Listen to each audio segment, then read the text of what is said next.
范先生，恭喜您又中了彩票1等奖，这是1000万的值哟！哎嘿嘿。范先生，4次了，您不要每次来领奖都穿这一套，吓人呐！不好意思啊，我正在攒运气，而这套便装让我有安全感。欢迎下次光临。我叫范潇，是个超能力者，我可以积攒自己的运气，能将运气数额攒大，一次性使用。凭这个能力，我已经中了4次彩票，彻底实现财务自由。为了中彩票，我这次攒了1个月的运气，代价是1个月内连续遭遇小偷、抢劫、人贩子和车祸。嘿嘿，那攒2个月会发生什么呢？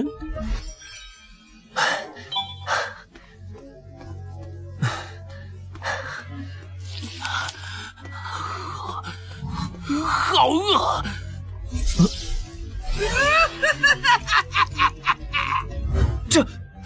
我要吃了你！不好，是进化者，这次玩这么大，还好我早有准备。接招，防狼喷雾！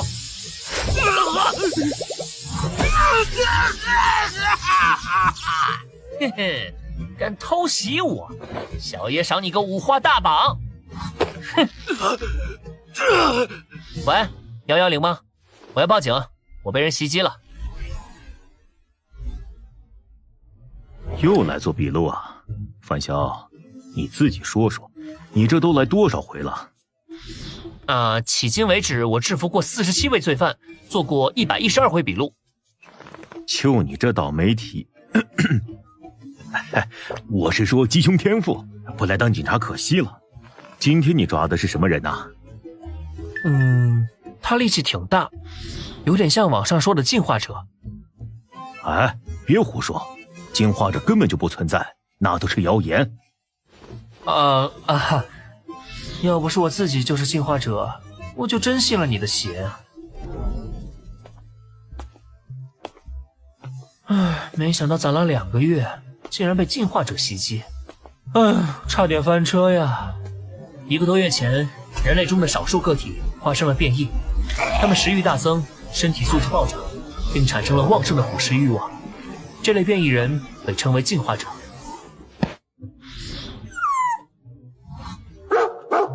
是李大爷家的二哈。好香啊，好想撕碎它，想要生啖它的血肉。不行，忍住，忍住！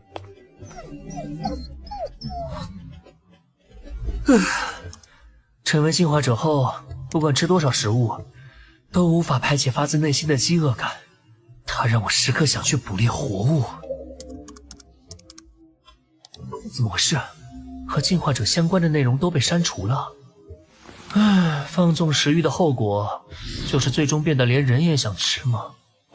不行，我可不想堕落成吃人的怪物。这是我攒了2个月的运气，希望能顺利解决吧。嘿，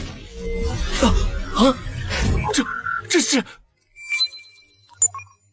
检测到进化者，恭喜您获得进化游戏预备玩家资格。由第9维度联合公司开发的进化游戏，致力于促进所有人类进化，期待您的表现哦。人生轨迹检测中，检测完毕，以下为适合您的游戏职业，请选择。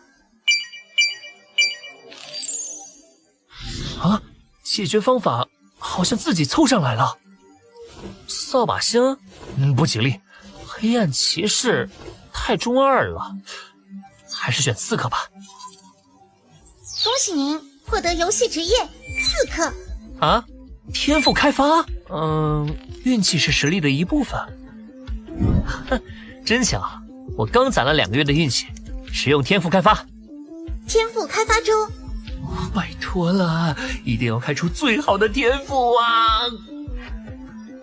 恭喜您获得 A 级天赋杀戮天使残缺。当前觉醒3原罪：色欲、傲慢、大作。看面板是个召唤系天赋，能从自己的负面情绪里召唤出挥舞7大原罪的杀戮天使。不过目前只觉醒了3项原罪，但也相当于身边多了一个能隐形、能瞬移的打手。嘿，消耗我2个月运气才开出来的，按理说应该很强吧？玩家面板生成中。作为预备玩家，您需要参与遴选副本，通过游戏副本考核才能成为正式玩家。考核将于5秒后开启。5、遴选副本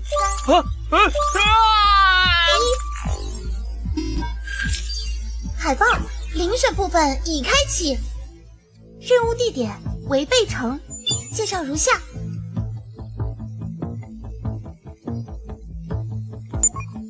提示如下。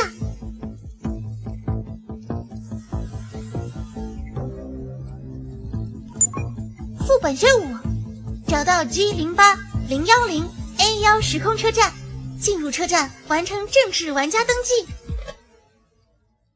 哼哼，我来了！先把工具准备好。完蛋，防身工具包没有一起传送进副本，只能靠自己了吗？看来我们都得到了游戏提示。挺热闹啊。我的玩家面板显示我的任务是找到时空车站，你们的也一样吗？完全一样。姐姐，我们接下来怎么办？放心吧，有我在。又有新玩家入场了。这里就是游戏世界吗？哎，嘿嘿嘿，小妹妹，别怕，到哥这儿来，哥保护你啊！你别过来，好疼！够了，眼下副本任务最重要。我只是想扶他而已。算了，我不跟你一般见识。现在是早上7点38，我们可以出安全屋了。怪物7点半才开始休眠，保险起见，要不要等到8点再出去？也可以等到9点，这样更加安全一些。我们最好不要随便浪费时间。哦，那你有何高见？这失落之城有食物的可能性很小，并且在一座城里寻找一处车站并非易事。总之，我们的时间非常有限。抱歉，我没有想到这一点。这位兄弟说的对，我们忽略了食物问题。既然如此，我们抓紧时间行动吧。好，没问题。这个人偶能被带进副本，有什么特殊之处吗？难道是道具？还有，这7个人里会不会存在有吃人欲望的进化者？遮蔽自己明显特征的最可疑，会是他们吗？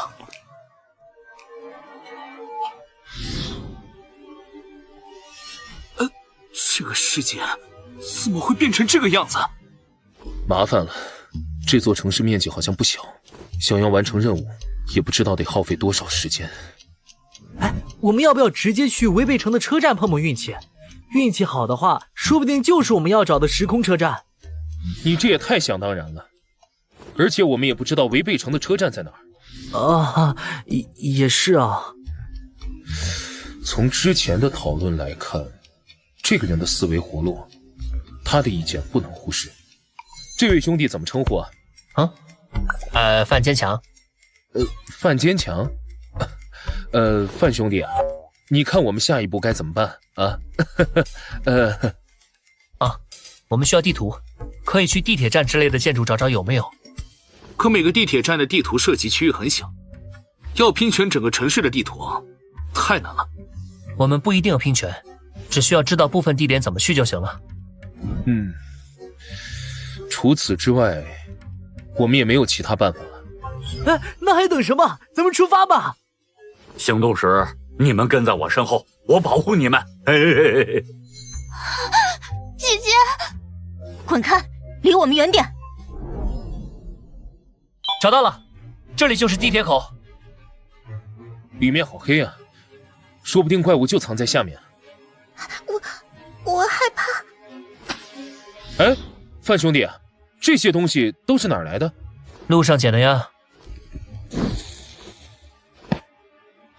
大家都跟在我身后吧。等等，先别下去。啊？有呼吸声。3……哦，不是4个，下面可能有4只怪物。这就是你的天赋吗？太厉害了吧！天赋？什么天赋啊？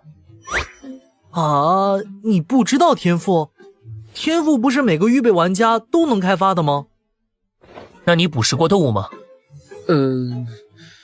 你们也知道进化者有强烈的捕食欲，我忍了2周，实在是到极限了，所以就自己买了条狗，然后我就获得了狗的听力和嗅觉。你太厉害了，我只忍了4天就有点受不了，还好第4天晚上成了预备玩家才有所缓解。生吃狗是种什么感觉？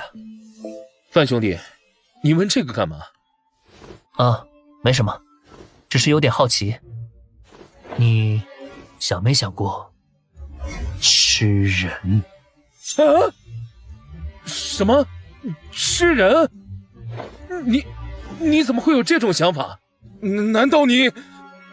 看来高管男没说谎，除非他演技很好，否则微表情骗不过我。啊，开个玩笑而已，毕竟人也是动物，也许有进化者会吃人也说不定呢。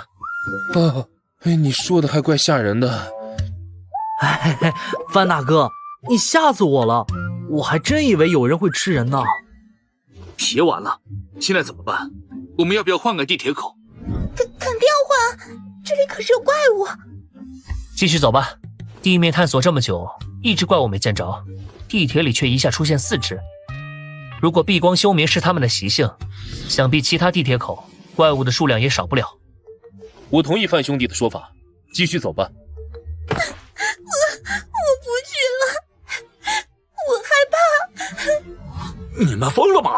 那可是怪物！你们小点声。要不咱们去别的地铁口去试试？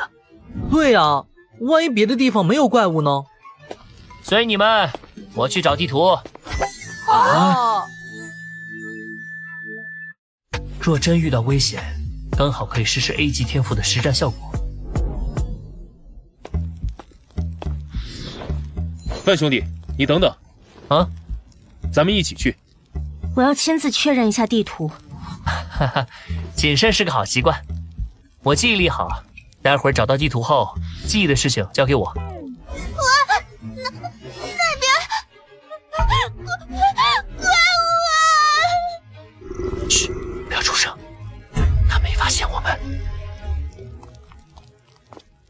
啊，不用再往里面去了，我找到地图了，而且是整个违背城的地图。只看了1分钟地图，你真的全记住了？啊，无意识记忆而已。我记得不多，但他画的与我记得的全能对上。他们在这儿。你们没事真是太好了。不好意思啊，刚才我们被吓懵了，才……大家一起行动是为了相互配合，完成副本任务。你们遇到危险就退缩，这样没法组队。怎么？我觉得危险，不想下去难道不行啊？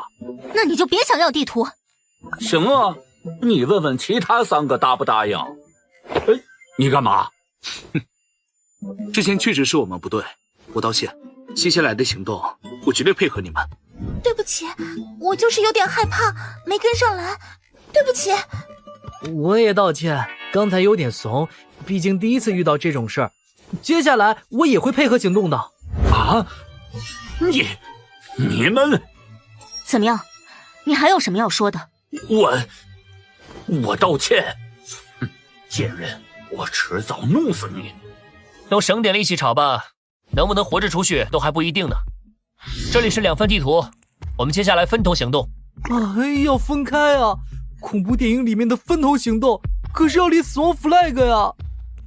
违背城有3个车站，一起行动太浪费时间，我们分成3队，效率更高。那这怎么分队呢？我和妹妹去探索东边的车站，你们随意。我和你们一起去吧，我也对东边的车站比较感兴趣。不用了，你去其他地方吧。我想去哪儿就去哪儿。小姑娘，你可管不着。我再说一遍，你去其他地方。小屁孩，你管好你自己就行。你想做什么？探索呀，想去哪个站不是都随便吗？我想去东站，不行啊？我也想去东站，那咱们4个人一起去吧。这小子想搞什么花样？地图我们就不用了，我都记得，你们拿去吧。行，那边有范兄弟在，应该不会出问题了。范兄弟他们4个去东站，剩下的人里你和我年龄最大，我们分别带一队吧。没问题。我去北站，你们谁跟我？我跟你一起去。那我们俩一起了，请放心，接下来的搜索工作我会好好做的。走吧。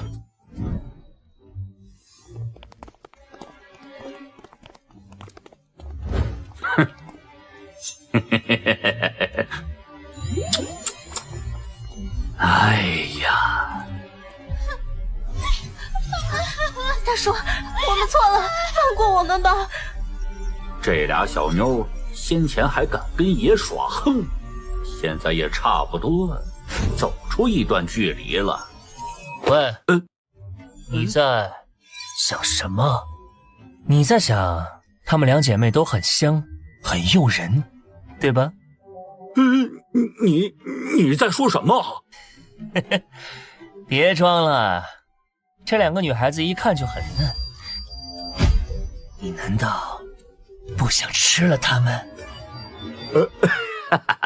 哥们儿，原来你也吃过呀？没错，人多的时候得装一装嘛，不然被围攻咋办？不过食欲难耐，我已经快忍不住了。果然被炸出来了。哎呀，都一样。我要不是忍不住了，也不会强行跟过来啊。说起这个我就来气，我们连天赋都没有，好不容易获得的动物能力，吃完人后也消失了。要不是吃人力量会变大，我都怀疑游戏在搞区别对待了。就是，原来吃人的话，进化者会失去获得的能力，但是体质上会优胜吗？哎，话说哥们儿，你获得过几种动物能力？我获得过5种，现在全没了。5种？不是最多3种吗？你竟然能吃5种动物？你确定？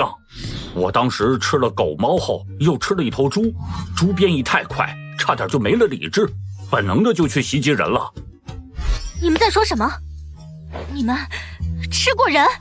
姐姐被发现了呢。好了，我们一人选一个，如何？我喜欢姐姐，她让给我好了。好吧，这样也行。就按你说的，姐姐归你。不过你别急着吃，2姐妹我都要先玩一遍，配合点儿，会少受点苦头。你给我想清楚，对我们出手，你们回安全屋后没法解释，到时候被围攻，你们同样没好结果。放心吧，就说探索时不小心吵醒了一只怪物，把他俩拖走了，把一切甩锅给怪物就好。大家素昧平生的，你觉得其他人会因为2个死人对我们出手？简直搞笑。哥们儿，还是你脑子好使啊。栀子，去找人帮忙，我先拦住他们。姐姐，快走！拦住我们，狂妄！我看你怎么拦！收！姐姐，快走，快去找他们过来！臭婊子，贱货！哇！我要让你后悔来到这世上！糟了！看我怎么对付你们！不好意思了。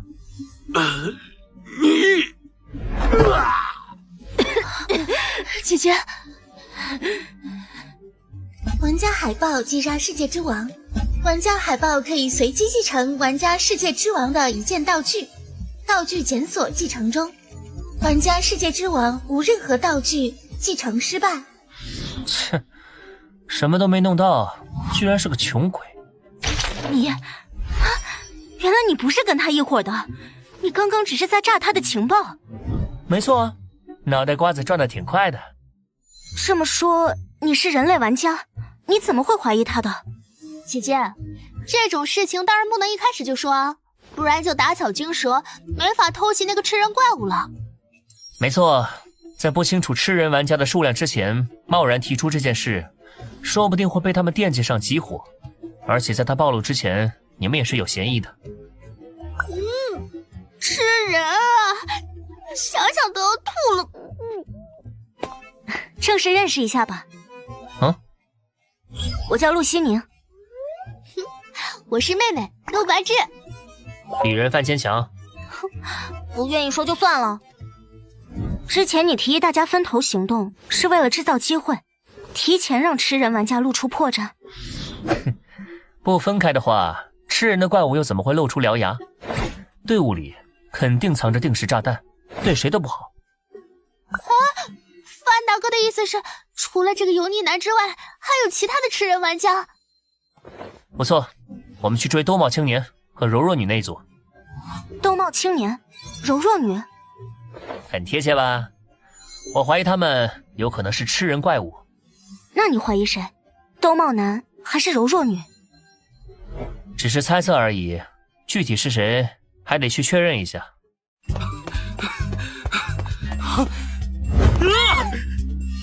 太好了，是你们！救命啊！有怪物，是人的怪物！看来我们来的好像刚刚好啊。他是吃人怪物！都指认对方是吃人怪物吗？那你们有什么证明吗？我被他咬下了一块肉，他想吃掉我！什么？不对，是他才是怪物，我才是被他咬了一块肉。都有伤口的话，那就只能凭我的直觉了。你们同意吗？听你的。姐姐，这会不会太草率了点？那我选择相信你。什么？你这家伙别色迷心窍，被他骗了，他才是怪物啊！闭嘴！谁是怪物我还看不出来？这分明就是个大美女，等死吧你！你，谢谢你相信我。嘿嘿，小美人别怕，我肯定站你这边。太好了，哥哥，人家才不是什么吃人怪。动手！你们竟然骗我！杀了你们！你就不怕我没能领会你的意思吗？有之前对付那个油腻男的经验，所以我相信你。这家伙不仅有头脑，甚至还很有胆魄。怪物，现出原形吧！你们这对狗男女！我要把你们折磨致死，然后吃掉！这丑八怪看起来很强。该死的狗男女，给我站住！你还有什么计划？总不能一直躲着吧？放心，外援马上就会到。到了。喂，丑八怪，难道你不觉得这个地方很眼熟吗？这里是要来喽！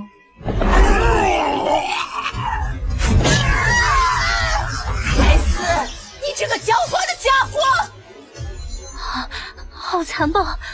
这些怪物也都在你的算计之中吗？看来他们之间也要分出胜负了。那么，也是时候该收尾了。出来吧，杀戮天使！好了，被召唤了，让我看看什么个事儿。哇，好多玩具呀！你们这些杂碎！杀戮天使，上吧！好耶！不好！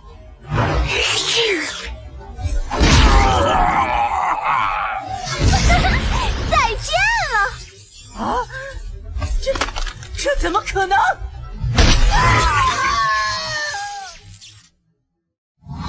这太强了！到底发生了什么？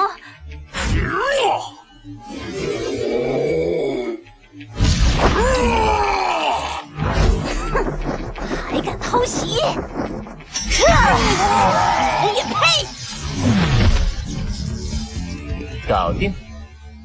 玩家海豹击杀玩家小仙女，可以随机继承小仙女的一件道具，道具检索继承中，玩家小仙女无任何道具，继承失败。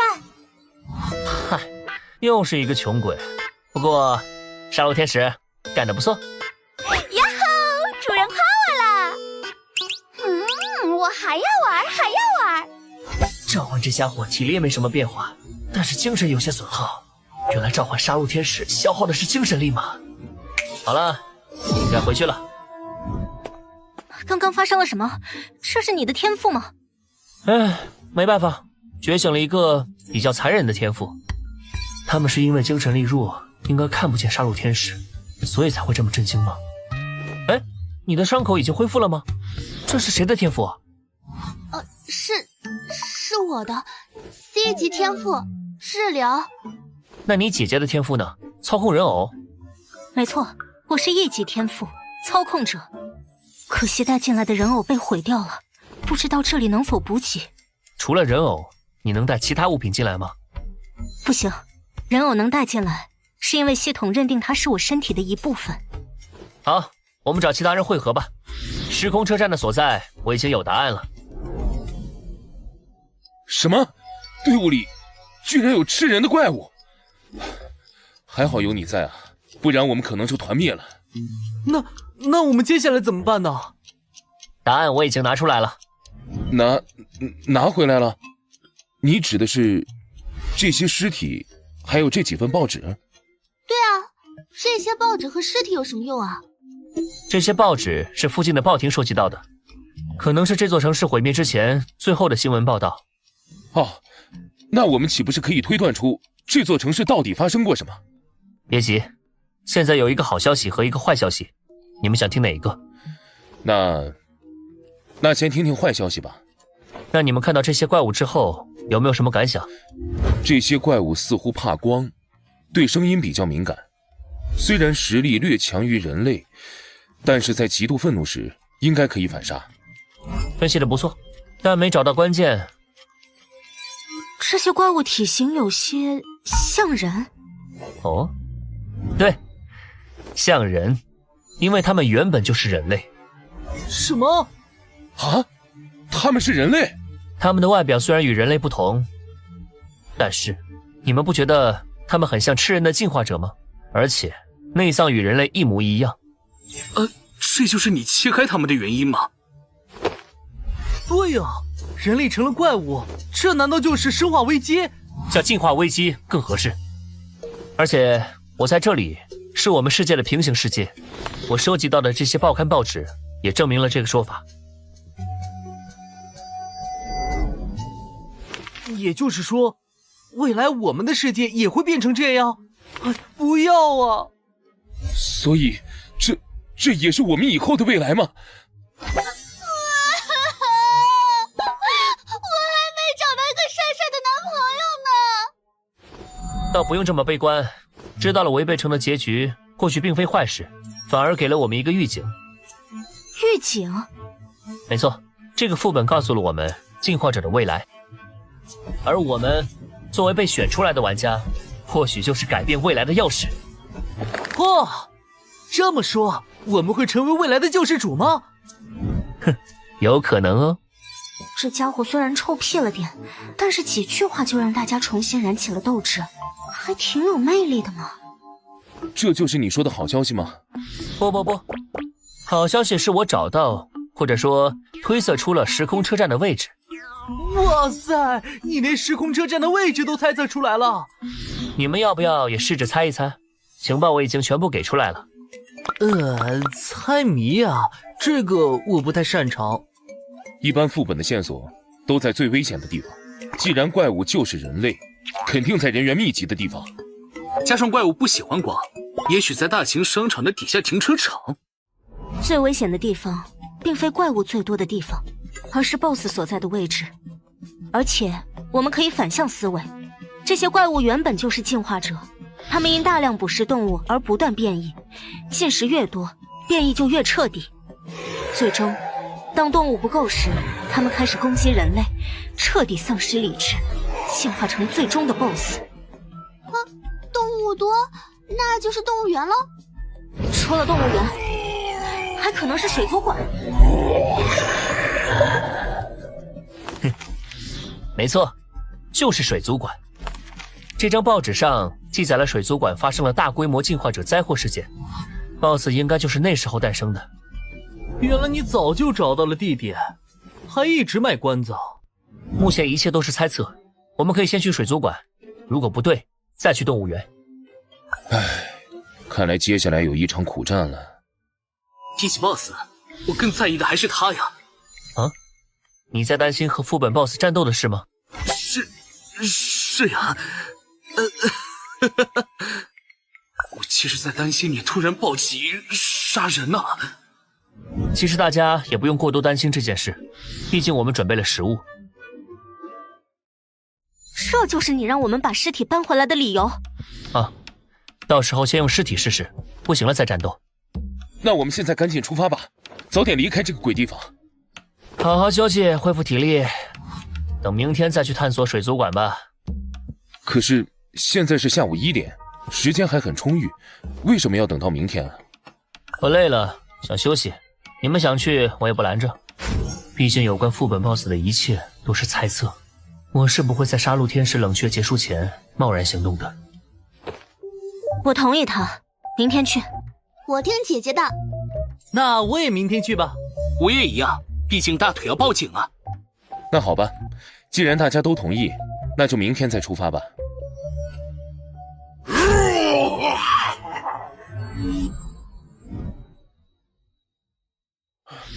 已经休息1晚上了，该出发了吧？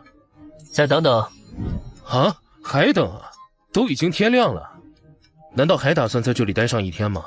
我们搜集的食物可撑不住了。你要着急，你可以先出发。在杀戮天使 CD 没有彻底刷新之前，我不能冒一点险。你们呢？怎么说？我听范哥的。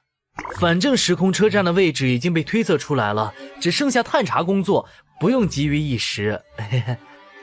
你们，可恶！他那个恐怖的天赋果然存在冷却时间，但也可能是他在故布疑阵。好狡猾的家伙！哎呀，好了好了，我也不是故意拖时间，我们先把尸体收拾一下，就出发探索吧。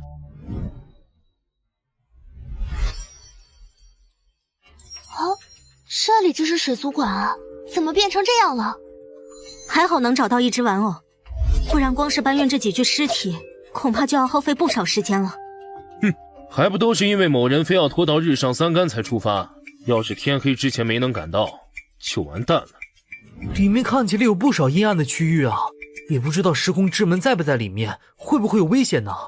危险肯定还是存在的，不是还有大 boss 吗？走吧，我们先进去探索一下吧。看起来荒废好久了。这里是什么地方啊？挂着好多照片啊！大概是展示中心，这都是游客和员工的照片。你在看什么？有什么线索吗？有点眼熟啊。看来在毁灭之前，这个地方曾经也是个很美好的地方。哎，快来看，这是水族馆地图。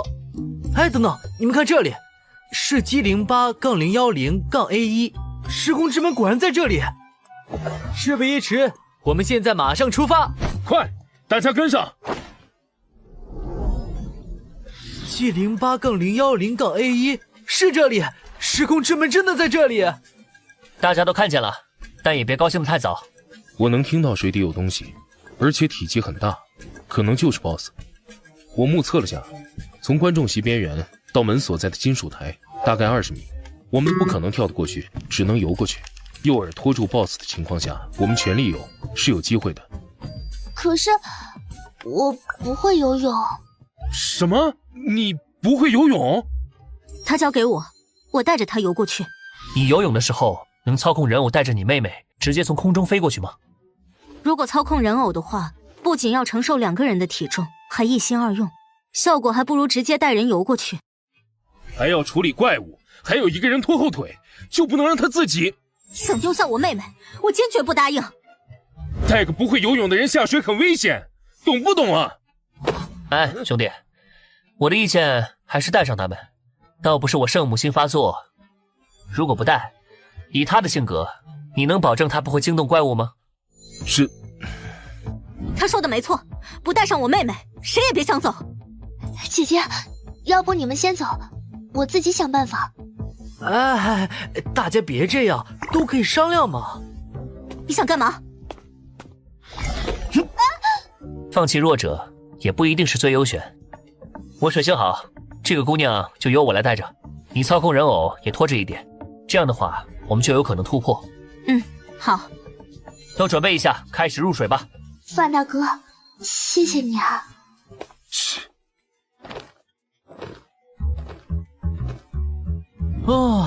还挺沉。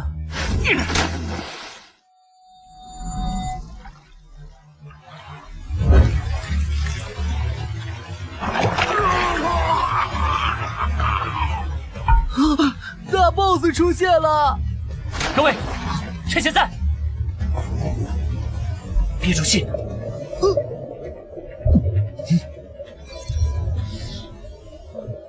不对，少了个人。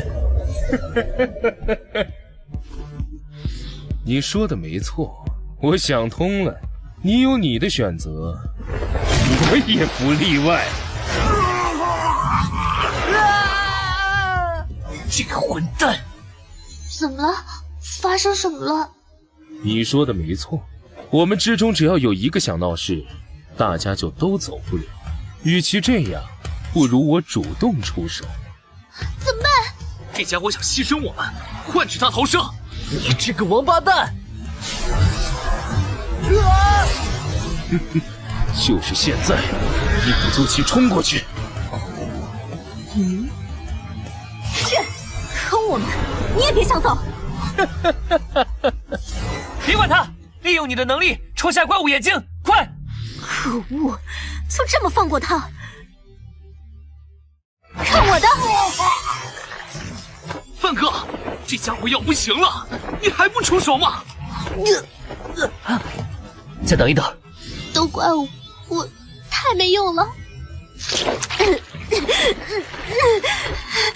姓范的，他到底在等什么？果然，我的判断才是对的。这个副本通关的办法就是牺牲其他人。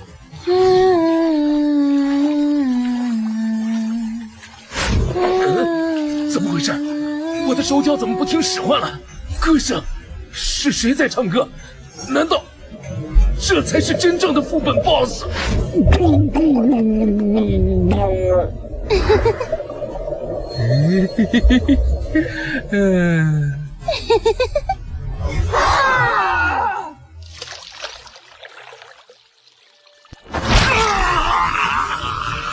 喂，能力还没有刷新好吗？再等一下，沉住气。找到你了，出来吧，杀戮天使！又见面了。去，杀了那水底的怪物！哈，强大的气息，我喜欢。找到你了。唱的好听有什么用？搞定！给我死吧！交给我！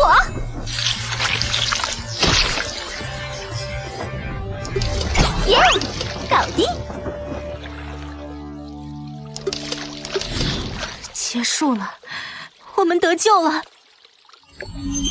恭喜预备玩家海豹斩杀 BOSS， 完成副本后，您将获得一份专属奖励。总算结束了。你是怎么知道水底还有一个怪物的？猜的。记得之前我说的那个看起来很眼熟的照片吗？我在之前收集的报纸上见过那对情侣，另一个版面有恶性进化者吃人事件，所以我特意关注了一下。加上那个男人少了一只手，这让我印象很深刻。又因为进化者吃章鱼会变成章鱼怪，进化者吃人会变成变异人类所推断，说不定还存在一个吃人怪物。所以你早就知道有2个怪物，你还暗示那个男人背刺我们？话可不能这么说，在这种地方，大家最阴暗的心思都会暴露出来。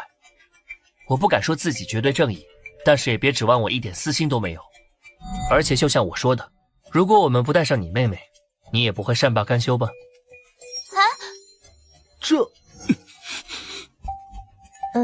没错，如果你们要放弃我妹妹，我可能也会这样做。不过，我知道我妹妹不会有事的。你哪来这么大的信心？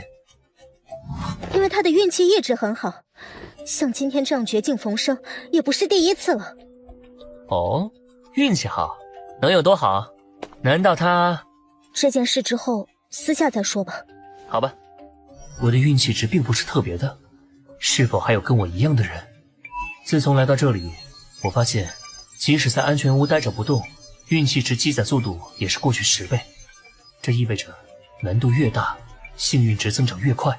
就算有性命的威胁，只要消耗幸运值，怎么也能活着通关。好了，我们也该离开这个倒霉地方了。等下，怎么了？谢谢你，范坚强。范大哥，要不是你，我死定了。多谢范哥救我狗命啊！没必要这么郑重。还有，我的名字叫范潇。果然，这家伙连名字都是假的。范大哥，我之前好像在电视上听过你的名字。之前见义勇为，被媒体报道过。能准确地找到副本每一个线索，还能预测人心加以利用，再加上强大的异能，这是个可怕的家伙。还好不是敌人。那范大哥，我们能留个联系方式吗？我给姐姐要的，你们不是要私下说？好啊。自己想要就说自己想要，说上我干嘛？范大哥再见。美女居然主动要联系方式啊，真叫人羡慕啊！好了，我们也该走了，后会有期。恭喜预备玩家海报通关遴选副本，成为一名正式玩家。正式玩家分为3类，分别为白名、灰名以及黑名玩家。玩家海报无任何外来基因摄取记录，获得高贵的白名玩家身份。时间才过去了4个小时，看来进入游戏后，外面的时间是压缩的。成为正式玩家后，那种饥饿感也消失了。由于玩家此次副本表现优异，副本评价 S， 副本奖励3张时空车票，1级净化药剂，1级治疗药剂，1级解毒药剂，各3瓶，5000游戏币。斩杀最终 BOSS 奖励贫血的耳环，1级道具。领取奖励，先看看这个耳环的效果。贫血的耳环效果如下：佩戴时，玩家可将血液凝练为武器，强度由付出的血液数量决定。当血液兵器刺伤生物时，可以自由控制该生物血液，时长1小时，隔空操控血液的最大距离为50米。哇，我感觉全身血液沸腾起来了，这个奖励可真不错。接下来是净化药水。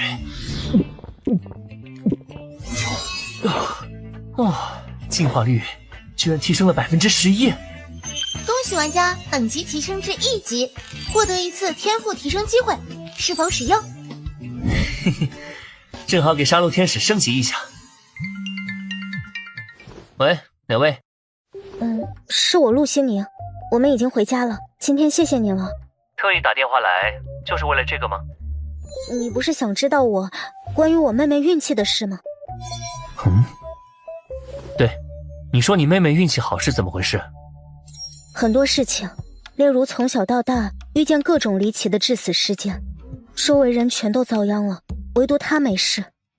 姐姐，你说的有些夸张了。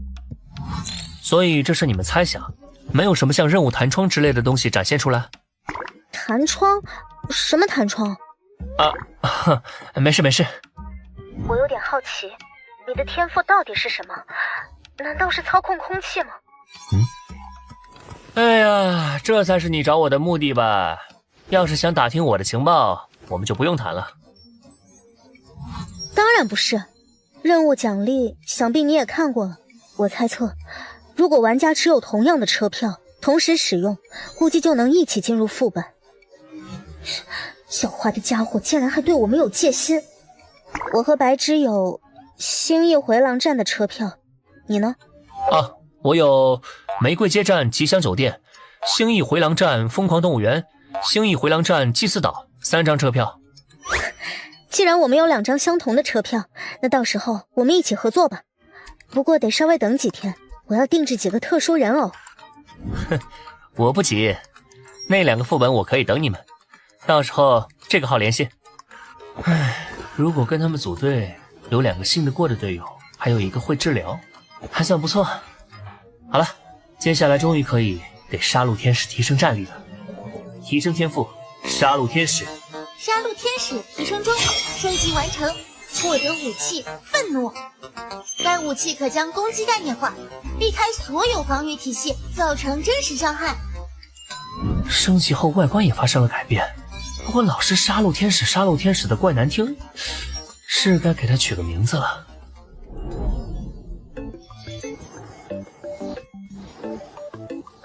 相似度100%，我的素描功底还没落下呀。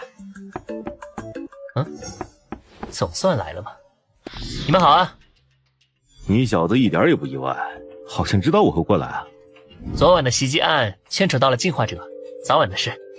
进化者，这只是网上的传闻罢了。你为什么会相信这种传闻啊？而且还肯定袭击你的人是进化者？因为我也是进化者。什么？我在副本里遇到过2个吃人玩家，他们已经死了，这是他们的画像。画得很好，你们调查下他们的身份和人际关系，也许一些命案就能破解了。是。好，认识一下吧，我叫杜若，他叫吴延青，算是我的助理。所以你们是有关部门人士？准确来说，应该叫特事局，专门负责与进化者、玩家和进化游戏相关的事宜。王队长是知情人士，他刚知道不久。你小子总是能跟一些奇怪的事情沾上边。那个，方便透露下你们的玩家类型吗？白名玩家。你还记得遴选副本里其他人的长相吗？记得。不过我和其余几人也算共患难过了，相处融洽，不好直接透露。不用试探我们，特事局没你想的那么小气。当然，你们若是对我做出强制要求，我也只能配合了。进化者是战略性的重要资源，每一位玩家都是我们拉拢的对象。不强制？不强制。不过背靠国家，能享受到的情报和资源，可不是孤狼玩家能比的。那我考虑一下。想通了打我电话。这张名片上面有我的号码，以及特事局的内部网站，网站上有我们分享的一些情报。期待你的回复。谢了。范潇这家伙可是十分稀有的白名啊，如果能拉拢，日后必能为我们带来巨大的帮助。这小子好像有些傲，我看拉拢他加入的可能性不是很大。去调查一下他下次副本信息，我要考察下。是。另外，让狙击手和作战小队撤退吧。行动取消吗？是。大镰刀，割肠子，戳心脏，砍脑袋，一舞一挥，大家都变小可爱。既然他们准备撤退，那你也回来吧，别调皮。坏范潇，为什么不让我杀了他？多好玩啊！范七七，别天天想着玩。既然他们没有恶意，我们就不能先出手。哼！好了，我们先准备准备吧，开去下个副本了。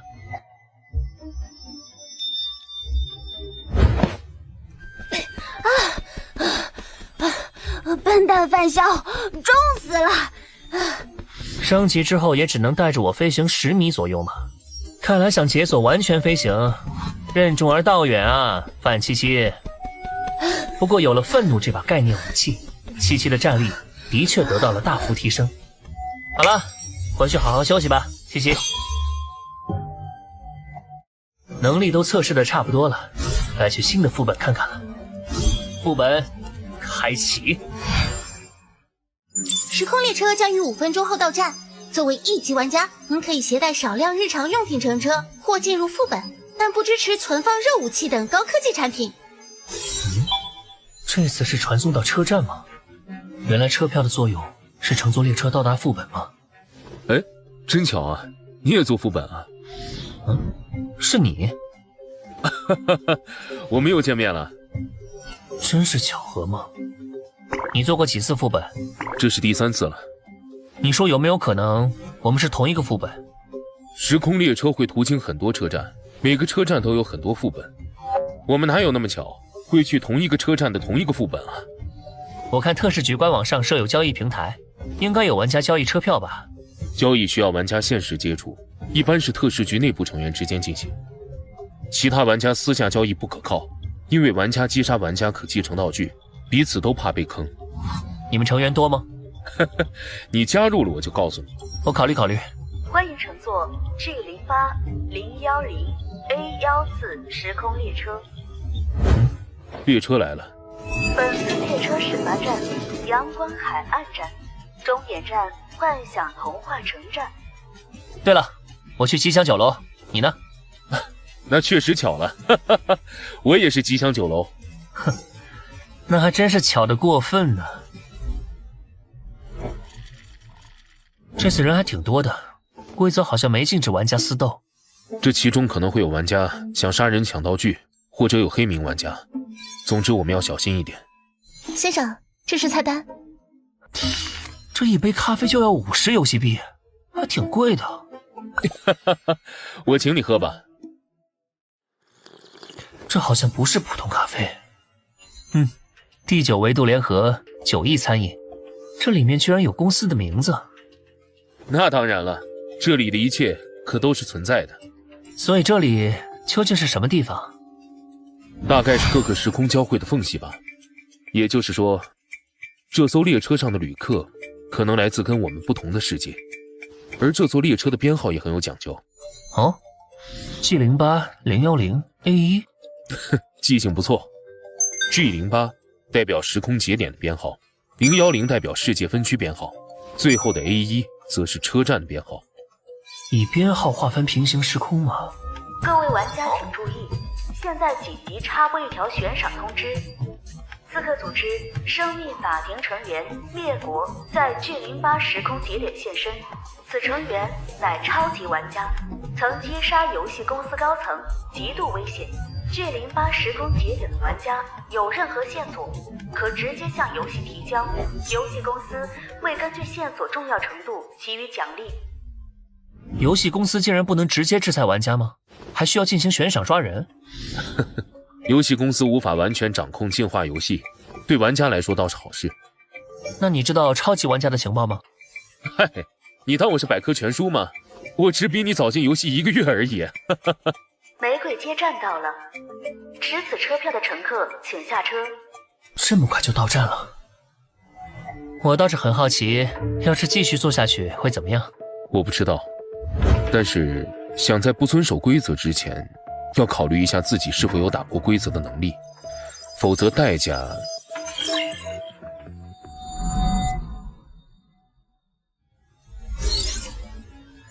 副本名：藏尸凶杀案。任务背景：一位红裙女子被杀后藏在床垫内部。虽然尸体快速被处理，但是酒店的客人开始诡异的陆续消失，最后都会在其他客房的床垫里发现受害者的尸体。哇！就这样，恐慌迅速蔓延整个酒店，所有人都坚信是藏尸案的受害者化作了恶灵，复刻自己的遭遇。副本任务：入住吉祥酒楼3天。老掉牙的恐怖故事罢了。任务提示：1. 晚上9点到早上7点是恶灵活动的时间。2. 同一楼层只允许入住1名客人，违反者将率先受到恶灵的袭击。看来人都到齐了。你们是最后一批进这个副本的玩家，这次参与副本的人数是12人。那还等什么？快进去吧！等等，现在不能进去，谁知道你们这些人里有没有吃人玩家？你们得先证明自己不是怪物才行，否则我是不会进酒店的，谁爱进谁进。你丫的谁呀？我需要向你证明。丑人多作怪呗，谦哥，咱别惯着他臭毛病。你说谁丑？我看你们就是吃人怪物吧。你们也听见了，这2个人不愿意证明身份，很有可能是吃人玩家。你们不想被吃掉，最好现在抓住他们，提前排除危险。干嘛要我们上？你2个头，我们保证一起上。你什么意思？我看你也是吃人玩家，跟他们一伙的。我们没有清理吃人玩家的义务，就算找出来也会有伤亡，谁都不想死。而且，就算我是吃人玩家，那谁先上？你吗？听到没？他已经自曝身份了，你们还不上？当前的主要威胁还是恶灵，吃人玩家大家就自己注意吧。喂，等等我，你明明是白名玩家，何必一开始就得罪所有人呢？白名玩家不像黑名那样有明显特征，与其被误解，不如主动站出来建立威信。恶灵还在，他们不敢轻举妄动。而且这女人的目的是想把水搅浑，弄清楚大家的能力，保全自己罢了。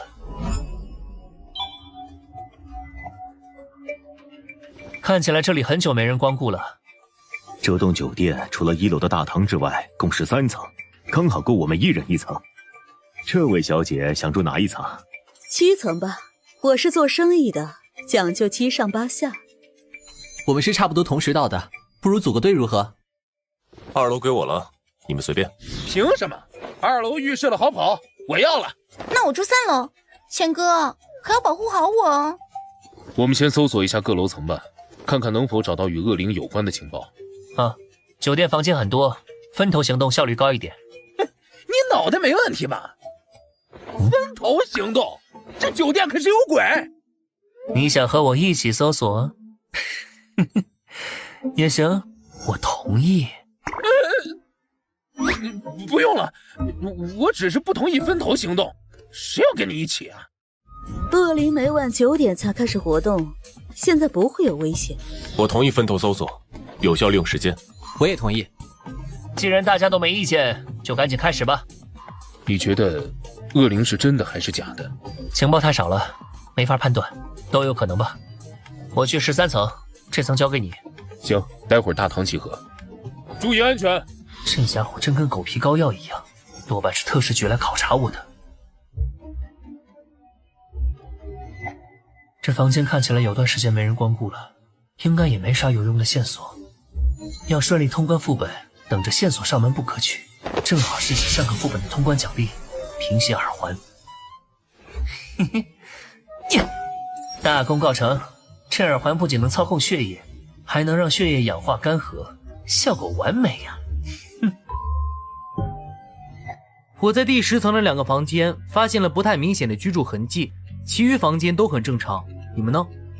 我在第7层发现了模糊的血迹和墙壁上的坑洞，这里似乎发生过战斗。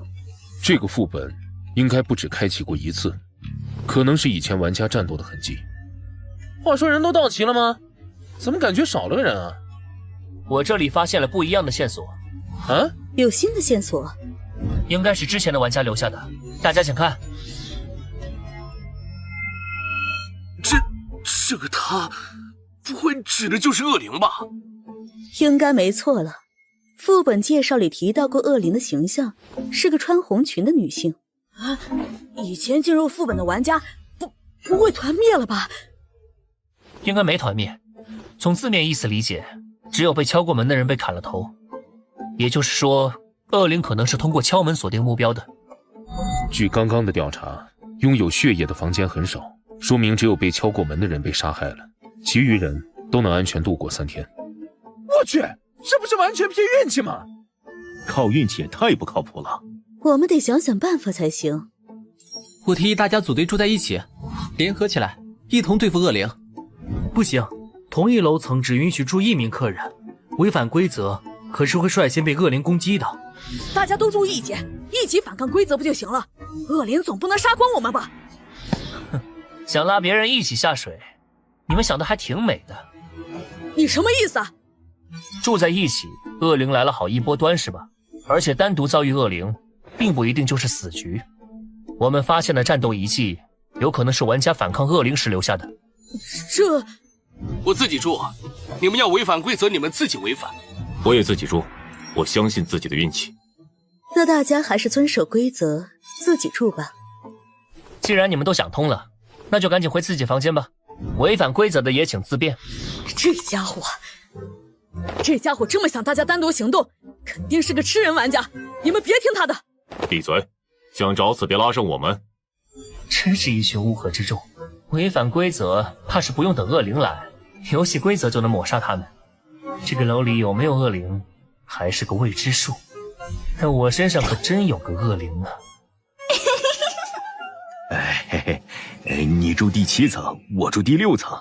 遇到危险时发出些动静，及时支援彼此，你看如何？当然可以。我住你上层，遇到危险时我们也可以相互支援。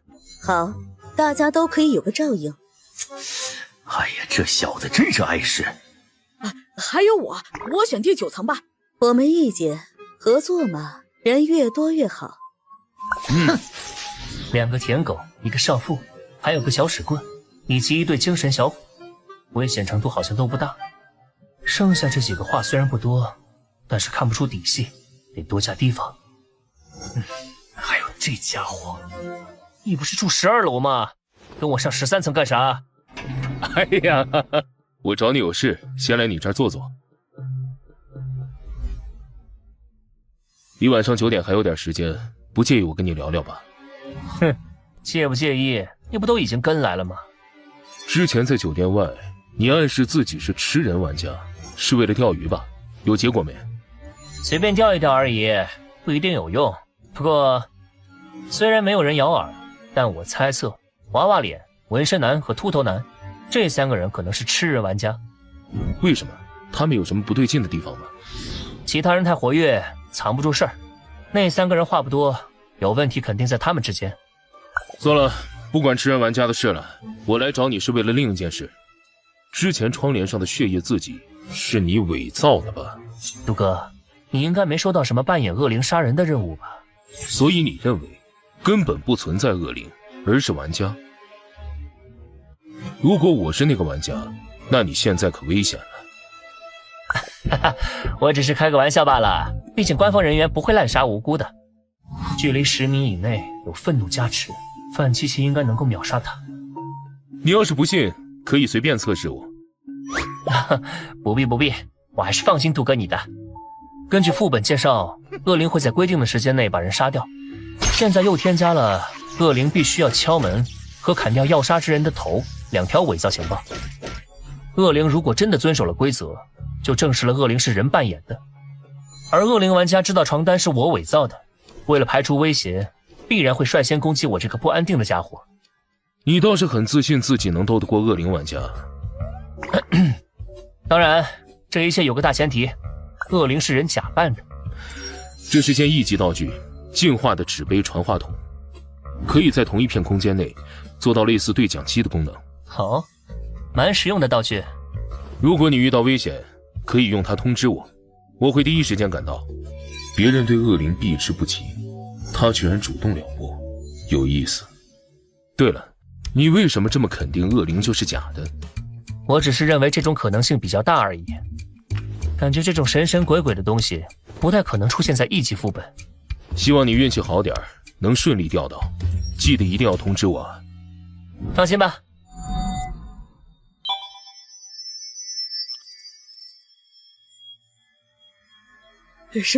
什么恶灵？我才不怕！我不信我会这么倒霉。是恶灵来了，只要抵着门不打开就行了。就是，你好。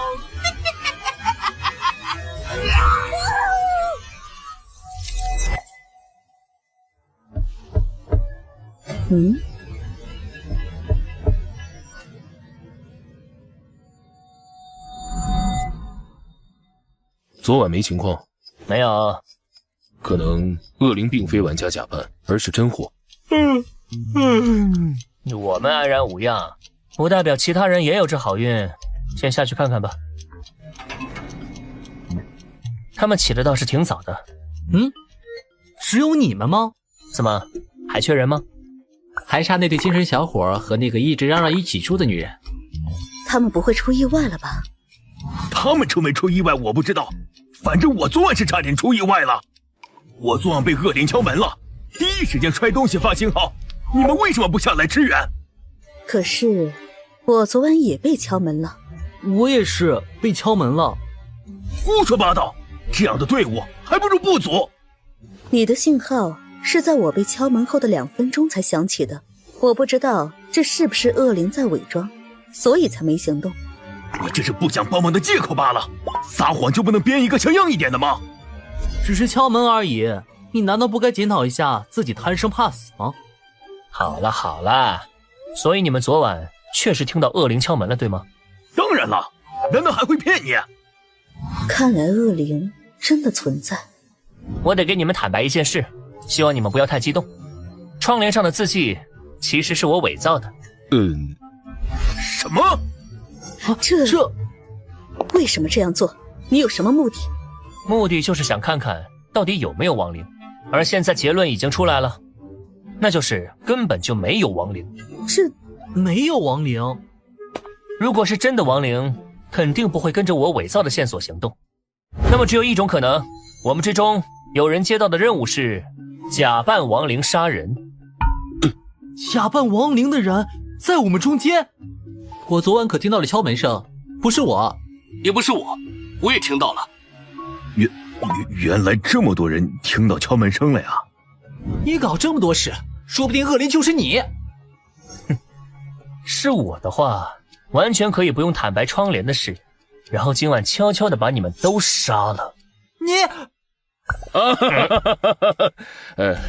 既然结论是在我们中间，那么我们每个人都有嫌疑。不过可以确定一点，我们的敌人是人，并非恶灵。这个游戏类似狼人杀，但又有些不同。狼人在晚上是必杀人，而这个游戏的恶灵如果是人的话，就没那么可怕了。对啊，只要知道他是人，还有什么好怕的？哎呀，终于可以安心了。先别高兴太早，还有3人生死不明，得先去确认一下状况。哎呀，有什么好确认的？现在还没下来，肯定是被杀了呀。恶灵可是会把尸体塞进床垫里，你们谁也不想自己晚上睡尸体上吧？那你还有其他线索吗？恶灵玩家可就在我们中间，我可不会蠢到直接暴露底牌。睡在尸体上，想想就恶心。我同意搜查。我也同意，反正白天大家都能互相支援。一直装神弄鬼的，谁知道你又有什么鬼把戏？我要说的就是这些，你们爱信不信。有意思，这小子到底打的什么主意上百个房间翻了大半都没找到，难道没有塞床垫里？你要干嘛？一级道具，傲慢的门把手，放在门上可以彻底隔绝门内外的声音。所以就是你扮演恶灵杀了其他3个玩家？没错，但我只杀了那个胖女人。至于那2个精神小伙，他们是违反规则，被游戏给抹除了。那你昨晚怎么没对我出手？我有一件道具，可以让我看到玩家的大概胜率。你很强，胜率竟然有52%。保险起见，我没对你出手。有意思，那为何现在打算出手了？52%的胜率，你就不怕翻车？昨晚抢了那3个人的道具，加上我的恶灵套装，我现在的胜率可是高达68%。只要杀了你之后，再杀2个，我的任务就完成了。你把情报都告诉我，就不怕反派死于话多吗？当然。什么？身体动不了了？因为毒气蔓延也需要时间啊。真是谢谢你如此配合。心真脏啊，都68%的胜率了，还用毒这种下作手段。活下来的人才是赢家，手段无所谓，随你怎么说。找死吧！去死吧！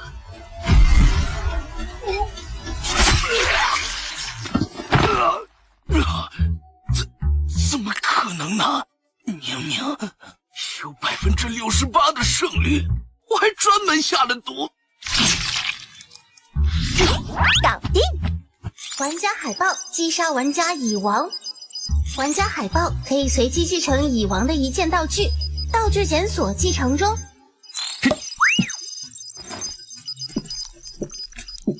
看来检测胜率的道具没法把玩家的天赋也计算进去，看来不能太相信道具的能力，特别是低级道具。恭喜玩家海豹获得1级道具傲慢的门把手，将门把手贴在门上，不仅可以封锁房间，还能将声音也隔绝在内。他的衣服好硬呀，我都没法把他的肚子撕成花瓣。等我把面具摘下来，你就能鞭尸了。才不是鞭尸，是个玩具玩耍。OK 了，不过别玩得太过火了啊，尸体我还有用。这杀戮天使就像小孩一样，还是得哄着，等他玩够了消失了再联系杜若吧。发动隐形的耳环，耳环能通过自己的血液和他人的血液接触建立连接，最长1小时内能够操控对方的全部血液。而这样用鲜血手弩射出的血箭，只要能刺入别人身体，也可以达到建立连接的效果。之后就可以让对方血液逆流，或者爆炸。这，等等，什么情况？我以为你是叫我来帮忙的，没想到一过来就被剑指着。这是已经结束了？这就是恶灵湾，看来这里刚经历了一场恶战啊！还以为只是刚开始副本的纯萌新，看来实力超乎想象啊！就是精神状态似乎有一点问题，回去后估计得重新拟定一份犯销的档案了。话说回来啊，为什么这恶灵看起来并不像任务里描述的样子呀？应该是因为这个面具吧，摘下来它就变回原样了。只可惜不能带走，否则能卖不少钱。我还以为恶灵有什么明显的外观特征呢，没想到竟然是亚人玩家。说不定是吃的昆虫呢，特征不明显也有可能吧。不过现在有个问题，我已经解决了恶灵，副本也没有结束，说明真正的副本任务并不是驱逐恶灵，那会是什么？我也只是有个猜测。总之，我们先把尸体搬到大厅，再把事情原委给其他人说明一下吧。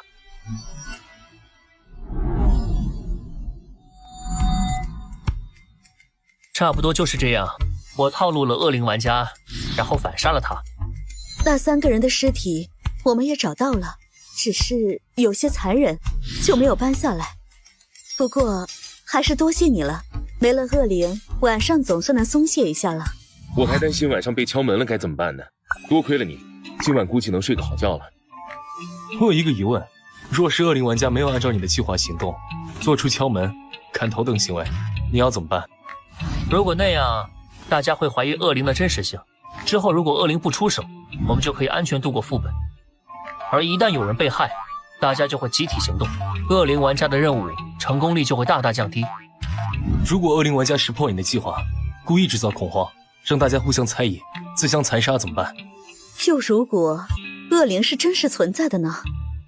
他不会按照你的假规则行动，大家聚在一起，还可能真的引来恶灵的袭击。有就有呗，最坏的情况也是有人被害后，我们再重新一人一层过夜，也能最大限度保证存活人数。当然，我是不会随便违反规则和你们住在一起的。你这样也太不负责了吧！要不是你伪造的情报，大家就不会恐慌，更不会死人。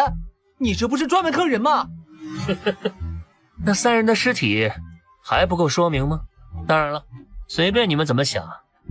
现实就是我已经消灭了恶灵玩家，我也不会希望你们感谢或者相信我。毕竟我也不会相信你们。我信你，既然恶灵已经被消灭了，我们不如谈谈如何分配战利品吧。战利品？啊，你是说这个吧？是从他身上搜出来的。嘿嘿嘿，哎，对，我就说杀死玩家总该有道具掉落嘛，何况是恶灵玩家。你想要？怪不得你的脸那么大，原来是要用面具遮一遮呀。你什么都没做，也想要道具，确实脸够大的。他可是吃人玩家，还用假情报骗我们。你觉得恶灵道具在他手里，我们晚上能安心睡觉吗？谁知道他会不会再设计什么别的阴谋？别激动，他是不是吃人玩家还没有定论。不过在证明之前，得先把恶灵道具交给大家都信得过的人保管吧。大家信得过谁？你吗？我可没说是我，而且我这也是为了大家的安危着想，并没有针对你，希望你能理解一下。我同意，让大家都信任的人来保管最好，那个人最好是最没威胁的玩家。那我觉得你就蛮合适的，给你吧，记得保管好了。该道具为副本专属道具，非特定玩家无法获得使用。你耍我？这是副本专属道具，你这家伙为什么刚才不说？为什么要说？看你们争来争去，就跟看猴戏一样，挺有意思的。恶灵的威胁确实没了，但吃人玩家的威胁还在。各位，他就是吃人玩家。不如我们趁着今天，一口气把危险全部抹除了，如何？没了吃人玩家，对我们所有人都有好处。你在找死！正愁没人惹事把吃人玩家炸出来，我得再添把火。看到没有，他图穷匕现了，我们一起杀了。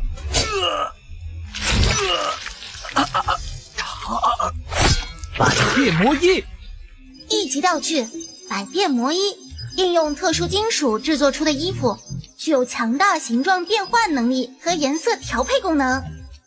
既然你主动发难，我们也懒得装了。现在恶灵没了，和你们撕破脸又如何？两位，一起出手吧，干掉他们。剩下的2天，我们直接开宴会。你们都是吃人玩家，居然有3个！这还要问吗？肯定都是啊。你们认识？不认识，我看到有点像是同类。昨晚9点前去他那里试探了一下，结果还真是。现在还有7个人，咱们3对4，胜率很稳。哎呀，饿了一天，我迫不及待的想开宴会了。我的食物们，让我来好好享用一番。这宴会怕是开不了了。你什么意思啊？对不起，我是白名玩家。你敢耍我们？他到底是人类还是吃人玩家？他是人类，我们在游戏外认识的，我能给他做担保。之前的行为是他的伪装和计谋。我信他。有什么话之后再说，先解决吃人玩家。居然炸我们，我要你付出代价！这是百变魔衣，挡！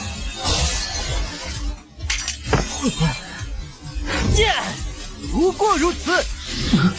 哼，女王领域，哼，让姐姐我好好教训教训你吧。不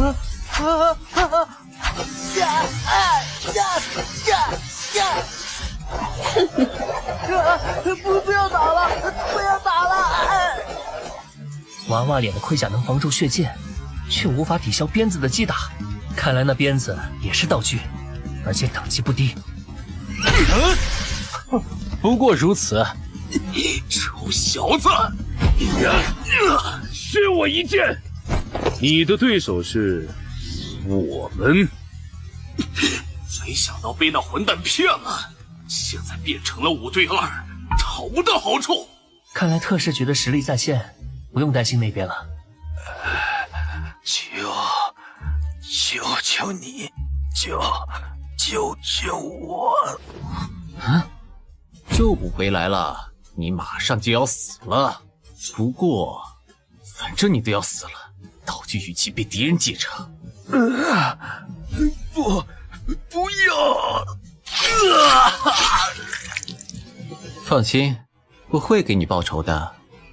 你在干什么？反正他都快死了，这样总比道具归吃人玩家好吧？我这可是为了大家好啊！我说兄弟，何必跟我们死磕呢？啊，你没办法突破这个磁铁道具，那边还有只老鼠抢了你的人头和道具，不如趁早投降，我们可以放你一条生路。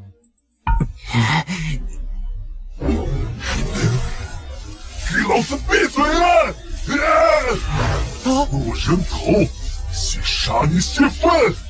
迅速跑鞋！恶心人的臭虫！看来你鞋子的等级不怎么样啊，那我就勉强相慢了吧。金属道具离开本体了，好机会！起，去！有什么东西刺到我了？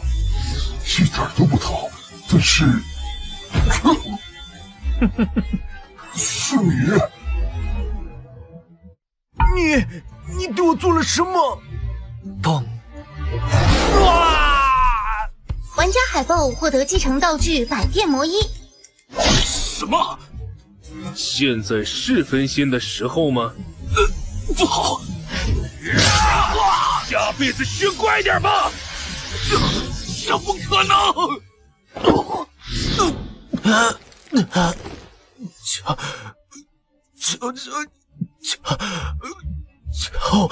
求我！救不回来了，你马上就要死了，是不是觉得这句话很耳熟啊？虽然我做事不太道德，但骨子里比较人道主义，就不杀你了。毕竟你就一双废物跑鞋嘛。人道主义嘛，哼，我倒是觉得你的道德水平蛮高的，至少比倒在地上那位要高出一大截。组队时一份力不出，还老想占便宜的，这样的人太多了。我更喜欢像你这样有谋略、有胆识的人。你果然是亚人玩家。没想到第一天还没结束，所有危险就都解决了。现在就剩我们4个了。副本机制原因占大头，原本以为是躲着找出恶灵，结果是狼人杀。我们得一边防范恶灵，一边找出吃人玩家。恶灵道具给了秃头男也有关系，他解决了3个人后，使吃人玩家的优势变大了，才会在被挑衅的情况下直接跳出来。不过也多亏了你的钓鱼计策，我们才能第一天就抓出恶灵和吃人玩家，估计这次副本的评分不会低了。不客气。那么正式认识一下吧，我叫严可宁，算是个生意人。杜若，许耀，范建。冷真？没必要，兄弟，没必要。小气的男人可是会在不经意间错失很多机会哦。开个玩笑而已。我叫范潇，来自010分区。我跟他一样。哼，这倒是巧了，我也是010分区的。我也是，我们几个挺有缘分的。这其实很正常，同一世界分区的人在1级副本里相遇的概率很大。我之前进副本也遇到过这种情况。对了，你们知道特事局吗？特事局？特事局是国家新成立的部门，专门负责玩家和进化游戏有关的事件。目前为止，我们已经招揽了很多玩家，且拥有庞大的情报和资源，可以给玩家提供很多帮助。如果你们有加入进来的想法，欢迎出去后电话联系我。既然大家都是一个世界的，那就互相认识一下吧。等回去后还可以出来聚一聚，说不定还有机会再一起进副本。话说回来，恶灵和吃人玩家都被消灭了，我们这是通关了。恶灵道具是副本专属，其他玩家无法使用。也就意味着不会有新恶灵了。所以接下来应该待够2天就能通关了。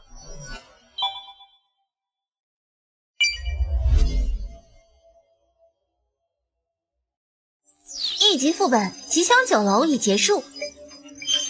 玩家兔子副本评价 B， 玩家海豹副本评价 A， 玩家布偶猫副本评价 C， 玩家雪狼副本评价 C。 好家伙，我们这是动物园吗？接下来发放副本奖励，请各位查收。副本奖励发放中，特殊奖励发放中。解毒大师，这是防毒抗毒的被动型道具，只需要发动1次免疫毒的能力，就会成为佩戴者的常驻被动属性。这东西倒是比拼仙耳环这种需要主动使用的更方便些。玩家海报请注意，1级玩家最多只能固定3件道具，多余道具必须主动放弃，或者选择让游戏系统以等值的游戏币回收。还有这样的限制啊？那个，你们谁要道具？我有1件道具要处理掉。你道具栏的3个道具被满了吧？啊，道具栏还有数量限制啊？是啊，1级玩家只能固定装备3件道具。不过门把手这种道具可不适合我啊。我也不需要。门把手或许在某些时候很有用，但没必要专门花游戏币浪费一个道具栏位置。果然没人要啊，那没办法了。啥？1级道具只值1万游戏币吗？算了，先把净化药剂使用了吧。打开信息面板，净化率只提升了7%，上次3瓶药剂可是提升了11%啊！是1级净化药剂只能帮助玩家提升到27%，还是玩家的身体会逐渐产生抗药性？只能等下次得到药剂再验证了。日期与离开时错了2天，和上次不同，看来副本内的时间流速没什么规律啊。不过陆白这只小姑娘还挺关心人的。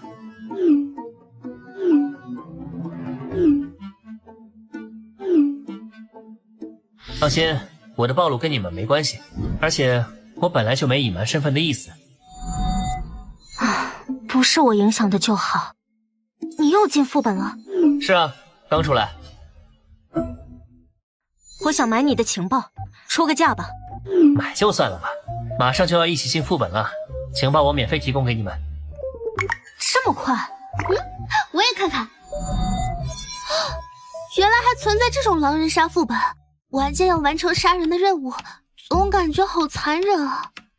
居然在副本里钓鱼，还真有你的风格，就不怕恶灵和狼人玩家跟你拼个鱼死网破？钓鱼是想把使坏的人钓出来，等他做了坏事后再干掉他。我当然是有自信才去钓的。对了，你们这会儿在干什么呢？我在锻炼。姐姐说，进化者的进化率只代表身体的基本素质，想要100%发挥所有力量，还得通过锻炼把身体潜力全部榨取出来才行。我的话，在替白纸写作业。不让他自己做，不怕会影响成绩吗？不会，他基础很牢固，而且运气很好。白纸有过靠蒙答案，把不会的选择题全做对的经历。那你妹妹运气不错呀。岂止是不错，我还没见过比她更幸运的人呢。攒了一波运气，在高考时使用的事，还是不告诉他们了，不能带坏小朋友。目前先这样吧，等有机会线下再聊。怎么是特拉锅啊？哇！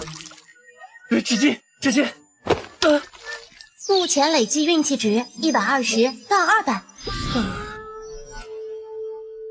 您剩余的食材已经超过限额，押金不退。结账吧。磨磨蹭蹭干什么呢？不会是想吃霸王餐吧？算了，付现金吧。哼，今天是开启超能力攒运气的第7天，倒霉程度已经肉眼可见。算算时间，该进入2级戒备状态了。通常天灾频繁出现的时候，就得注意人祸了。喂，妈，有事吗？你已经有2个多月没回家了，抽空回来一趟吧，你弟弟妹妹也想你了。妈，我最近工作比较忙，做设计的总是会遇到些很难伺候的甲方，我这周抽不出时间，下次吧。啊。你那个工作怎么老是这么多事？这样吧，我去找你宋叔叔，给你安排个清闲的职位，这次你就别拒绝了。不用，我挺喜欢现在的工作，不想换。你这孩子，唉。以前耗费1个月运气帮老妈求得的2婚姻缘，虽然宋叔叔也有1对子女，但为人很和善，对妈也好。现在生活非常幸福，我也没什么好担忧的了。范潇啊，你听话，工作要找能赚钱的，你喜欢的有什么用啊？是，您说的都对。比起在家人安排下安稳度日，我更喜欢独自生活。不仅如此，这也是为了攒气运时不伤到身边的人。好吧，工作不换可以，但病你必须得去治好。我重新帮你找了一位心理医生，你记得去看看。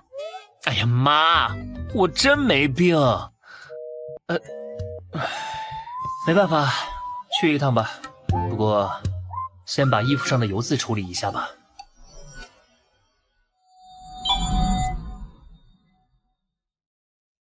13岁那年，我下楼梯时不小心摔倒，头先着地，不知道是不是脑子摔坏了，脑袋里多出了一段模糊的记忆。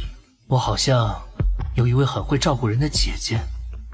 事后去医院做了几次检查，每次检查结果都显示我的身体状况无任何异常，记忆真就来得莫名其妙。既然不是身体问题，那就是心理问题了。于是我开始不定期的去看心理医生，接受心理治疗，并配合服用一些药物。直到14岁，我发现自己倒霉和幸运的过程是能够被主观控制的。我这才理解，原来自己并非天生的倒霉蛋，而是超能力者。当我试图用运气让脑子正常时，才发现那段记忆是真实的。但当我想用运气寻找那个姐姐时，却毫无效果。不过，我现在有了新的猜测，我那多出的记忆很可能是其他世界分区的玩家来到这个世界时用道具或是他们的技能造成的。所以，不管为了活下去，还是为了那段记忆，都得继续参加进化游戏。但心理医生还是得来看，一是给妈一个交代，不然后续会没完没了；二是估计这边会有人祸，所以躲是躲不过去的。你的情况我已经提前了解过了，先不要有什么心理压力。多出了段模糊的记忆，并非什么匪夷所思的事情，就跟感冒一样，你的情况属于一种心理上的疾病，它是可以被慢慢治愈的。很多心理疾病其实都来源于童年问题的残留。我听你母亲说，在你小时候没有给予足够的关心，所以你可能幻想出了一位姐姐，让她替代了父母的位置和作用。在你的记忆里，这位姐姐一定很会照顾你，对吧？她确实很会照顾人，也确实对我呵护备至。问题就出在这里了，如果你想得到治疗，就得弥补你的缺憾和你父母身上的缺陷，并真正的接受他们。也就是说，从认知层面去承认现实，接受过往。听上去挺简单的，只是总体方向而已。这个过程自然需要一些药物和心理引导来配合治疗。先喝口水吧，然后我们开始第一次引导。刚刚解毒大师发动了，这茶水里被下了药。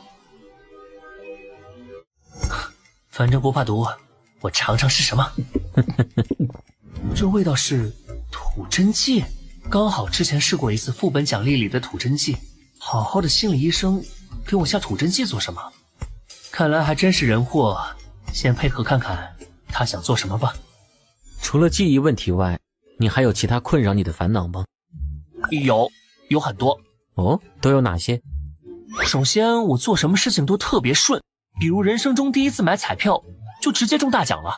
还有，我学什么东西都很快，不只是知识，还有技能，范围概括很广。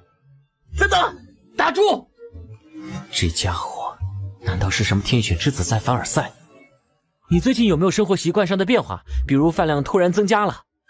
没有。有没有因为饥饿想过去袭击小动物？没有。那力气呢？有没有突然变大？没有。这次的运气不好，来的还真是个普通精神病啊！既然不是目标，那就只能按照正常的流程走了。贫血的耳环。什么？游戏道具？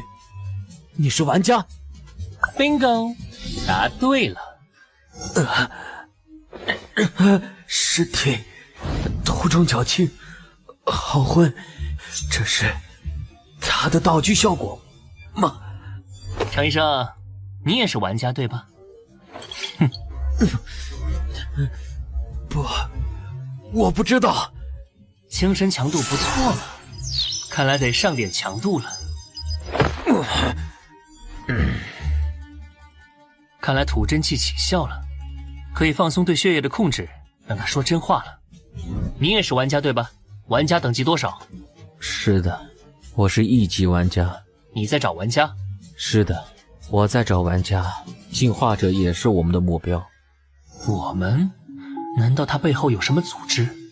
很多进化者困扰于自身的异变，或者玩家从副本回来后出现创伤应激性精神障碍，也需要得到心理治疗。我利用现在的身份，已经成功找到过3位进化者和1位玩家。钓鱼吗？如果是特事局，就不会不认识我。那么这个组织很可能是玩家自建的，野生的玩家组织在钓鱼其他玩家。下面的拷问，特事局还是知情比较好。你们的目的是？为了养殖它们，就和养殖牲口一样。我们可以利用特殊道具控制他们的家人，以此为要挟，逼迫他们不断进入副本，上交所有副本奖励。特殊道具？什么道具？是我们 BOSS 持有的一件地级道具，通过触碰种下印记，就可以远程操控他人死于某种疾病。不过只针对普通人和进化率低于 7% 进化者有用。你们 BOSS 有地级道具？他是地级玩家？是的， BOSS 一开始就被卷入了进化游戏，1个月后他就成为了地级玩家。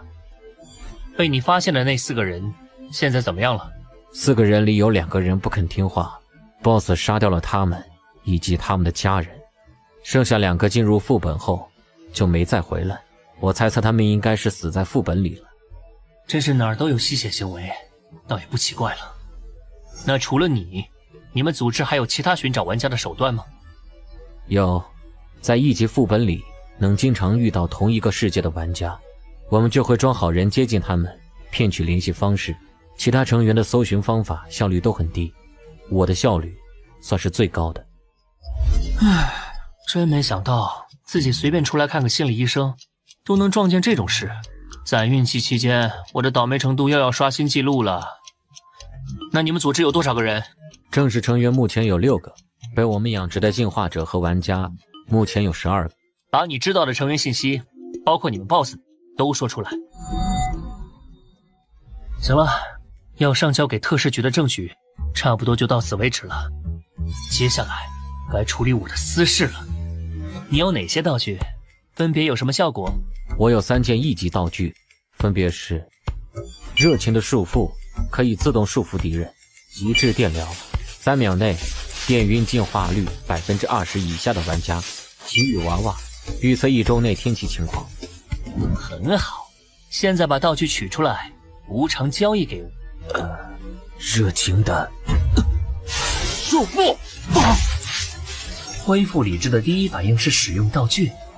你没有天赋，你是吃人玩家吧？哼。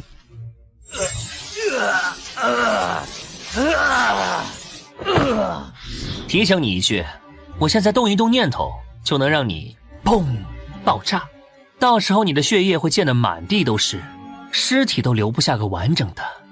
听懂了的话，就别搞小动作。现在，把你剩下的2件道具拿出来，并放弃道具所有权。你有这么厉害的道具，栽在你手上我认了，但想让我交出道具，不可能！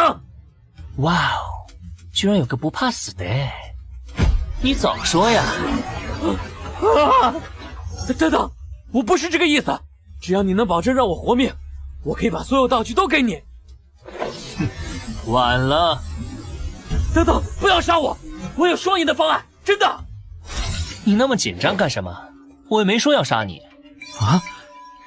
其实你的3件道具我都不怎么看得上眼，给我也只能卖掉换些游戏币，可有可无。那你想怎么处置我？面对你这种不法分子，当然是要报警处理了。什么？证据和情报刚刚我都拍下来了，你们的事情我会联系特事局的人来处理，所以你不用担心我会直接在这里杀了你。当然，前提是你肯乖乖把道具都交出来，否则我会先杀了你，再举报你们。到时候就说你反抗强烈，我一时失手。可你不是看不上我的道具吗？哼，聊胜于无呗。给你10秒钟的考虑时间，10、9。等等，不要惊动特事局，我可以帮你引荐到我们组织，到时候我们一同享受大量的道具、进化药剂这些资源。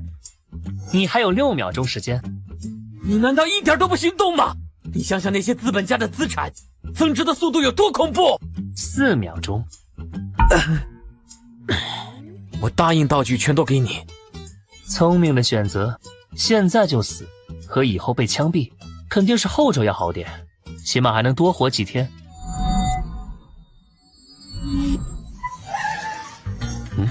来了。你是不是被什么衰神附体了？哼，上次被进化者袭击才过去多久啊？怎么这么快又摊上事儿了？你这都算是行走的扫把星了吧？人难保不走霉运，况且我是罪犯的扫把星，可没牵连到普通人。对了，你怎么来这种地方？你的精神应该没问题吧？有问题啊，不然怎么会跟犯罪分子一样，老想着钓鱼呢？看来是没问题了。说实话啊，我挺意外你会主动找我的，怎么不自己动手啊？这段时间不太方便，而且这不是想看看你在特事局有多厉害吗？一个队长而已啦。不过等把这伙养殖玩家全端了，我应该就能升一阶了。升职恐怕不只靠业绩吧？你的玩家等级提升了？跟你们聪明人说话真累啊，得时刻提防着。酒店副本结束后，我就升D级玩家了。升D级后有什么变化没？最大的变化就是活动范围，或者说玩家地图变大了。1级玩家只能在车站、列车或者副本里活动，而从D级玩家开始，活动范围就没限制了，想去哪里全靠自己意愿。哦，那副本外面是什么？其他世界分区？是的，副本依附于世界分区而存在。当然，这一点是不是绝对，规律目前还不清楚。只知道玩家离开副本后，可以前往该副本所在的世界分区。副本所在世界是什么样的？莫非是世外桃源，还是魔法世界？成为D级玩家后，我只做过1次副本，那个副本所在的世界并不美好，社会秩序破碎，文明也在倒退，高级玩家割地为王，普通人生存艰难。不过据我了解的情报，有一些世界分区情况截然不同，他们已经彻底融入第9维度，成为了进化游戏的一部分，秩序完善，玩家和普通人打成一片，文明高度发达。希望我们也能如此。但愿吧。话说回来，玩家等级到达D级，要通过多少个副本？这个要看副本评价。根据我们推断，不包括遴选副本的话，如果连续3次获得 A 级评价，估计3个副本就能升D级了。感谢您的举报，陈医生我们已经带走了，剩下的成员也会持续追踪抓捕。那我们回见，下次有遇到罪犯，继续打我电话哈。哎呀，队长，该走了。我以后的业绩就靠你了啊！道具晴雨娃娃已回收。这2件特殊道具，即便拿着，也无法发挥道具效果。况且道具本身也实用性不高，就先放储备空间吃灰吧。以后有机会的话，可以交易给其他玩家，用来拓宽人脉关系。我的人偶做好了，我们可以进入副本了。之前你说不方便，那我们过去找你吧。姐姐订了10点的机票，我们大概12点能到安城。范大哥，你家住哪儿啊？我开车去接你们好了，刚好有件事需要你们帮忙。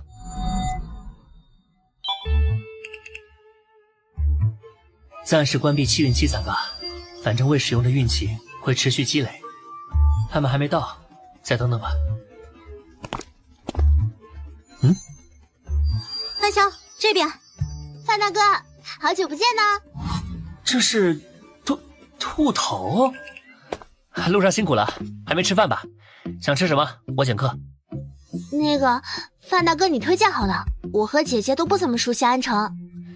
先上车吧，我知道有家焖锅不错，我带你们去。我们出发吧。陆熙宁这种性格的女孩，居然会穿短裙配过膝袜，难不成？别告诉我那身过膝袜加短裙，就是你从遴选副本里获得的道具。很遗憾，就是你猜的那样。如果可以的话，我也不想穿成这样。但这裙子道具太方便了，自带清洗功能不说，还能将我250多公斤的玩偶缩小成饰品携带。好了，先带你们去吃饭，吃完再逛逛安城。逛安城今天不去副本吗？我需要你们帮点忙，准确来说是需要陆白志你帮忙。啊？什么？你的意思是，你有一件能降下霉运的道具，还想用白芝的幸运体制作对冲实验？这种道具你不扔掉还留着干什么？能影响因果律的道具可是稀罕货，扔掉多可惜，说不定能在遇到一些特殊境况时发挥奇效。算了，跟我没关系，这件事你问白芝自己吧。啊，我当然可以。那个，我具体需要做些什么？只需要最近跟着我，然后在心里祈祷我能幸运一点就好。没问题。你方才还提到2件道具，分别是什么？极致电疗和热情的束缚。啊，这都什么鬼啊？虽然名字不正经，但实用性还是不错的，自己看便是。极致电疗就给我吧，我可以让人偶拿着它来战斗。行，那另一个道具，热情的束缚，应该挺适合我的。我有件叫制毒大师的道具，可以给人下毒。如果能提前把目标束缚起来，就不怕对方在毒发之前趁机攻击我了。白痴，下次别再把道具情报随便透露了，虽然它可以另外。我这点警惕心还是有的。对了，除了霉运道具外，我还有一件道具，需要陆白芝你的能力帮我试验一下。可以啊，是什么道具啊？又跟运气有关的。是一个能靠操控自身血液战斗的道具，但血放多了很容易陷入虚弱状态，需借助你的治疗天赋配合。原来如此，没问题。其实从吃饭开始，我就重启了运气积攒。如果今天能平安度过，那就证明运气和霉运是可以抵消的。陆白志还真是个小福星啊！好了，道具先收下吧，进副本前可以找机会熟悉一下。谢谢你，范潇。谢谢你啊，范大哥。什么声音？该不会是你的霉运道具起效果了吧？暂时还不清楚。这是年轻，你认识？啊，这是特事局的人。发生什么事了？是养殖组织的人，很棘手。特事局就这点本事？那给老子去死吧！先死的是你！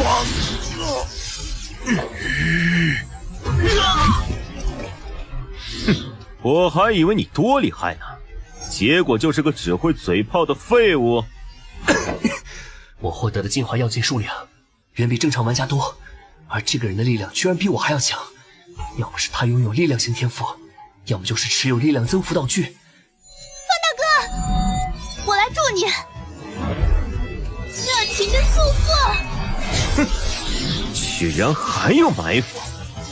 这种破绳子，就想拦住老子吗？不好！热情的束缚，收回！世子，你后退，我来。就是你了，去吧，接属人偶。啊，人偶？极致电疗。什么？就这？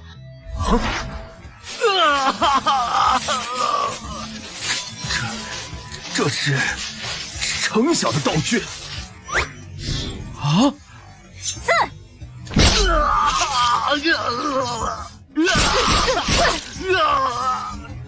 好了，停。道具回收。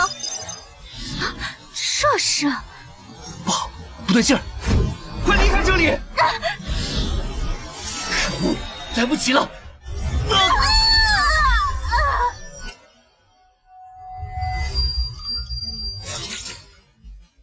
我们的位置转移了，怎么回事？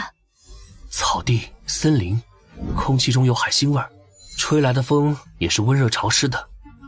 这不是单纯的幻象，还是先把攒运气的能力关上吧。现在的状况有些超出我的认知了。抱歉，情况紧急。没事。把我们传送到这里来的是你们特事局的道具，还是养殖组织的？这件事情之后再解释。现在当务之急是解决掉共同的敌人。这是杜若，他也被传送到这里了。看样子这个领头的就是程医生说的 BOSS， 他应该有一件特殊的防御道具和一件远攻道具，而且已经是地级玩家了。没想到政府已经组建了玩家组织，这次算是我们栽了。不过我们现在都正处于未知环境，看你们这懵逼的样子，现在这种情况恐怕也不是你们的道具造成的吧？不是，这个倒霉蛋怎么也在这儿？不如大家先停手如何？哼，算了，有他在，我们的把握倒是能更大一些。动手！是。哼，断气！可恶！哼，这是交涉失败的意思吗？我就没打算和你交涉。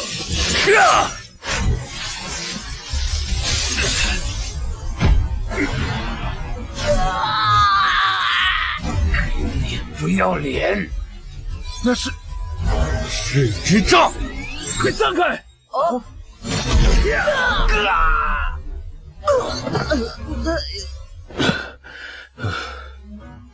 哼，有点本事。血之杖，火毒蛇焰。哼，不过如此。血之杖，炎玉球。就这样了吗？对方速度比我快，攻击又能穿透我的防御道具，被杀掉只是时间问题。混蛋，这可是你逼我的！哼，不好，他冲过来了！朱杰，拖住他！好。歧视我！啊，是，可恶！肢体不受控制了，是控制系能力。哎，他冲过来了！趁他被控制这段时间，得想想办法。特使局领头的肯定有防御道具，否则也不会挡得住热浪和火焰。这几个人估计是被卷进来的普通人，先杀几个，再留下几个当人质。他的速度好快，完全躲不开啊！去抓人质！啊，人质？哼，不自量力，天险耳环！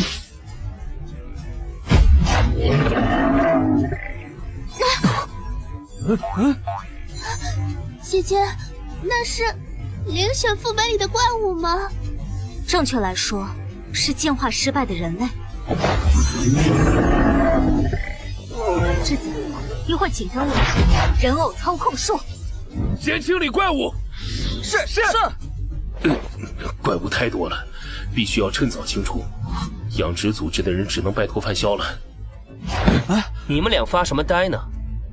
程医生是我举报的，我在这里斩草除根，以后可能会威胁到我的家人，必须在这里将他们全部杀掉。BOSS 小心！没想到你竟是个1级玩家，速度好快，还好这个距离我有优势。哦，原来你是地级啊！不过那又如何呢？准备好迎接死亡了吗？是之。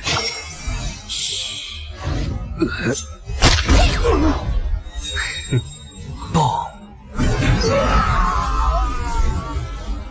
范大哥，好猛啊！他的嗜好还真是，不过作为队友，还是一如既往的强大。爆开了！这人是……不用担心，他是我们这边的人，先消灭怪物。是。愤怒的鸦片，光之使，极致电疗，热情的束缚。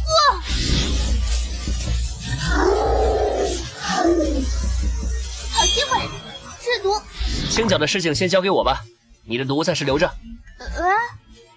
嘿，让我们速战速决吧。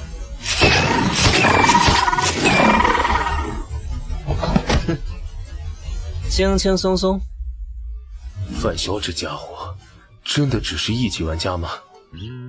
哇，摆开数一数，超过10个了。范萧，你对我真好，我好喜欢你呀。不过我还没玩够呢，我还想和那2个漂亮姐姐玩。不行，持续时间还有30秒，带我到高空看看，侦测地形。岛屿中间居然有这么多建筑，这么多耕地，看来有不少人类生活在其中啊。过去绕着城镇转一圈。哦。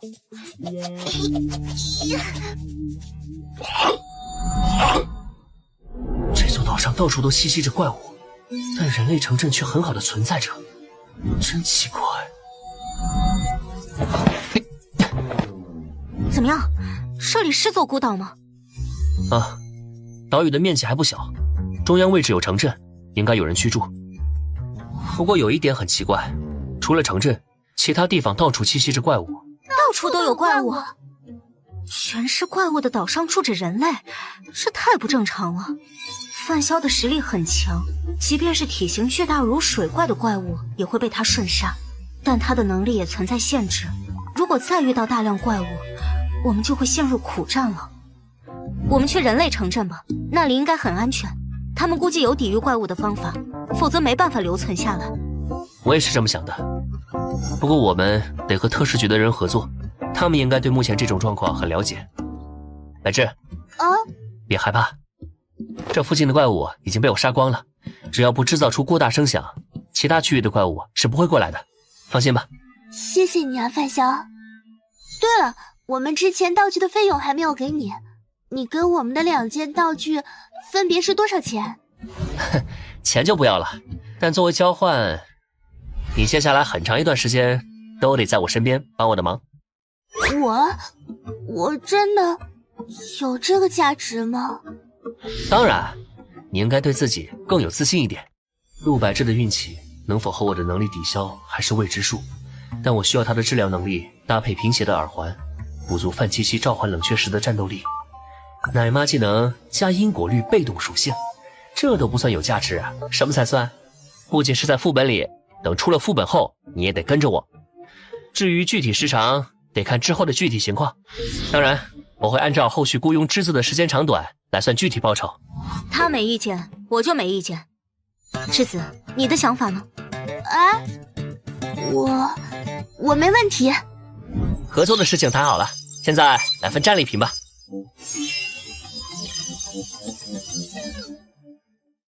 传闻有一位魔法师有重度洁癖，他开发出一种拒绝外物落在自己身上的魔法，并将魔法附着在一条项链上，随身携带着。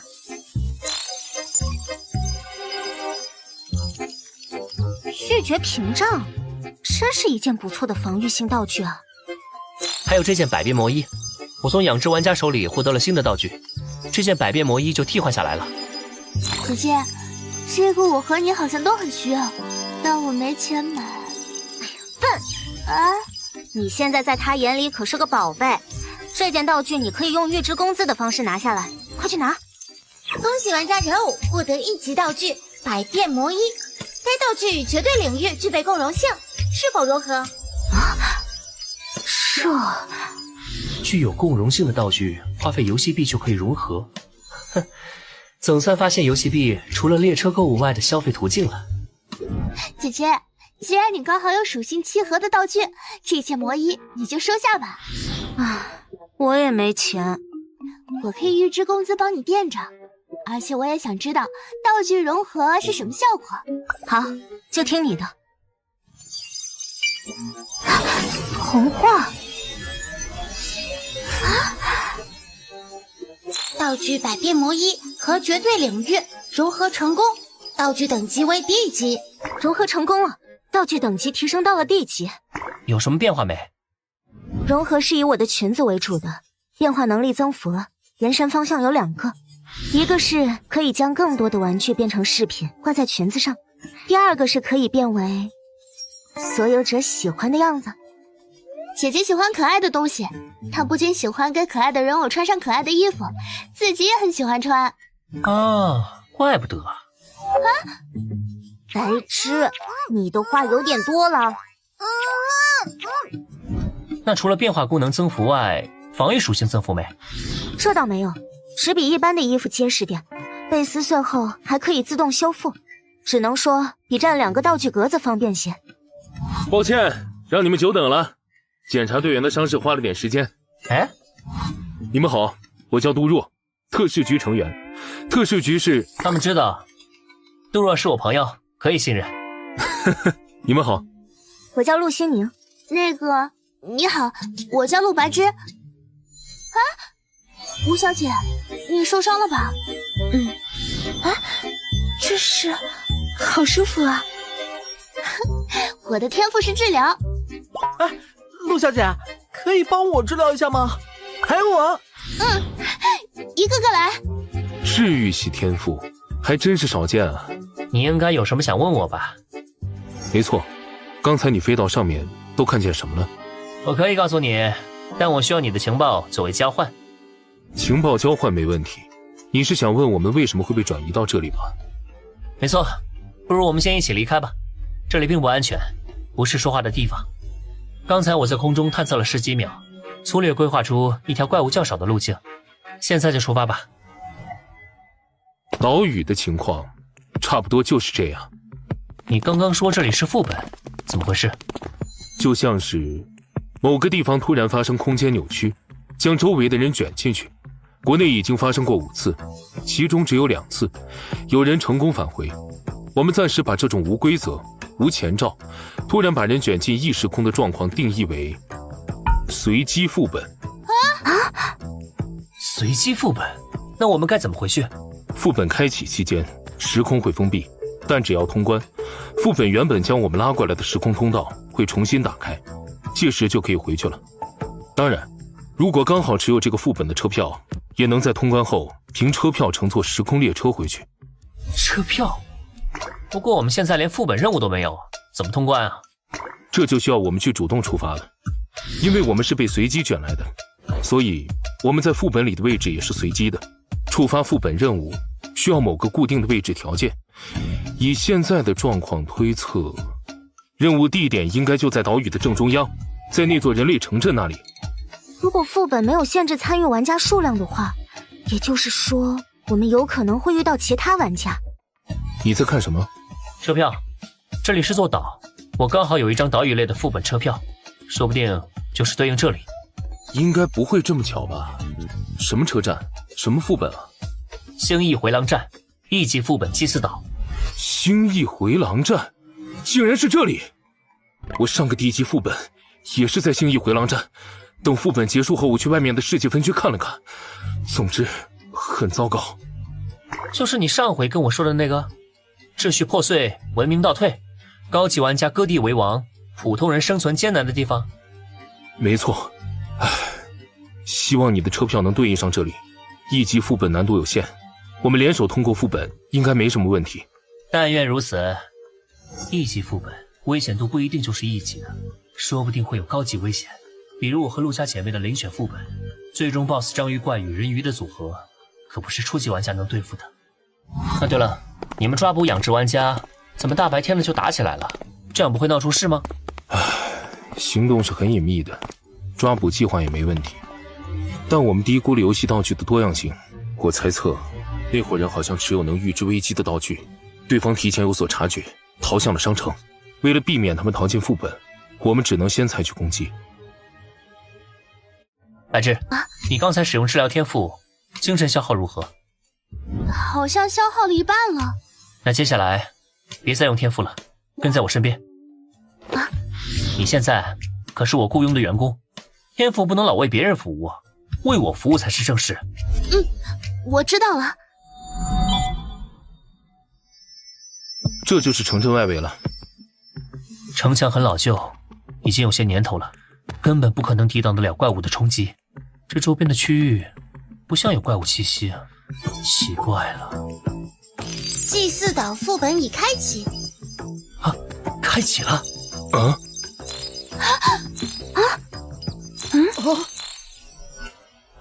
罗基岛是一处民众生活幸福指数极高的岛屿，这里气候适宜，盛产全世界公认最美味的黑鱼，岛民热情好客，贫富差距极小，是一处极好的移民之地。救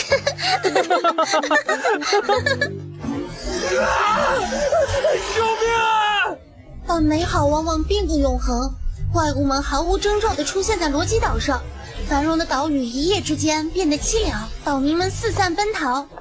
这个时候，岛屿之神出现了，他接受岛民们的祭品，将怪物驱赶在了城镇之外。在岛神的保护下，罗基岛恢复了以往的一切，祭祀活动在罗基岛上逐渐频繁起来，这里便成为了一座祭祀岛。提示：一、天黑前必须选好住宿的人家；二、每位岛民家里最多只能入住3位客人；三、不得攻击岛民，违反规则将会受到岛神的严厉惩罚。副本任务：达成其一即可。一、存活3天；二、探索祭祀岛的全部真相。还真是祭祀岛啊！别看我碰巧而已。竟然是存活类副本，有点麻烦，看来危险程度不会太低了。岛神？这个世界有神吗？不排除有这个可能，当然也可能跟范萧经历的上个副本里的恶灵一样，只是个代指。副本情报都随便透露，你们的关系不浅啊！我盲猜，女朋友？我发现你这人还挺八卦的。我们是队友，可别乱猜。哎呀，我懂。我们的主要危险好像来自于岛神，也不知道神的惩罚会是什么。从游戏提示介绍来看是这样，但只要不违背规则，岛神的惩罚就跟我们没关系。所以我猜测，我们面临的真正危险来自其他的东西。确实如此，岛神只能算是潜在敌人，但说不定还是有方。总之，都提高警惕吧，时刻注意有没有其他危险。现在太阳还没有下山，我们有充分的时间来寻找借宿的人家。先分头行动吧。我发现你很喜欢分头行动，这次不会又挖了什么坑吧？都是熟人，我坑谁啊？你这属于被害妄想症。是，单纯是大家分开收集情报效率最高。行吧，现在是下午1点半，我们6点半在这里集合，交流情报吧。当然，这里毕竟不是地球，可能状况不一样。如果天黑来得早，集合时间就提前吧。我没问题。那大家就出发吧。那个，我们3个要住一起吗？当然，游戏提示的前2条明显是在强行将参赛副本的玩家分隔开来，危险很可能就在晚上，所以我们必须住在一起，一同对抗。姐姐，我不是问这个了，我在想我晚上要和谁睡在一起，因为我被雇佣了，而且范萧说我得一直形影不离地跟着他，所以晚上是不是得……不，我应该没要求到这种程度吧。现在副本里我需要的是你的治疗天赋，你的天赋使用时间不是无限的，所以不用一直跟着我。只不过天赋消耗精神，你估计会陷入虚弱状态。为了安全着想，你最好时刻待在我旁边，我也好保护你。至于晚上，咱们别离太远就行。听见没？我都不知道是你思春了，还是你太老实了。什么思春啊？姐姐，你说的太过分了。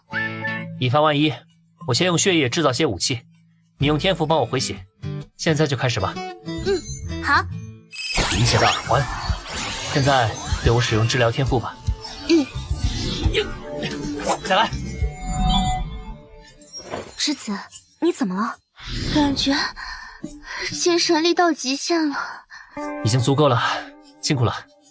今晚你好好休息，明天精神应该就恢复了。用贫血的耳环形成的血液，使武器硬度已经超越了正常材料的极限。除了需要发动者保持清醒，可以说没有缺点。而2-3天不睡觉，对于我现在的进化率来说不成问题。栀子，找到留宿的地方了吗？那里好像比较合适。有人在家吗？谁呀？啊！我们家不欢迎你们，你们去别的地方吧。妹妹的运气难道失效了？平常只要是她的选择，肯定能够帮助到我们找到最合适的借宿之地。但现在的情况……臭丫头，你在干什么？哎呀，原来是有客人来了。抱歉啊，快请进吧。你们都是生面孔，应该都是外面的来客吧？请不要介意我女儿的态度，她只是因为一些经历讨厌岛外的人，并不是专门在针对你们。热情招待客人可是神灵给我们的神谕。小易，去你自己屋里，别出来捣乱。好的，爸爸，我知道错了。让你们见笑了。没事儿，外来的人品性的确良莠不齐，可以理解。请放心，我们都是好人，很好相处的。来到副本里的玩家基本都生性多疑，而且都目的不纯，为了完成任务做出什么事情都不奇怪，不被信任很合理。包括你这样的 NPC 也同样不值得信任。你们看上去啊，确实很面善。是过来寄宿的吧？没错，我们需要在这里借宿3晚，不会给你们添麻烦吧？不会的，快请进。茶香味不错。他也太大胆了，刚进房子就敢喝来历不明的东西。这茶算是我们岛上的特产了，被很多外来的客人称赞过。哦，竟然是你们自己种的？外面那么多怪物，你们茶树种在哪儿？北边，那里有一片平原，除了茶树外，还有很多农作物。我们整座岛的人都靠那边的地养活。外面的怪物多，我们没办法去海边捕鱼，还好神灵庇护我们，让我们能有一片地种点东西。那个，岛上这么多怪物，你们就没有想过离开这里吗？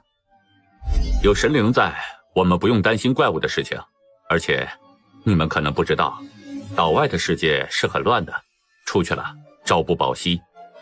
我们能有这么一块安宁之地居住，已经很满足了，没人想搬出去。请问，真的有神灵吗？您见过没有？你这是问的什么话？神灵大人一直存在，一直在保护我们，还用得着你这个小姑娘来质疑？抱歉，小姑娘不懂事，好奇问一问而已，请别介意哈。算了，不过你们千万记住，在这座岛上必须尊敬神灵，不敬神，迟早会被降下神罚。我们一定记住。我们互相还不知道名字，自我介绍一下吧，我叫范二。叫我栀子就好了。人偶。你们外来人的名字还是一如既往的奇怪。我叫李文栋。你们招待过很多外来人吗？是啊，每隔一段时间都会有一批人到来。外来人是不是有很多会死在这座岛上？那是他们自己找死。明明好好遵守神灵定下的规则，就不会有任何事情，但他们做了很多违规的事儿，还不敬神灵。你们3人最好注意一下，不要违背神灵的规则，否则连我也救不了你们。这样吗？神灵都定下了哪些规则？我们只知道要必须借宿这一条。你们不知道其他规则？其实很简单。第一，夜晚必须找到借宿的地方。第二，每家每户最多只能同时招待3名客人。第三，不能攻击岛上的居民。第四，晚上10点必须到中央神殿参拜，向神灵祈福夜晚的平安。只要遵守这4条规则，就不会出什么问题。你们可要记清楚了。4条规则，比游戏提示多了1条参拜祈福的规则。游戏提示是不可能出现错漏现象的，所以，要么是李文栋在说谎，要么这条规则本就得从岛民口里得知，算是副本考验的一环。到底是哪个？以往来的外来人里，是不是有一些有特殊能力的人？你是指玩家吧？确实有这类人混在外来人群里，把我们这座岛当成什么副本，说是要来通关，还说神灵大人是什么副本 BOSS。 哼，真是一群神经病。你们不会就是这种玩家吧？当然不是，我们是被突然转移到这里来的，然后遇到了一些有特殊能力的人，他们还威胁我们，说要把我2个妹妹抓走，还好最后有人帮我们解围。原来那些有特殊能力的人是玩家吗？真是奇怪的称呼。哦，对了，李大哥，你们是这里的原住民吗？为什么这么问？我在想，你是不是和我们一样，是被突然转移到这里，然后回不去了，便定居下？当然不是，小伙子，你担心过头了。神灵的想法不是我们凡人能揣测的，只要遵守规则，住上3天就能回去了。没这么简单吧？我听别人说，这座岛上有很多……能有什么？那都是杜撰的传闻。只要敬畏神灵，就不会有危险。我听说这座岛上有祭祀活动，我们能参与吗？什么祭祀活动？你听谁说的？外面的人都在说。胡说八道！什么狗屁祭祀？神灵大人是无偿帮助我们的，哪来的什么祭祀？我又没说祭祀是不好的事儿，你自己不也说每天需要参拜吗？你这是什么话？你是要侮辱神灵吗？你再亵渎神灵，就给我滚！哎呀，李大哥，别激动，别激动！亵渎神灵的人，我这里不欢迎。我这个妹妹耳朵和脑子都有点问题，经常说胡话的，她可能是听错了吧？哪有什么祭祀活动啊？我就没听过。您大人有大量，把它当个屁放了就好啊。为了情报，我忍了。哼，既然脑袋有问题，那你就把它管好了。在这座岛上说神灵的坏话可是要负责任的，出事儿了别怪我没提醒过你们。啊，对了，李大哥，你们家的房间够吗？你也看见了，我们人多。这栋房子就我和小易2个人住，剩余的房间很多，你们跟我来吧。2楼一共有5个房间，专门供来客借宿。接下来3天你们就住这里吧，房间随便选。啊，谢谢啊，那我们就打扰了。那我就选靠楼梯口这间吧。我们2人一间，住你旁边。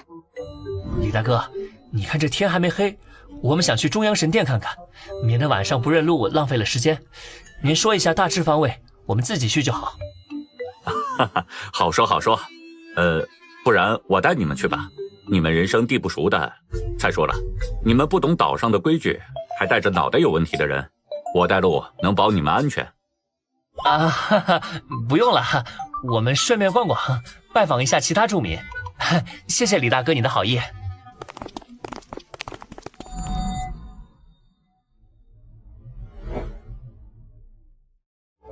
我感觉这个李文栋有点古怪，我们晚上真要借宿在他家里吗？可以横向比较一下，我们接下来再去拜访几家试试。不过我估计都差不多，最终我们还是得回来，就看你相不相信智子的运气了。李文栋家是他选的，应该比其他家靠谱点。这就是你的判断依据？靠直觉猜的。好吧，你之前随便喝别人泡的茶水，就不怕出事吗？嘿嘿，茶水没问题，就是普通的茶水而已。你这么笃定，莫非你有能检测毒药的道具？那即便是这样，也有点莽撞了。1级玩家只能够获得1级解毒剂，能力肯定有上限。你这么做有点冒险了。道具只是一方面，正常人面对现在的情况都会变得谨慎。对面只要不是蠢货，就不会刚见面就下药。而且有栀子作为队友在，行为冒险一点也没关系。三少，你放心吧，解毒和治疗的事情就交给我了。栀子的运气，我是相信的。借宿就定在李文栋家吧。李文栋说的第4条规则要不要遵守？我们得先仔细探查一番，不能盲目从信。对了，你不是很会看人微表情吗？李文栋说谎了吗？微表情不是读心，你可别把我想的那么神。总之，在我看来，李文栋确实有问题，但同时他的演技很可能非常好，得注意提高警惕。姐姐，范潇，已经下午3点了，离约定汇聚的时间只剩3个半小时。不早了，该确定路线了。剩下的时间，我们去拜访一下其他岛民，再收集一些情报。好主意，等拜访完其他岛民，我们再去中央神殿仔细探查一番吧。出发吧。3人选出了6位岛民的家去拜访，遇到的状况跟李文栋家里差不多。这座岛上的居民都非常热情好客，前提是别踩到他们的雷区。每当谈及跟岛神相关的话题时，岛民们就会变得严厉又严肃，甚至会发怒，变得极具攻击性。胡说八道什么？这里不欢迎你们！凡是提到有关祭祀的话题，必定会被岛民用粗暴的言语对待，并都持着神灵是无偿帮助他们的说辞，否认祭祀活动的存在。这个话题就如同什么洪水猛兽一般，让他们畏惧如虎。他们肯定在隐瞒一些事情。就算真的没有祭祀活动，也不会出现这么大的反应吧？现在反而有些此地无银三百两了。也许吧。现在想从岛民身上找到突破口，以目前的状况来看，几乎不可能。要是没有不能攻击岛民这条规则就好了。啊，姐姐你想干什么？用些手段威胁询问而已，我还不至于直接折磨拷问他们。现在有这条规则，岛民们有恃无恐，我们毫无办法。不，也不是不能威胁。你有办法？我怎么感觉你很热衷于用威胁手段？其实很简单，我们不能在副本进行时攻击岛民，但副本总有结束的时候，而且地级玩家在副本结束后可以决定自身去留，不会被强制传送到车站，懂了吧？懂了。冒充地级玩家，威胁说我们要秋后算账。不错，晚上在李文栋身上试试吧，白天去试的话容易闹出事，犯众怒就麻烦了。那个，我们这样会不会太过分了？李文栋都给我们提供借宿了，我们还威胁他？你放心吧，最多是言语上的威胁。别忘了，我们还有个不能伤害岛民的规则呢。他若不吃这套，我们拿他也没辙了。先别急着过意不去，或许我们才是正义的一方也说不定。我们是正义的？你是说李文栋同意我们借宿这件事没安什么好心？还记得给我们开门的女孩吧？她见到我们来访，表现得非常抗拒，一个劲儿赶我们走。随后李文栋出现，赶走了小易，解释说是以前和外来人闹出过不愉快，所以小易才讨厌我们。这套解释很合理的，玩家都是些什么人，我们都清楚。等等，小易从始至终都没有自己开口讲述理由，相反，李文栋还强行将他支开了，有点刻意。是啊，只要他自己没开过口，那就存在另一种可能性，他不是在赶我们，而是在帮我们。或许这就是白芝的运气。不管李文栋安没安好心，我们今晚都得试着威胁他。接下来去中央神殿看看吧，无论如何得在天黑前调查清楚。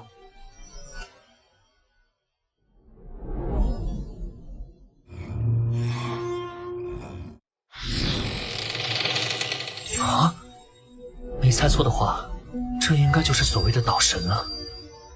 这座神殿看状态估计已经存在30年往上了，岛神最起码是30年前出现的。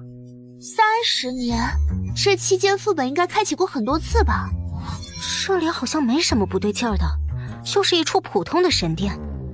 我们应该没办法从神殿上判断第4条规则的真假了。那现在只能靠推测了吗？我的结论是，晚上最好不要外出。我的也一样。你们的判断依据是什么？首先，游戏提示要求我们在天黑前找到借宿的人家，这就是变相暗示我们夜晚外面有危险，不要随便外出。其次，根据我们调查到的情报，晚上10点需要去神殿参拜祈福的只有我们外来人，而本地人是不需要遵守这条规则的。很奇怪，就像是本地人在诱骗我们外来人晚上出去。李文栋的女儿小艺在阻拦我们去他家，和他父亲表露出的态度截然相反。若我们选择相信小艺，他的态度表明我们进入他家里和他爸爸接触会有危险。好像都是些猜测性的东西，缺乏证据支撑。即便如此，至少有一点是可以确定的，游戏提示不会说谎。我认为游戏提示里没有的规则可以无视。这是存活副本，但这座岛上的危险在哪里？除了外面的怪物外，我只看到了岛民呢。怪物就不说了，我们可以应付。这里我们可以大胆假设，岛民才是真正的危险。或许他们之所以对祭祀话题如此讳莫如深，就是因为他们深知我们这些外来人就是所谓的祭祀活动的祭品，岛民要把我们献祭给神。至于手段就不得而知了。的确，这种可能性最大。既然如此，就无视第4条规则好了。那个，我有一个提议，正面就信岛民，反面无视规则。嘿，答案是反面，我们要无视。有种白分析了一通的感觉。如果不搜集情报分析，你信不信抛硬币的结果？那得看是谁抛的。如果是栀子的话，我信。我也没那么准。小心！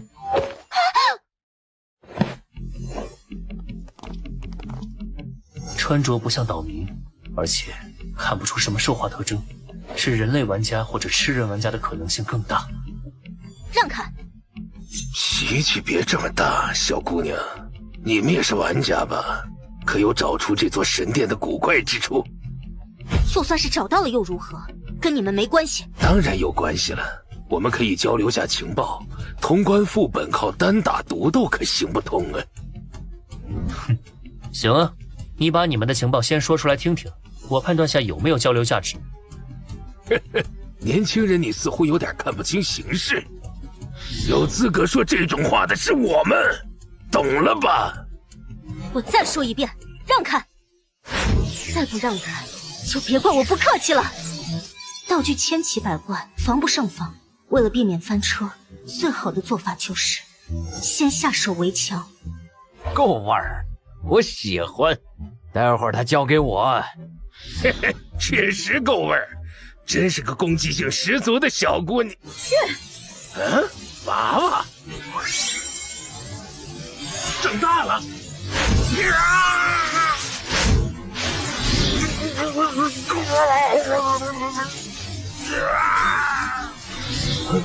什么？手忙脚乱。栀子，似乎是一件让人手里拿不住东西的道具。是人偶，力气好大。身为吃人玩家的我还要略胜一筹，必须全力压制才行。这里我拖住，你们去处理剩下的人。好，上，抓住他们做人质。是。就凭你们，还想抓我？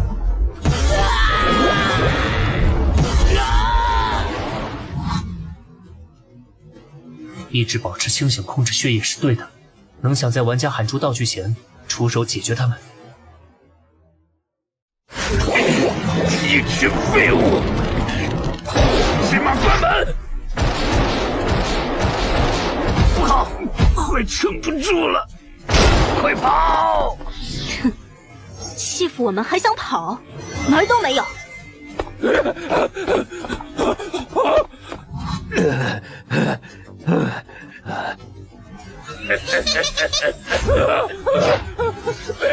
别过来啊！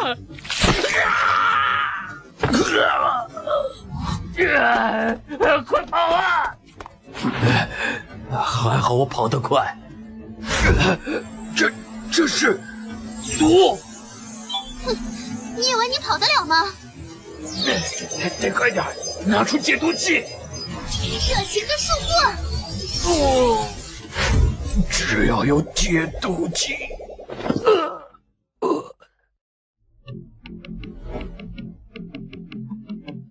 好可怕！他们的玩家编号显出来了，都是吃人玩家，哼，果然不怀好意。范潇，这种事情很常见吗？算是吧。玩家长期游走在生死边缘，心里或多或少有些扭曲、残酷。杀人、抢道具这种事，再正常不过了。何况他们还是吃人玩家。吃人玩家就是凶狠残酷的代名词。或许他们里面也有善良的人，但随着被食欲一次次折磨，什么事都做得出来。应对杀人玩家，就要见一个弄死一个，基本没有杀错的可能性。好了，收拾战场吧。血液凝固的武器，连道具大门都差点劈开，穿墙断钢，估计更简单。而我准备了13把，嘿嘿。好不容易得到一件道具，还是被你给砍烂了，倒霉！别告诉我你继承了那个道具门。姐姐，我想和你换道具，我觉得你的道具更适合我。世子，你不用照顾我，你继承的道具明显更好，让人手上握不住东西，可以废掉敌人的大部分攻击手段。这件道具的效果很强。不是啦，我需要的是防御道具。先给人放毒，再把他捆住，然后再用防御道具保护自己，挡住对方可能拥有的远程攻击道具。这样一套组合下来，等毒素彻底发作后，对面估计就没有什么反抗能力了。这还挺厉害的。对啊，虽然手忙脚乱也算防御道具，但没有你的道具门全面，它只能防住敌人拿在手里的道具，像是操控型的，比如范潇那样的耳环就防不住了。而且姐姐，你更适合我这件道具，你的人偶是近战型，想象一下，等你的人偶靠近敌人后，你突然发动道具，卸掉对方手里准备用来战斗的近战武器，对方一定会很懵。可以，这次就算是我占你便宜了。没有啦，而且我们分那么清楚干什么？啊！范潇不会误会，我是个腹黑阴险的人吧？道具回收成功，获得2万游戏币。好了，既然战利品也结算完毕，那就先回东门那边跟特使局的人会合吧。哦对，时间不早了。没想到这座岛上除了我们外，这里还有其他玩家。有其他玩家才正常，除了我们这类被卷进来的玩家外，肯定还有正常通过车票进来的玩家。这个副本很大，估计城镇4个方向的大门处都是副本任务的触发地点，所以进来的玩家应该还不少，我们得提高下警惕了。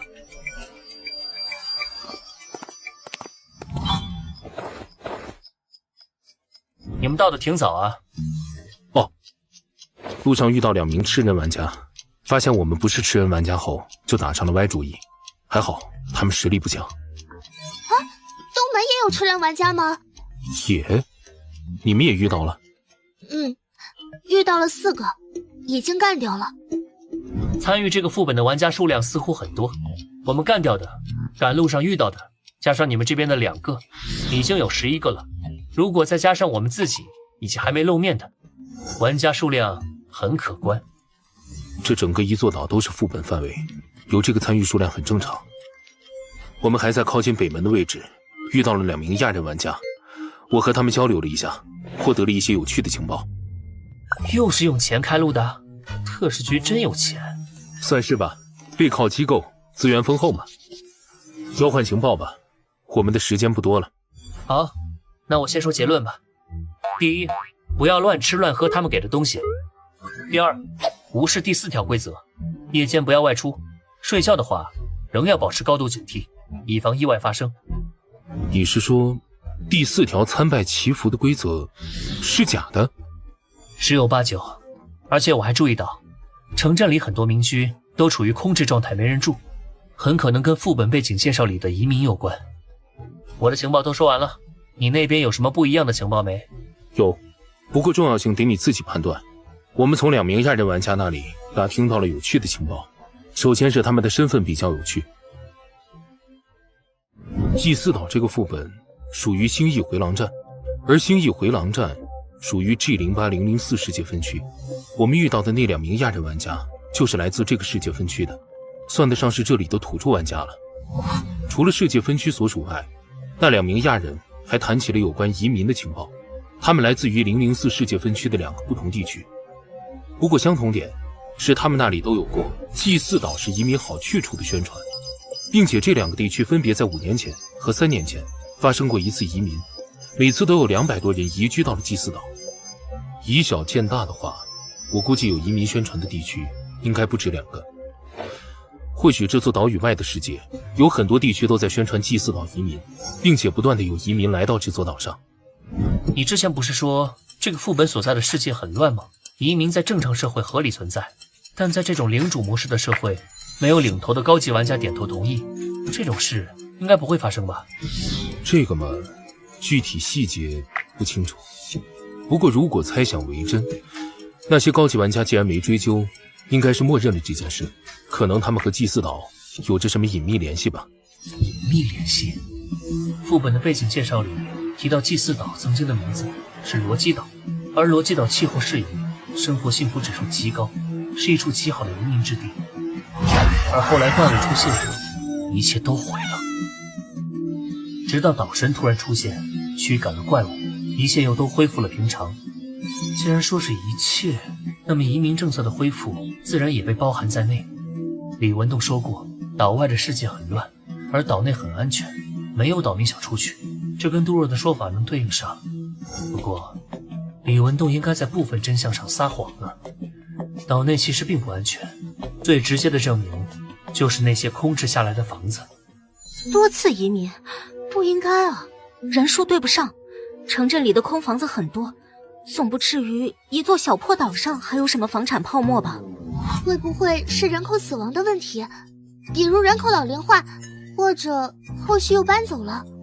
可能性不大。再怎么说，有多次移民进入，这座岛上的居民人数应该不会少，起码住满空屋子是没问题的。估计因为什么事情死了很多人吧，就跟之前怪物降临肆虐一样。这座岛应该还发生过另一件我们不知道的大事，导致了很多人死亡。也许不是大事造成的。啊？你想到什么了？我们可以换一种思路，从结果推原因，并不是有什么大事件造成了岛民的大量死亡，从而出现了大量空房子，而是不断有岛民在持续的死亡着，才需要一次又一次的移民来填补岛上的空缺。不断有人在死，岛外还在宣传移民，这背后不会有什么阴谋吧？确实很像。你们不觉得怪物和岛神相继出现这件事有点太巧了吗？也许祭祀岛一开始就是个阴谋，不，应该说是一个陷阱。比起陷阱，我更认为这是一桩交易。交易？确实有很大可能是一桩交易。岛外的世界高级玩家割地为王，那些高级玩家应该和岛神存在某种交易，他们持续输送移民到这座岛，岛神则满足他们的一些愿望。啊？岛神有这么强吗？连高级玩家的愿望也能满足？岛神的实力应该不怎么样，如果很强，哪需去宣传移民，直接去抢不就好了？而且我估计这个副本连随机传送人进来都存在使用次数限制，否则也不需要移民了。不错，并且会把谁卷进来也完全随机，否则我一个地级玩家卷到1级副本里，这不是送分吗？哼，你倒是挺自信的。不是自信，成为地级玩家后，我就被限制参与1级副本了，手里的1级副本车票全都无法使用了。进化游戏应该不会做出没意义的限制。你觉得理由是什么？我先来说说我的结论吧。好，你来讲讲。岛外的高级玩家想获得什么，完全可以靠进化游戏，不至于求到岛神头上。所以他们和岛神的交易，可能不是为了他们自己，而是为了他们的子嗣。高级玩家的子嗣也成为了玩家，为了这些初级玩家的安全着想，那些高级玩家便和岛神交易，把子嗣送进来，让他们毫无危险地通关副本。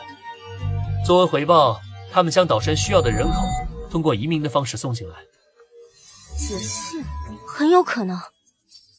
副本里的危机对所有人都一视同仁，即便是高级玩家的子嗣也不例外。贿赂副本 BOSS， 间接制造出可受掌控的安全副本，这不仅可以惠及子嗣，甚至能当做一门生意来做。我猜测岛神本身也有高级玩家的实力，否则高级玩家可以通过威胁岛神来达到这种效果，用不上以移民作为代价。既然是猜，那我们不妨猜得更大胆一点。岛神不一定有着高级玩家的实力，而移民进来后又消失的这些人，我猜岛神是吃人玩家，他们都被吃掉了。什么？谁也没规定玩家不能成为副本 BOSS 吧？岛神是吃人玩家，那么和岛神搞暗地交易的高级玩家也全都是吃人玩家。吃人玩家的子嗣估计也成了吃人玩家。他们不断把移民送进来，说不定是让自己子嗣在通关副本的时候还能享受一场场吃人盛宴。祭祀岛说不定已经成了这些吃人玩家二代们的娱乐场所。你们这么看我做什么？这太残忍了。你说过你的直觉一向很准，我还没见你猜错过。如果你的猜测成立，那么除了消失的岛民外，也许不必守3条规则的人也会被岛神抓去吃掉。可能这就是所谓的严厉惩罚。答案错误。我试了试用你的猜测提交答案，没成功。你动作可真够快的，提交答案的机会只有3回，省着点用吧。现在玩家2代藏在哪儿？祭祀活动是怎样进行的？岛上还有哪些危险？这些东西我们都还没弄清楚。就算我的猜测正确，信息不完整，也算不上真相，怎么可能直接通过？嘿嘿，我知道，试试而已，万一成了呢？我们这里这么多人，每人拿2次机会来试交答案，试错的机会次数是很可观的，不该省的时候就不用省了。算了，先度过第1晚再说吧。你们带食物了吗？我建议别吃岛民们给的东西，在晚上时尤其要注意。我带了。我也有一些。从这里返回借宿之地后，估计天也差不多要黑了，我们先在此分开吧。希望明天大家都还在哟。你少立些 flag 吧。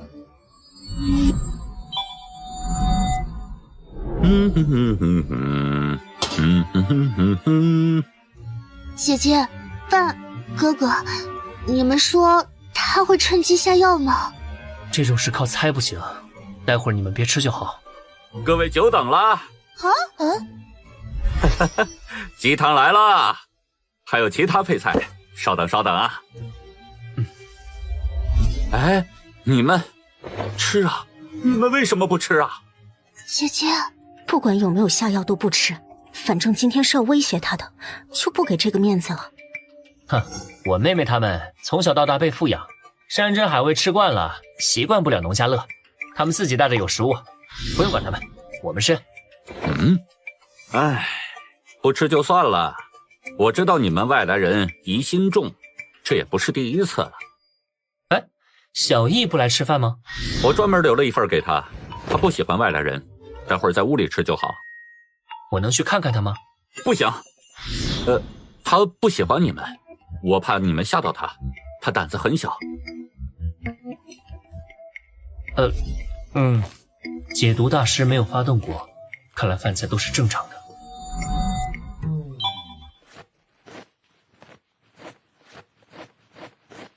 哎，你们不去神殿参拜祈福吗？再晚就来不及了。这个嘛，我在心里祈福就好了，就不过去了。我也是，心意已经到了。现神讲究个心诚则灵，位置不重要。你们这是拿自己的命在开玩笑！夜晚不祈福，迟早会出事的。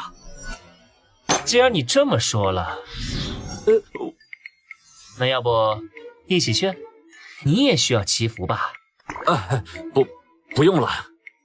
我们生活在这座岛上的人，本来就受到神灵的庇护，不需要专门去夜晚祈福。哎，祈福神灵又不会吃亏，就是多走几步路而已。一起吧，除非你不敢去。我胡说八道！需要祈福的，从来只有你们外来人。我好心提醒，你们却不领情。既然如此，你们都给我滚出去！我的家不欢迎你们，给我滚！他急了，不过我都27%进化率了，让他推也推不动。你说这是你家就是你家了，土地是公共资源，属于大家。我还说空气是我的呢，你呼吸怎么不给我交钱啊？你无耻！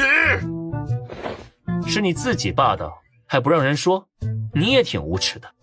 我猜晚上外面很危险吧？你着急把我们赶出去，是想我们死呢？你胡说八道！你们3个都是玩家吧？外来人果然不能信，满嘴谎言。哼，你们想住就住吧，反正不敬神，你们迟早会死。小姑娘，你什么意思？我想知道你们的祭祀活动是怎样进行的，祭品又是什么？我说过了，没有祭祀活动，祭祀什么的，这些都是你们外来人传出的谣言。今天你不说出个1、2、3来，别想安全离开。怎么，你们还敢杀我不成？来啊，有种就碰我一下试试！来啊！我们确实现在不敢碰你，但你也别得意忘形。我告诉你，我哥哥可是地级玩家，还是人面兽心的变态，对付人的手段狠着呢。嘿嘿嘿嘿嘿嘿，就算在副本里头没办法奈何你，但等到副本结束，哼哼，你还有你的女儿啊，都别想活。你敢得罪我们，他迟早会把你们父女折磨致死的。你们3个神经病，我根本不知道你们在说什么！给我让开！你们这些不敬神的混账东西，迟早会死，迟早会死！他不上当，我们怎么办呀？他子害怕夜晚外出，至少我们的猜测正确。第4条规则确实是骗人的，晚上不能出去。要不我们去问问小叶？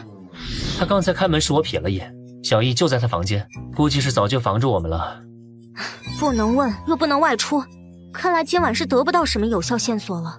那我们去2楼的房间睡觉。2楼是他推荐给我们的，说不定有陷阱，最好别去。猜测这个没意义，这个副本明显开启不止1次了。岛民们若是想坑玩家，肯定已经把损招都研究透了，说不定待在客厅里也有陷阱。哼，反正我们已经和李文栋闹翻脸了，不如就做得更绝一点，直接闯进他房间，给他当守夜人，如何？好主意。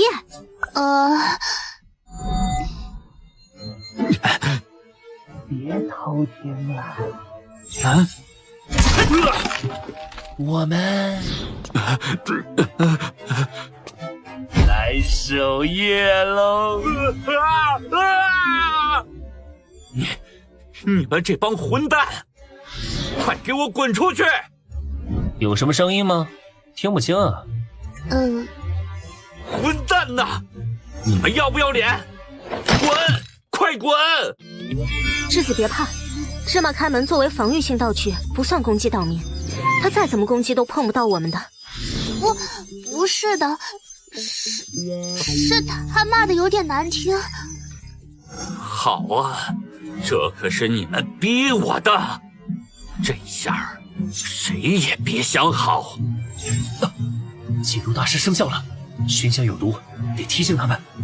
爸爸，你不能这么做！小易，停手吧！你给我趴开！你不想活，老子还想活！把道具收起来吧。好。得保护小易，但抢夺可能会被算作攻击，怎么办？大哥哥，接住！什么？已放入储备空间。把熏香还给我！没了，你搜吧。没有，这里也没有。为什么要反抗？你们为什么要反抗？你们为什么不肯乖乖去死？为什么？爸爸，你以前不是这样的，爸爸。道神这个混蛋，还神灵，我神你个头啊！爸爸，不能骂，不能！滚！你这个不中用的东西！你干什么？要真关心这个不中用的东西，你刚才怎么不乖乖去死？假仁假义，一群伪善者，光盯着我有什么用？有种来打我呀！来呀！你不用引诱我们出手，我们是不会违背规则的。呀！可恶啊！你们外来的人也好，那个天煞的岛神也好，都是狗屎！狗屎！哦，你辱骂神灵，不怕出事儿？狗屁神灵，就是个怪物而已。要不是没有力量，我恨不得现在就去弄死他。怪物，你们先出去吧，我私人找他谈谈。记住，别偷听。狗屎，都是狗屎！其实你不用装的那么狠。你这是什么意思？唉，看来是我猜对了。可怜天下父母心啊！你是怎么看出来的？你之前明明那么敬畏岛神，却在计划失败后的第一时间开始辱骂神灵，这很不正常。我估计我们这些外来人就是祭品。你打算晚上用那根熏香毒晕我们后，把我们献祭给岛神，而献祭一旦失败，你和小易就会反过来被岛神攻击，届时必死一人。所以计划失败后，你立马开始辱骂岛神。你是想通过这种方式吸引岛神注意力，让他来杀你，从而放过你的女儿。我猜的对不对？你猜对了。若是不完成祭祀，我和小易一定会死一个。你骂了岛神，反正都死定了，不如把你知道的情报都告诉我，做做最后的贡献，如何？哼，开个玩笑，现在还没到绝望的时候呢。啊？什么意思？B级玩家可以在副本结束后决定自身去留，这一点你应该知道吧？你是说，你愿意带我和小易出去？我不是D级玩家，但我有个D级玩家朋友，也在这个副本里。如果你配合我，我可以帮你。反正副本结束后，我带你们出去也是顺手的事。当然，前提是岛神不会阻止岛民被带离祭祀岛的行为。如果他阻止了，我那个朋友可能会直接丢下你们，独自逃跑。这点你们得清楚。这样，足够了。如果我死了，小易那孩子，他一个人是活不下来的。如果他真的不爱女儿，就不会牺牲自己保护女儿。但如果他真的爱女儿，之前的行为又太假了。说到小易，你好像在刻意惹他讨厌你啊？你的观察力真的很敏锐。这座岛上的人必须不断的害人，否则就活不下去。我们是4年前移民过来的，那个时候我一家老小都还活着，都对即将到来的安宁生活无比期盼。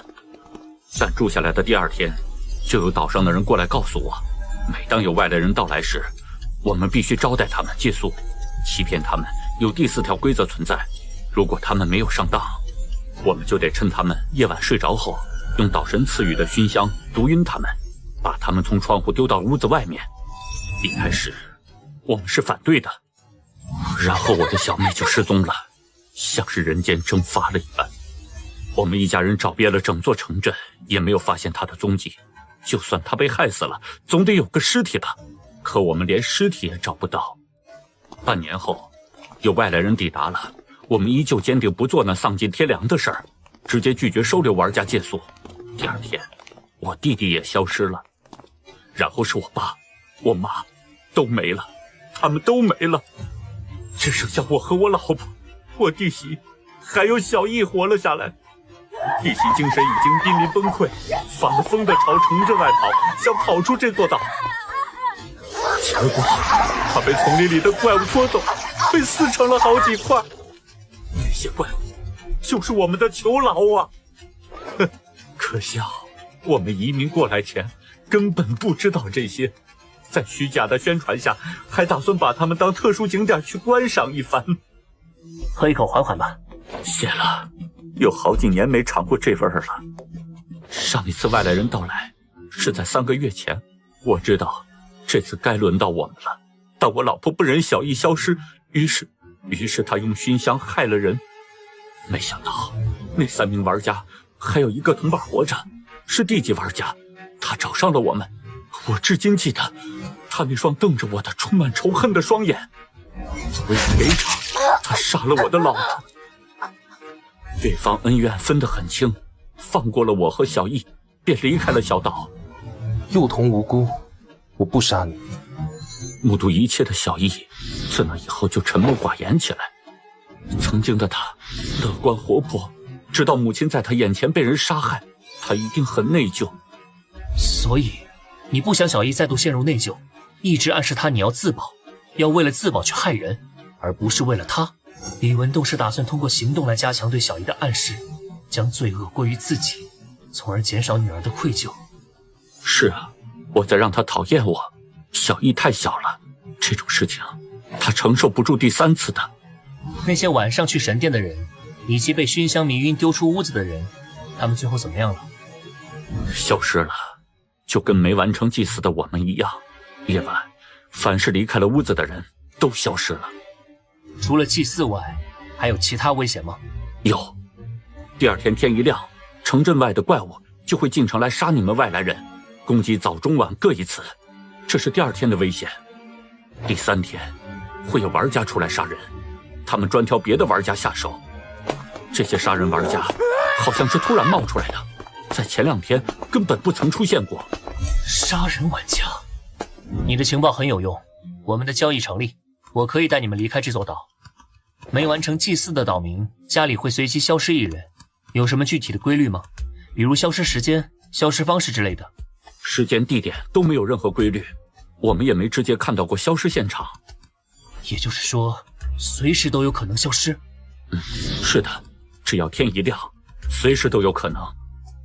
你和那2个小姑娘都是不错的人，你们之前威胁我时是在故意装得很凶残吧？接触了这么多外来人，我其实差不多能看出来的。别担心了，我刚才辱骂过岛神，明天即便天一亮就消失，那也是我消失。万幸小易能活下来，你们保护好他，带走他就好。我的话，听天由命吧。怪物天一亮就会袭击城镇吗？是的。你们岛民能跟我们外来人一起前往我们的世界吗？不行，以前有人试过，行不通的。那就等明天一早驱赶完怪物后，我们直接去海边试试，看能否让我朋友带你们出去，从海洋离开，然后找个相对安全的地方安顿下来。先度过今晚吧。第1天是祭祀危险，敌人是岛民，岛民们被岛神威胁，不得不去用阴招献祭外来人，而被献祭的人估计会成为岛神和吃人玩家2代们的盛宴餐品。第2天是怪物威胁，通过怪物来削弱参加副本的玩家的实力，方便玩家2代们在第3天狩猎我们。第3天不出意外的话，就是源自同为玩家的狩猎危险，吃人玩家2代们就会出来猎杀我们。吃人玩家2代就是我给这些隐藏玩家起的名字，一群无视岛民生命，躲在暗处以死为乐的家伙们。至于岛神为什么要威胁岛民来害人，可能是他受限于1级副本的规则，无法直接出手，只能通过这种间接的方式。天亮后就把真相告诉杜若，看看他能否带着李文栋父女离开岛屿，越过海洋，前往岛外世界吧。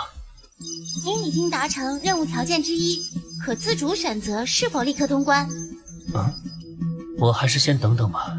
只达成任务条件之一就通关的话，想必副本评价不会太高。怎么样了？有什么线索？通关了。啊！刚才谢谢你了，小叶。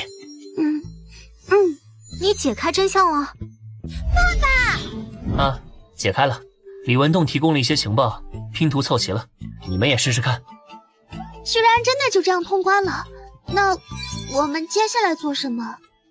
待满3天，达成任务条件之一，可以随时选择通关副本离开，算是多了道安全保障。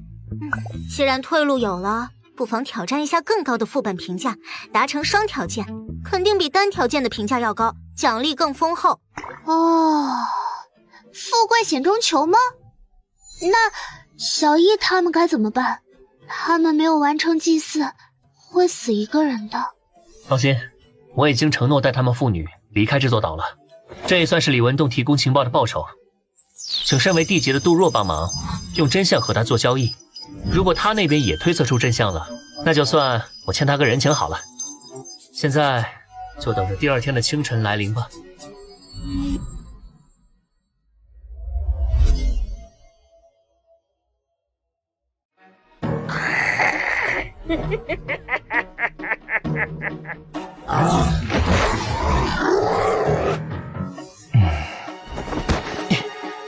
怪物从北门那边冲过来了，做好战斗准备。我们去杜若那里会合，特使局的人相隔都不远，他们这会儿估计也在会合。好，都出来吧。你们也跟过来吧。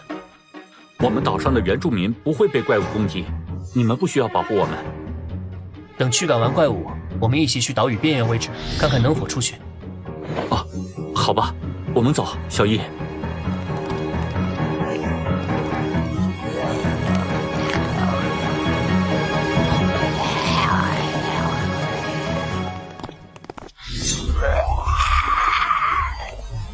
小心！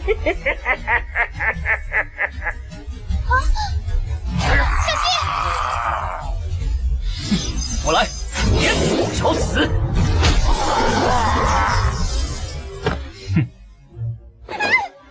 啊，这秒杀了！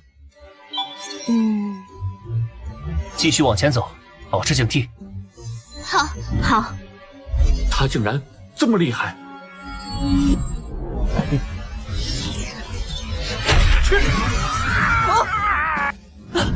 多谢老大。继续防守，不要掉以轻心。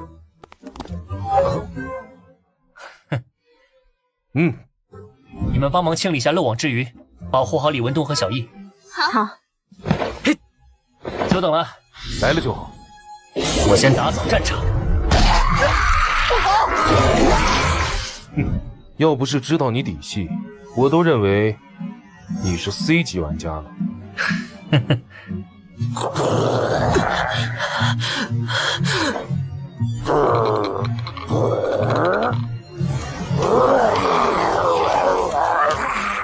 怪物逃走了。怪物竟然是沿着正常路径撤退的，甚至没有破坏建筑，感觉跟遴选副本里的怪物定时行动休息的规则很像。岛神难道是利用了这种手段吗？辛苦了，你找到真相了？啊，找到了。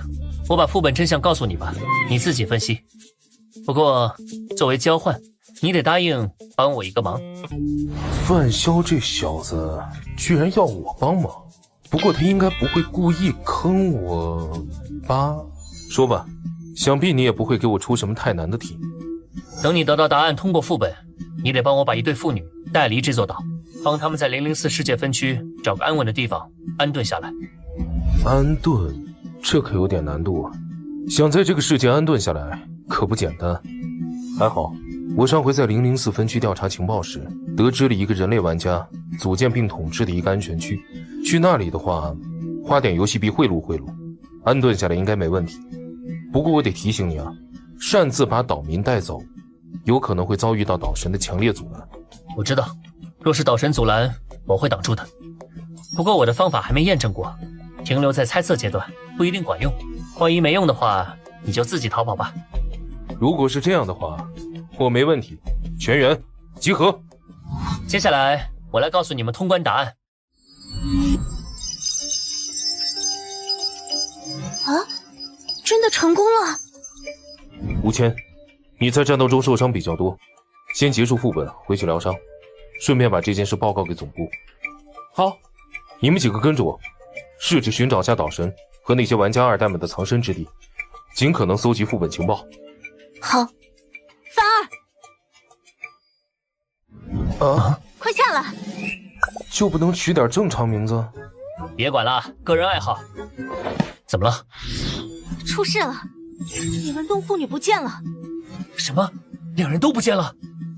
是的，之前刚开始战斗的时候，他们就在我和栀子身后。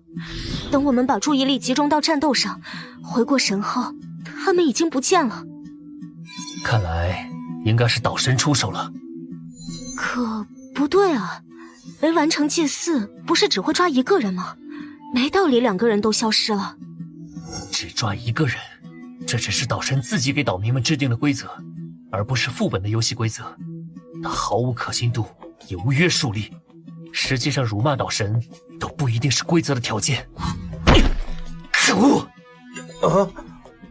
岛民的生死完全看岛神的喜好，很可能只是为了方便管理岛民而固定了抓人的条件。冷静，先找到消失的前后发生了什么。先别着急。啊！他们刚刚才被抓，只要能找到隐藏地点，我们就有把人营救回来的可能。隐藏地点会在哪儿呢？李文栋和小易之前进屋没？没有，他们一直在我和栀子身后。我害怕他们被落单的怪物盯上，还专门提醒过他们别过去。外面，之前说夜晚离开房屋的人也会消失，共同点是外面。外面和房屋里有什么不同？导致房屋安全是墙壁，还是天花板，又或是地板？对，是地面。地面？地面吗？你是说地下有问题？不知道，但可以赌一把。他们就是在这附近消失的，如果真有问题，应该就在我们脚下。无尘之盾，果然，地的下面不是泥土，就是那里。呵，好，欢声笑语，谈笑风生，是玩家二代吗？而另一边的是，李文栋父女应该还活着。在那里，和我预想的一样，消失的岛民以及享乐的玩家二代，岛神暂时还没现身。不好，被发现了。在不确定岛神身份的情况下，不能打草惊蛇。啊！竟然闯进来了！你怎么敢的呀？第一反应是害怕与躲闪。这两个人应该不是岛神。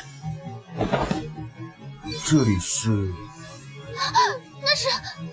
这几个都是玩家二代，先动手干掉他们！岛神，快救我们！快呀，他们要过来了！你们这些低贱的家伙，不准过来！追！好。这就是岛神。岛神怎么会是这副样子？不应该是吃人玩家吗？有些吃人玩家如果不收敛自己的食欲，遴选副本后，如果继续摄入其他生物基因，一旦出现意外，不是没有变成怪物的可能。只要能保持意识清醒，不彻底成为没有理智的怪物，应该也能算是玩家。什么？在副本里岛神被限制了，别管他，先救岛民。是，老大。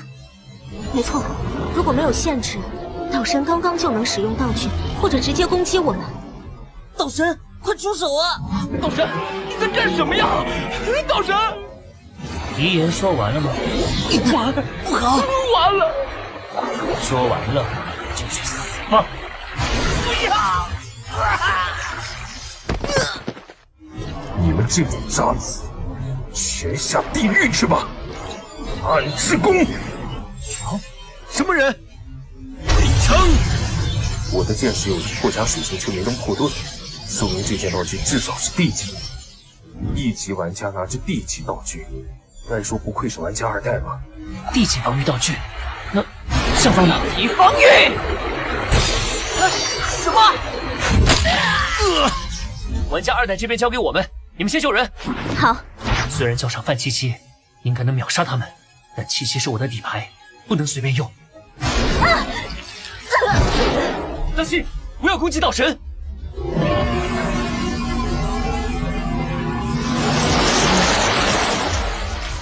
岛神受到副本限制，不能直接攻击，但想必还没到被打了又无法还手的程度。好险，很有可能我们攻击岛神后，岛神就能反击我们了。队长，啊，王鹏在这里。好，吴彦青，你先带着王鹏，看看能不能带他一起通关。质子，我知道，找到了。先让他们醒来，方便带他们离开。你们效率太慢了，让开！平血的耳环可以在50年内任意操控血液，而血液能带起的重量和我自身能举起的重量不同。虽然接近1000公斤的重量，有些吃力，不过这个方法可行。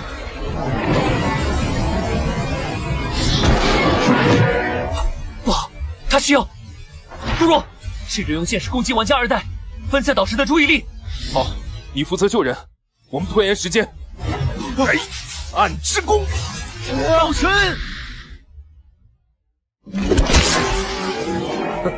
终于吸引到注意力了，不能射动触手，否则会被岛神攻击。质子，快用毒！好，剧毒大师。那什么，过来了！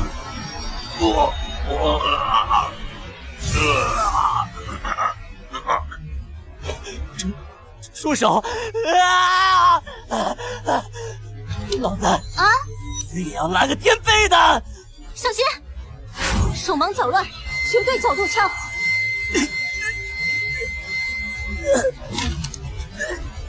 你的手不受控制了，我不行了。喂，坚持住啊！喂，可恶！捡到了！啊！还差最后一个，救我！我还不想死，不想死啊！可恶，这样就完全没法攻击到了。先撤退！你是玩家，应该能听懂我们的话吧？堵洞口，保护人，这2件事，你恐怕只有精力做1件。你确定还要纠缠不休吗？他说的没错，你现在只有精力做1件事，而且我们全都解开了副本真相，逼急了，大不了直接通关走人。你留不住我们，何必做无用功？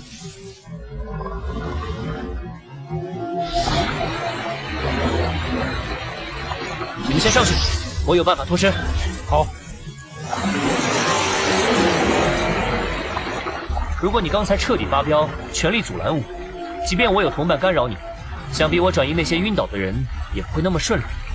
你留手，对吧？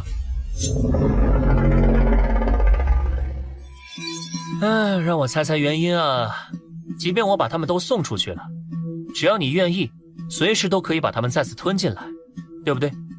可惜我会把他们送到房子里去，你想吞也吞不了。当然，这只能解一时之急，岛民不可能永远待在房子里不出来。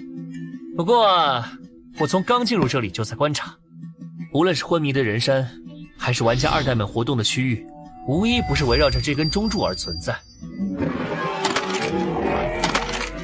如果我没猜错的话，你应该掌握着一件大范围影响型道具，可以干涉城镇的土地，把人吞掉，然后送到这处地下空间来。是不是毁掉这根立柱，你就再无法把人吞到这里来了？猜对了，西西，就是现在！在，动手！好，来玩吧，在这里。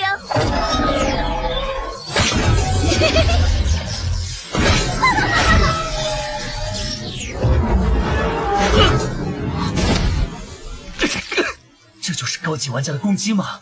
无尘之盾完全防不住啊！伤到内脏了，要不是范七七飞过来接住我，我怕会直接掉到海里。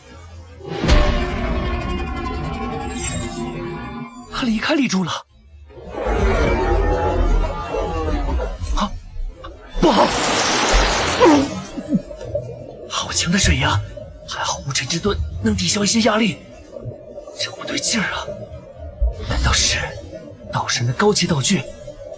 若是换成人类玩家，脑袋被这么来一下，铁定当场毙命。七七面对大型怪物，威力还是太差了。亦或是射程影响了攻击，这脑洞没能伤害到岛神大脑的中心位置，起不到致命作用。范潇，大怪物好经玩啊，好有趣。我想慢慢的，一点一点的撕开它。攻击机会只有一次，岛神现在意识到了危险，绝不会再让我靠近。去！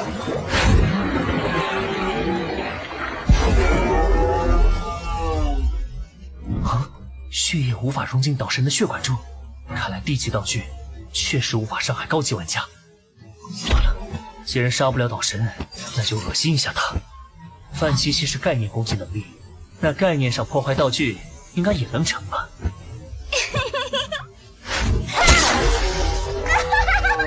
终于被砍出裂纹了！再来！你们在干什么？快住手！好硬啊！砍这么久才坏，不好玩。七七，召唤时间还剩20秒，差不多了。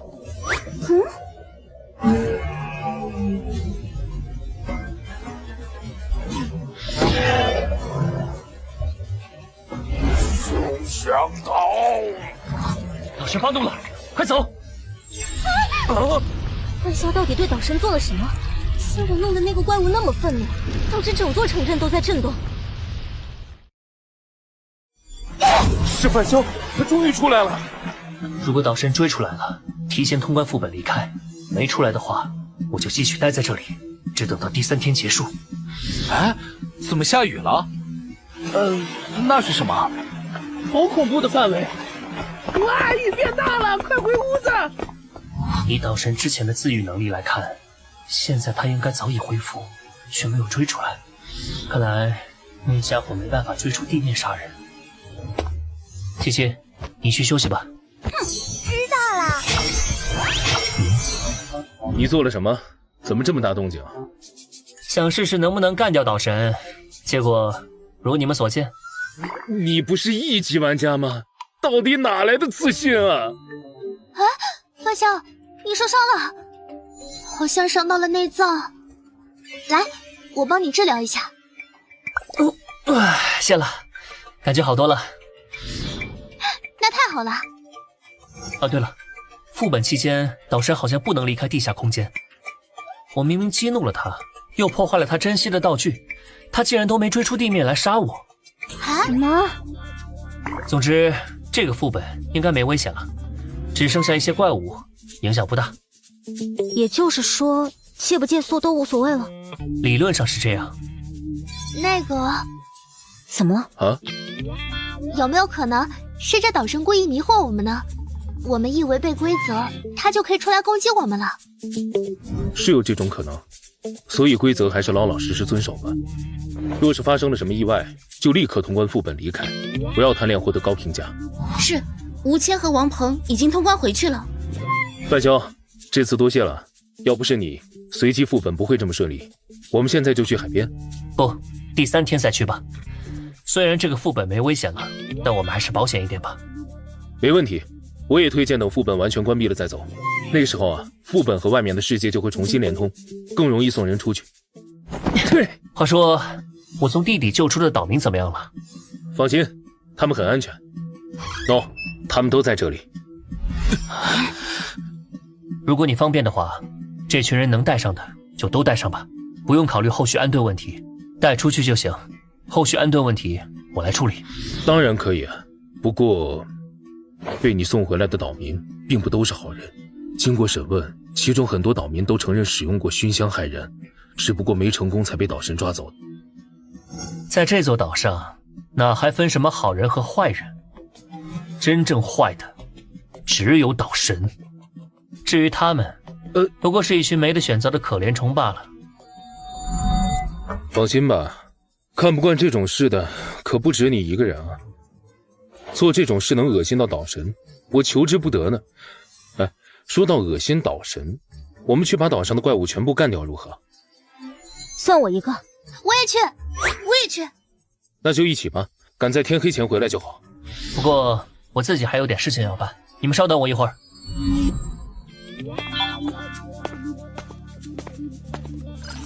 玩家海报请注意，第一级道具上位者的面具和敌级道具无尘之盾具备共融性，可消耗1万游戏币将2件道具融合为1件道具。融合道具？是否融合？没想到干掉1级玩家能收获D级道具，玩家2代还真是富有啊！第一级道具上位者的面具，系统说明加在中。传闻卡尔城有位老板，有一张不怒自威的脸，与他对视后的打工人，不仅升职加薪的念头瞬间灰飞烟灭，连摸鱼的勇气都荡然无存。因为这压力不只是心理上的，还有物理上的。佩戴面具者以自身为中心，制造半径10米的射出力场，靠近面具越近，感受到的重力就越强。不知道这2件D级能合成什么新东西？融合完成。无尘之盾，新增效果，可在半径5米范围内灵活操控斥力。无尘之盾效果强化斥力强度，增加了50%。范围内操控，也就是说，脚底板喷气就能原地升天，后背推一把就能自由飞翔。哈哈，完美！嘿，大家，我回来了。怎么样？这出场方式够不够拉风？所以你特意飞一圈回来，是为了显摆这个？可是范大哥，你会飞这件事，我们早就知道了。No no no， 此飞非彼飞也。您老下次起飞前能不能看看场合啊？您这人形自走开饭铃一响，方圆10里的怪物都以为开席了。学员警戒，听着动静，数量可不少。收到。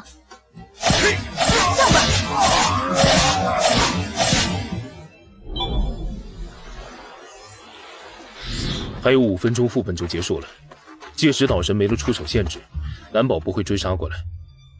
你确定你真有办法拦下狂怒的岛神？答案我早就展露过了，这就是我的底牌。车票？哦，原来是这样。一旦副本结束，就可以用车票再次开启副本，这样岛神就又会被副本规则限制住。所以按约定，该你出手了。没问题。1级副本祭祀岛正式结束。我们先走了。玩家兔子副本评价 C， 回见。玩家海豹副本评价 A， 一路顺风。1级道具自适应龟甲立场。难怪杜若之前不愿透露道具具体名称，乌龟壳什么的，确实有损形象。姐姐啊，姐姐再见，我会想你们的。再见，小易。玩家东方智子副本评价 C， 玩家人偶副本评价 D。范大哥，回见啦！回见。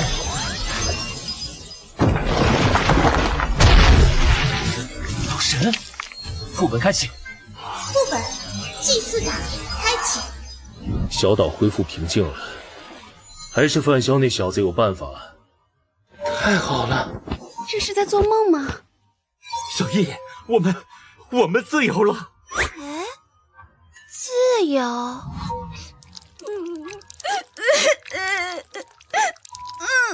爸爸，我们自由了。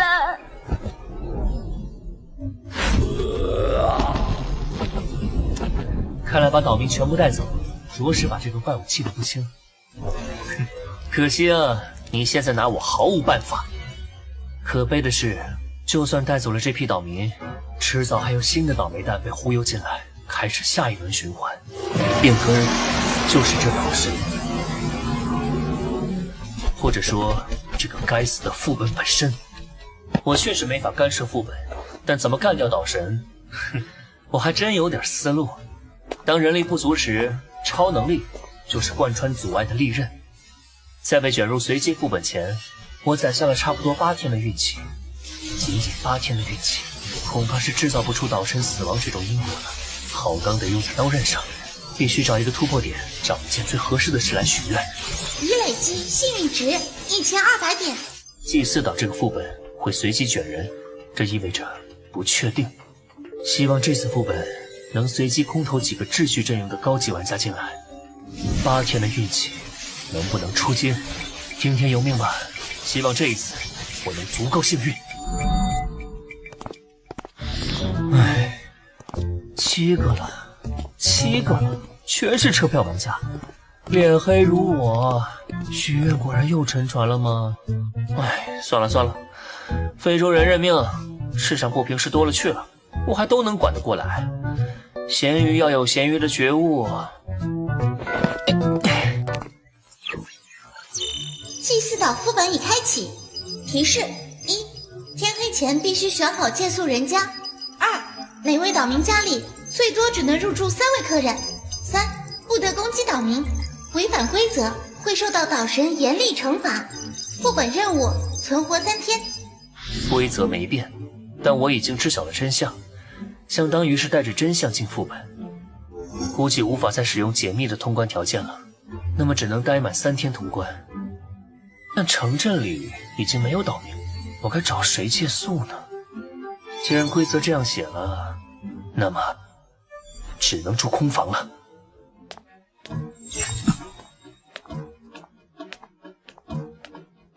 我的第6感不会错的，这个小女孩极度危险。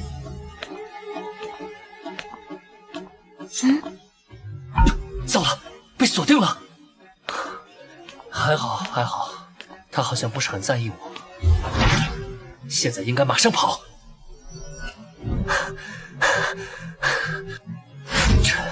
这距离应该安全了吧？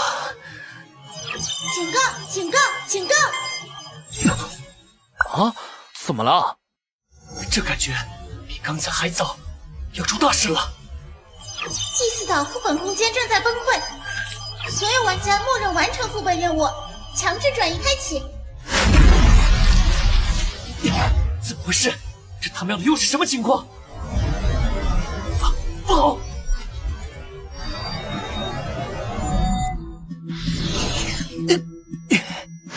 你怎么回事？祭祀岛炸了，离爆炸中心太近了，到现在都还在耳鸣，得尽快恢复一下。他们是之前进入祭祀岛的车票玩家，你们也是因为副本受到重伤的吗？是啊，你也是吗？我们刚接到副本任务，就通关了。你知道是怎么回事吗？鬼知道啊，这不是浪费我的车票吗？成功汇入了。也不算浪费吧，可以往好的方面想。这次我们非常轻松的通关了，白捡了一回奖励。1级评价给的奖励有个什么用啊？就给1张车票、1瓶净化药剂、1点游戏币，那也太少了吧？那个小女孩似乎不在，希望不要出什么意外吧。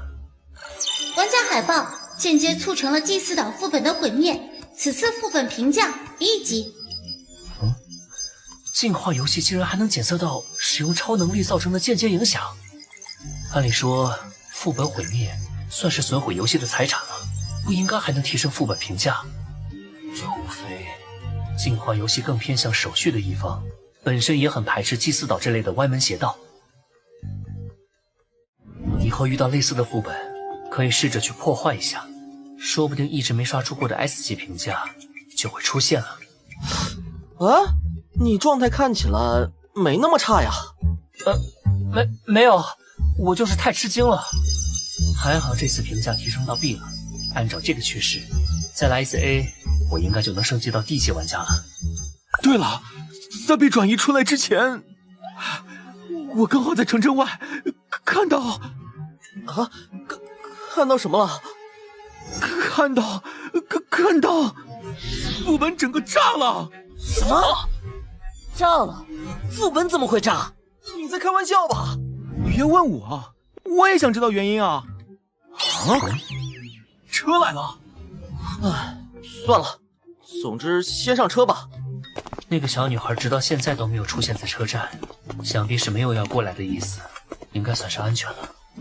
已经连续4天没睡觉了，中间又召唤了2次范七七，精神上已经相当疲乏，急需休息来恢复一些精力了。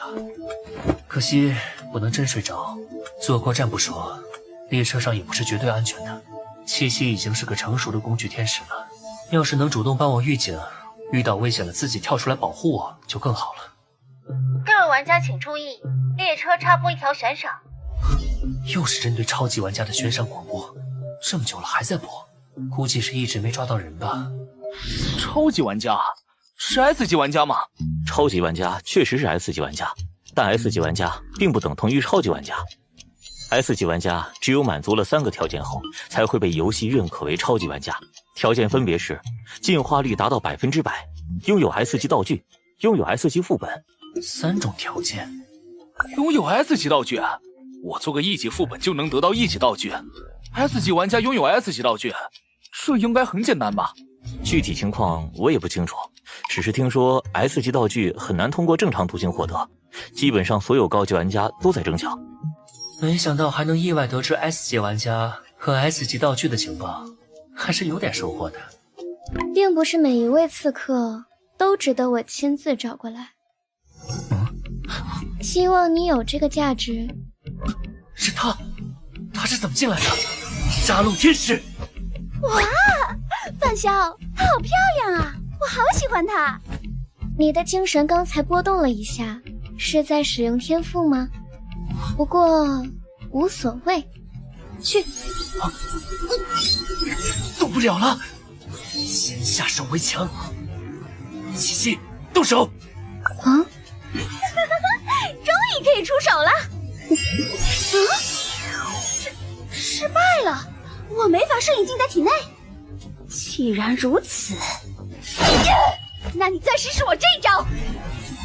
居然能伤到我，你好像很有趣。动不了了，那我就实体化解除，再度实体化。范潇，他好强啊，我好像打不过他，要不我们逃吧。范潇，你什么时候吃那么重啊？糟了！敬畏生命者才能审判生命，这就是我等的生命法庭。生命法庭？恭喜你合格了。能动了？等等，他的意思是，他是来自生命法庭的。还好，以目前的状况来看，对方对我应该没有敌意。既然不是敌人，就没必要结仇。七七，你先别急。你是灭国，根据广播的信息，与生命法庭有关，且不久前来到了G08节点的高级玩家就只有灭国，而刚好眼前这位少女实力强得不像话，很明显是高级玩家。我不喜欢这个称呼，你的天赋很厉害，通过考核想必没什么问题，我允许你提前叫我一声老师。你也是刺客职业？真的能有刺客直接把整个副本给弄炸的吗？而且还是蘑菇云啊！怎么，我是刺客让你觉得很奇怪？每位刺客玩家都有自己的风格，不要局限在定式思维里。你找我的目的是为了替组织招揽成员？这确实是目的之一，另一个目的，我想看看是什么原因导致我被卷入了1级副本。正常来说，这种事情发生的概率很小。估计是刚好倒霉了吧。哼，那就当是这样吧。有疑惑了就去这个副本看看。你得到了徽章认可，具备了加入我们的资格，当然只是资格而已。想要成为正式成员，你还得完成一道刺杀考验。刺杀考验？等你成为地级玩家后，就来001区的罗曼城找我。再会。时间到了，我先走了。这次一点也不好玩。被一个可怕的家伙盯上了。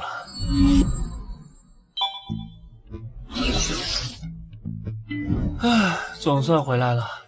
特事局应该能通过眼线知道，就不报告了。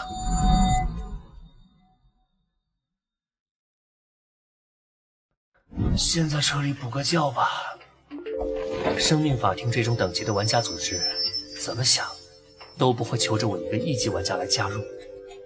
灭国，但少女离开时是近似命令的让我去曼罗城找她，或许是看见七七后对我产生了重视吧。能看见范七七的玩家，他是我见过的第一个，而且还能无视时空列车的规则，甚至列车上的守卫都没有反应，难不成是怂了？灭国似乎是看出了我有些异常本事，那是不是说我能在这张车票对应的副本里找到一些疑惑的答案？算了，既然抵抗不了，那就躺下享受。等成为地级玩家就去看看吧，至于现在，先睡大觉。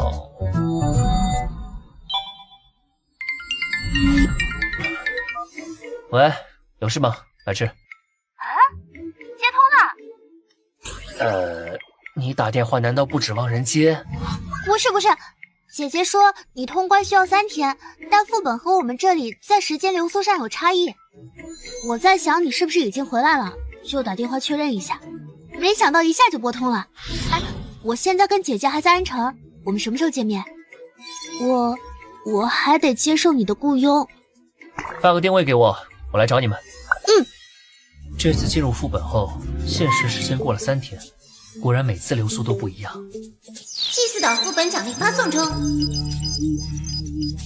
趁这个时间整理一下道具吧。玩家本身持有的车票越多，完成副本后给的车票就越少。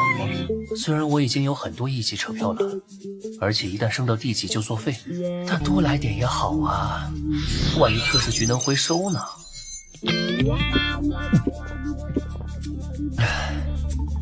第一瓶从27%升到29%，第二瓶还是29%，恐怕1级进化药剂的上限就是这儿了。再往上得用D级药剂，还是看看新道具吧。1级道具：牛顿的苹果，详细信息如下。牛顿的苹果，下一个。D级道具：初庸刻印，详细信息如下。与血液相关的D级道具。D级道具：初庸刻印和D级道具平写的耳环，具备共融性，可花费1万游戏币将2件道具融合为1件道具，是否融合？真是运气来了，挡也挡不住啊！嘿，当然要融合。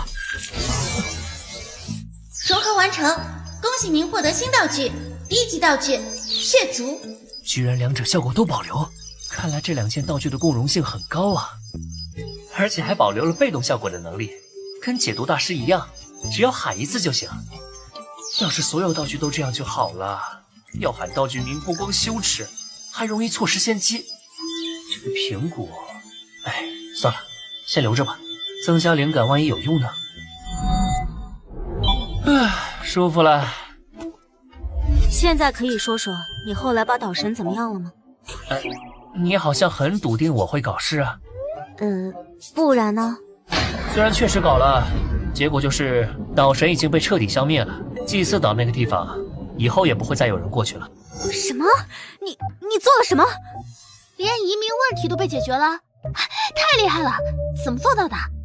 这是秘密哦。对了，特事局的人后面没有找你们吗？出副本后，吴延青上报了情况，特事局来了一队人，我们被一同带去蓝城分部做了一些记录。后来吴延青邀请我们加入特事局，姐姐以先考虑为由推脱了。那个范潇，你觉得我们是加入好还是不加入好？有好有坏吧。怎么说呢？加入特事局好处就是资源丰厚，情报充足，能得到更好的发展空间，甚至家人也能得到特使局的庇护，在现实世界生活得更安稳，比当孤狼玩家要好得多。坏处就是危险系数很高，发生了事件得顶上去，就跟这次随机副本一样，权利和义务是对等的。非要我给出个建议的话，我自然是建议你们加入。毕竟有些时候，我们也不能光从利益角度出发，也要考虑一下信仰，或者说信念。什么信仰信念？你说的跟没说一样。那范晓你呢？要不要跟我们一起加入？我现在可算是半个特使局的人，你们难道没发现我一直在和他们合作吗？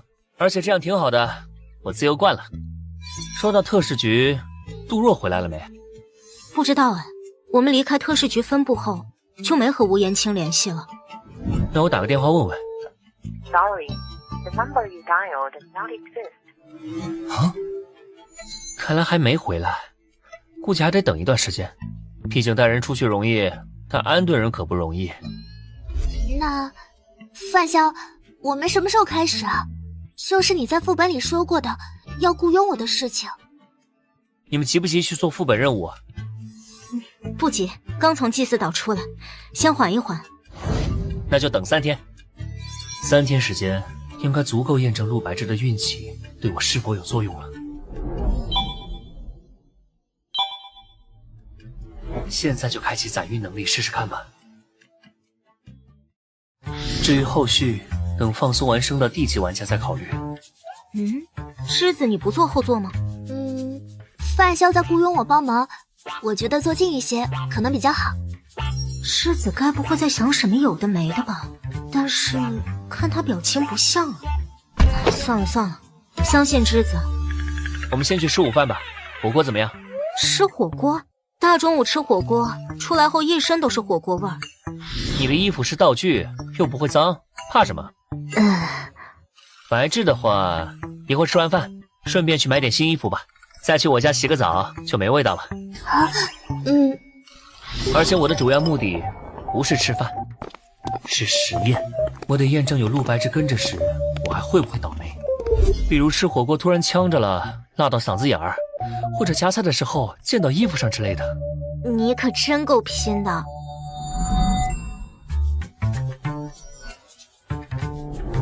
到目前为止，并没有发生什么意外，没有突然降临的副本，也没有被辣子呛到的小事发生。都创造出这种倒霉条件了，开着超能力时却没遇到倒霉事，真不容易啊。当然，仅仅一次成功还无法完全证明我的猜测，还需要多测试几次。即便测试成功了，还存在一个极限的问题。陆白芝的运气让他开出了 C 级天赋，说明他的运气是有上限的。他究竟能保护我多少天不受霉运困扰呢？不过极限测试不着急，可以推迟到我成为D级玩家之后。先好好疯玩一阵，缓解我们在副本里累积的疲劳和压力吧。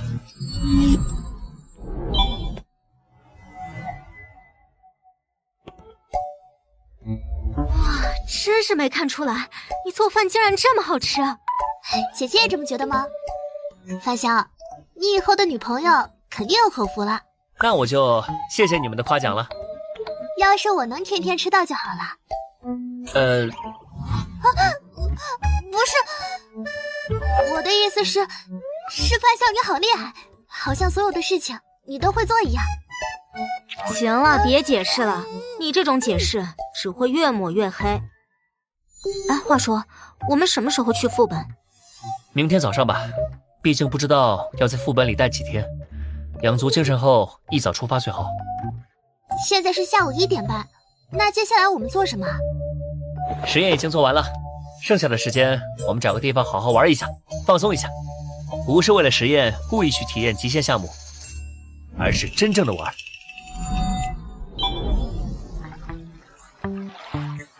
没想到范萧你连开船都会。这有什么？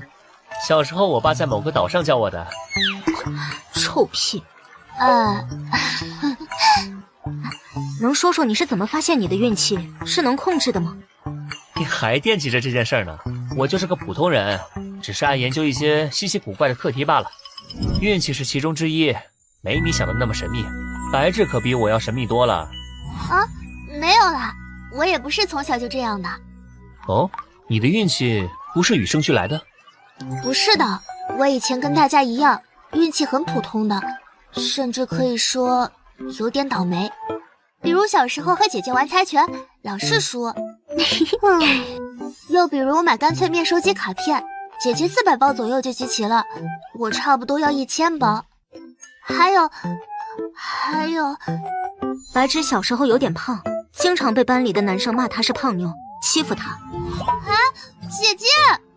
那你是什么时候开始变得好运的？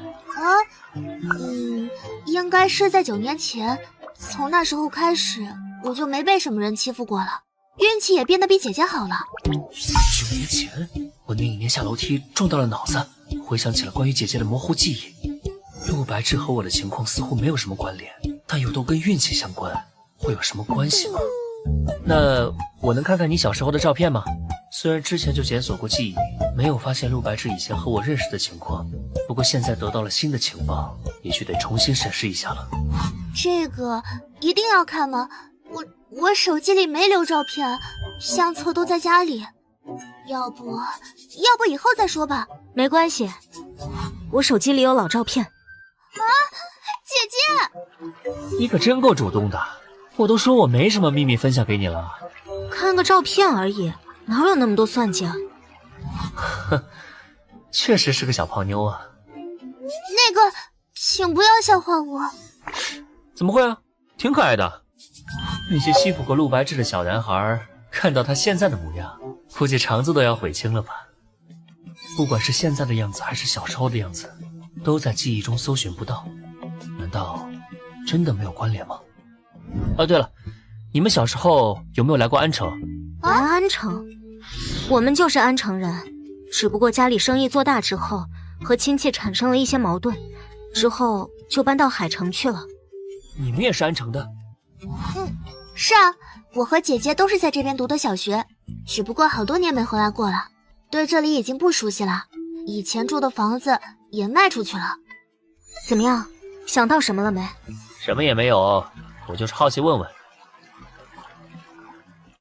太巧合了，都是安城的，人生都在9年前有所转折，还都跟运气这个概念有关。只可惜情报太少，没法分析出什么，以后再说吧。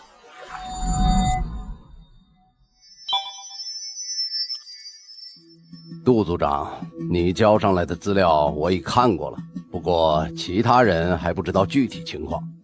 你先挑重要的点给大家讲一讲吧。情况是这样的，我们在追捕养殖组织的过程中，具体情况就是这样。此次被卷进随机副本后安全回来，甚至救助了一些人，还要多亏范潇的帮忙，或者说他起到了主要作用。你说的这位范潇是1级玩家对吧？你确定1级玩家能有这么厉害？杜若，你在我们组长中都是比较强的玩家了，你甚至还是比我们大多数人进入游戏晚的。哦，连你这家伙都自愧不如的人，真的是一位1级玩家？你是想拉拢他吗？是的，李局。不过我问过他了，他暂时没有加入特事局的想法，只是说会和我们保持合作。我暂时还想不到能打动他的条件。道具、药剂这些他都不要，这未免也……我们特事局虽然道具多，药剂也多，但大多都是1级的。而范潇跟我一起经历过的副本，最终评价都是 A， 再加上他自己经历的其他副本，手上D级道具估计好几件了，根本不缺资源。什么？1级玩家通过副本获得好几件D级道具？这难道是天生的玩家？我们有这么多的同胞，诞生出一些天才不足为奇。其实关于怎么拉拢他，我倒是有个主意，这也是我这次聚集你们开会的原因。加上这一次的祭祀岛随机副本已经出现过7次，频率随着进化游戏的不断加剧呈现上升趋势，已经牵连超过100位民众伤亡。之后的伤亡数量肯定会持续增加，我们必须采取措施了。还好随机副本并不是没有办法避免，安全区，我们要效仿其他世界分区的做法，建立属于我们的安全区。根据总局那边的情报，建立安全区需要幻想物质这种特殊材料，这种材料目前只在001世界分区获得，但001世界分区只有地级玩家才能前往，所以获取幻想物质这项工作需要由你们来完成。幻想物质具体是什么？很遗憾，暂时不清楚。只知道有这种材料作为辅材建造出的安全区，才能从空间层面隔绝随机副本卷人，从而保护大家。不过你们放心，现在特使局已经初成规模，情报收集工作在稳步进行。获取更详细的情报后，我会第一时间通知你们。从现在开始，特使局持有的001分区的地级副本车票，你们都可以申请分配。大家都加把劲儿吧！只要打造出了安全区，我们就不会再受到随机副本的威胁。特使局成员的家人享有第一批入住安全区的名额。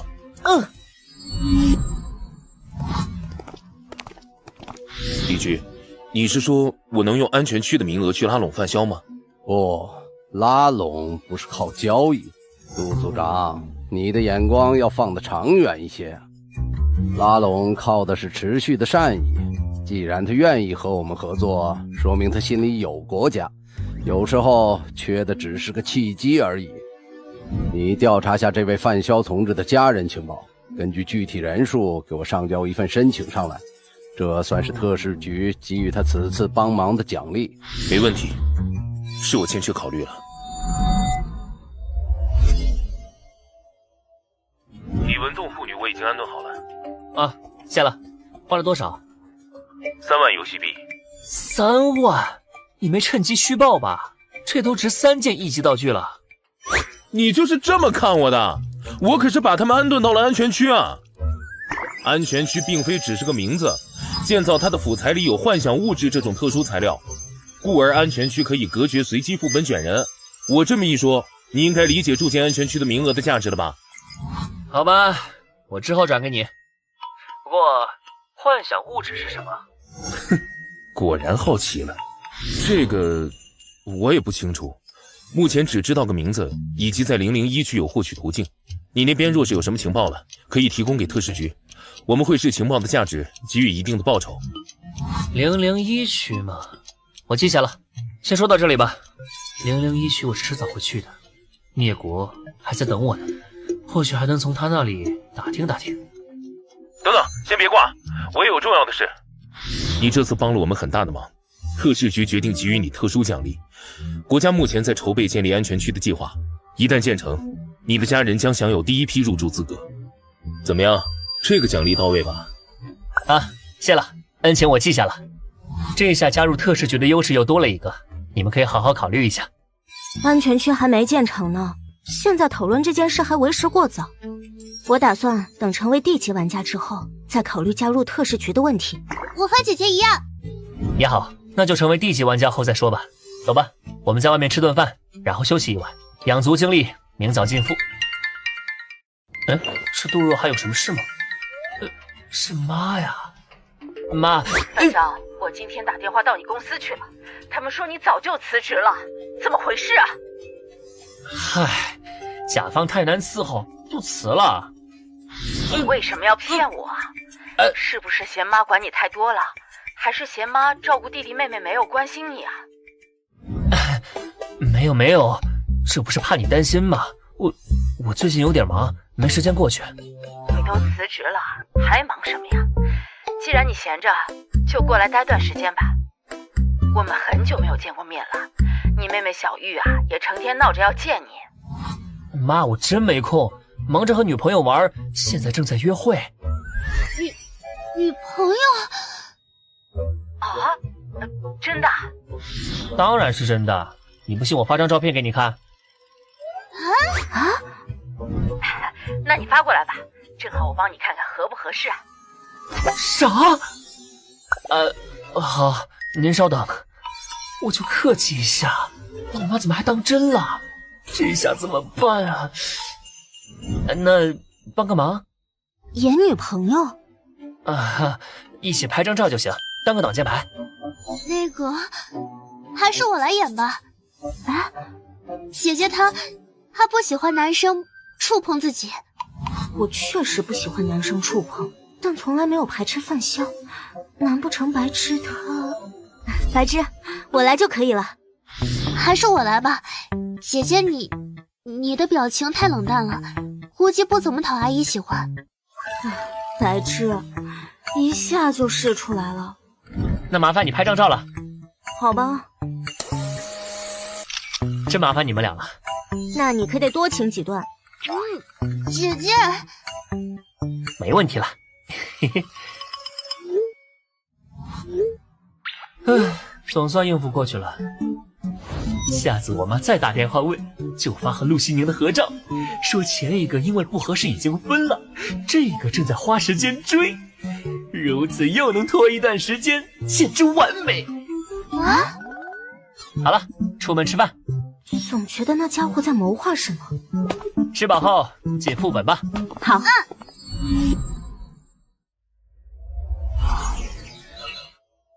又是新义回廊站004分区，我不喜欢那里。那里是高级玩家的天堂，低级玩家和普通人的地狱。除了有实力又想为所欲为的人以外，没谁会喜欢那里。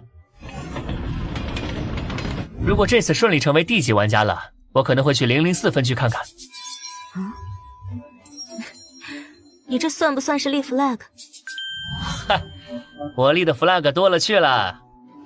各位玩家请注意，本次列车即将抵达兴义回廊站，请要下车的玩家提前做好准备。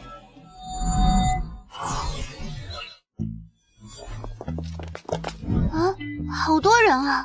一般副本都是那么多玩家吗？这次参加副本的玩家数量这么多，这么多人应该没法集体行动了。和陆家姐妹组队行动应该没什么问题。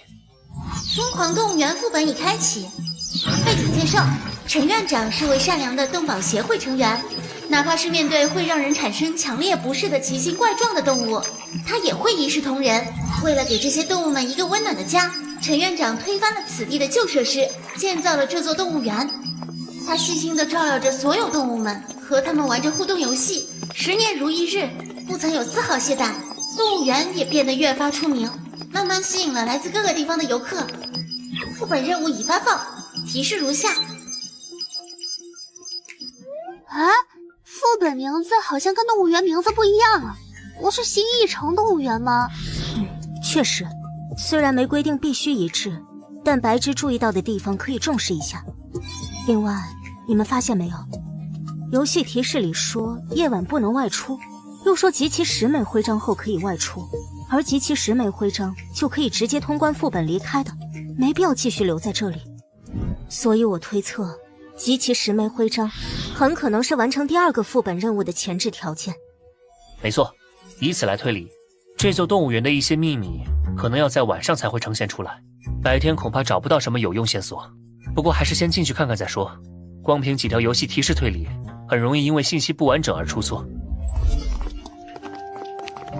看起来和地球的普通动物园差不多，白天果然看不出什么吗？投喂用的食物，请在此处购买。啊？上好的饲料只需要1000游戏币一袋。1000？老头儿，你抢钱呢？投喂用的食物只有我这里有，其他食物动物们都不会吃的，你们爱买不买。不过我可得提醒你们，好朋友徽章只能从动物那里获得，而想要动物把徽章给你，你必须得先完成一次投喂，让他们舒服了才行。1000游戏币对1级玩家来说可不是小数目，而且这人也不一定就是陈园长，专门骗人的也说不准。你就是陈园长吧？没错。这个动物园内有多少动物？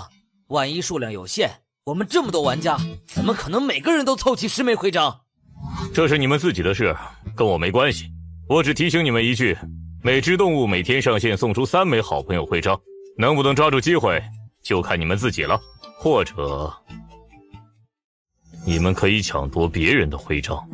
什么？这抢别人的？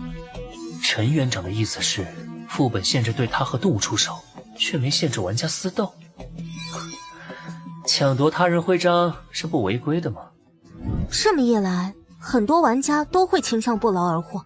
一是不用花钱，二是本来游戏就有吃人玩家存在和继承道具的机制。我们怎么知道你说没说真话？万一你骗我们的钱咋办？对啊，我们凭什么相信你？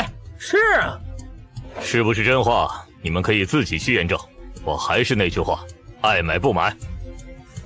老头，副本规则只禁止攻击，可没说不能抢你的东西。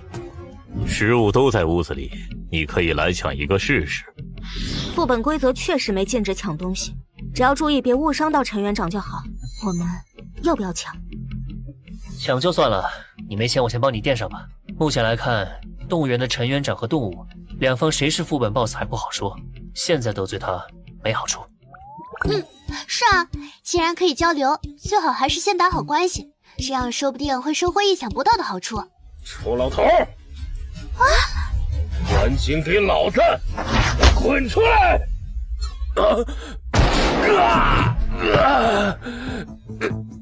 居然毫发无伤，难道那木门，还是说房子是道具？要买的就来买，不买的就离开。怎么办？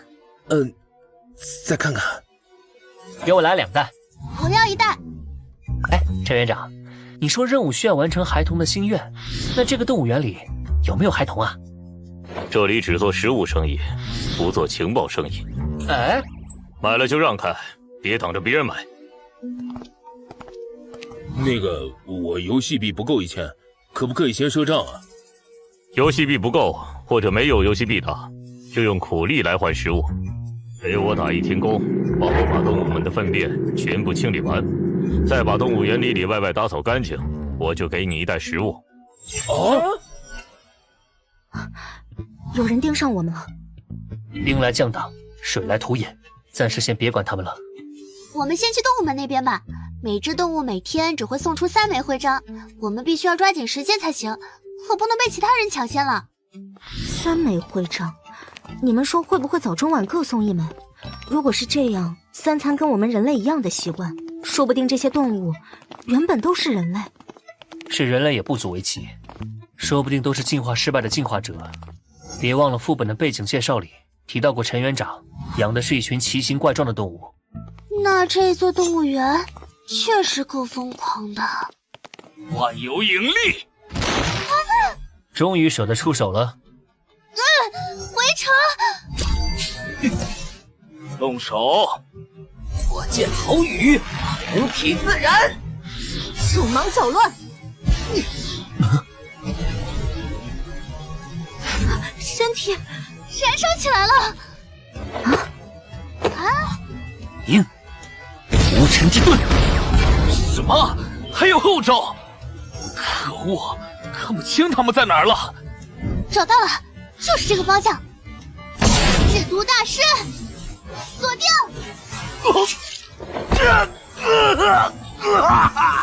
老大，怎么回事？质子，把围城收起来。好，围城上吧！金属人偶。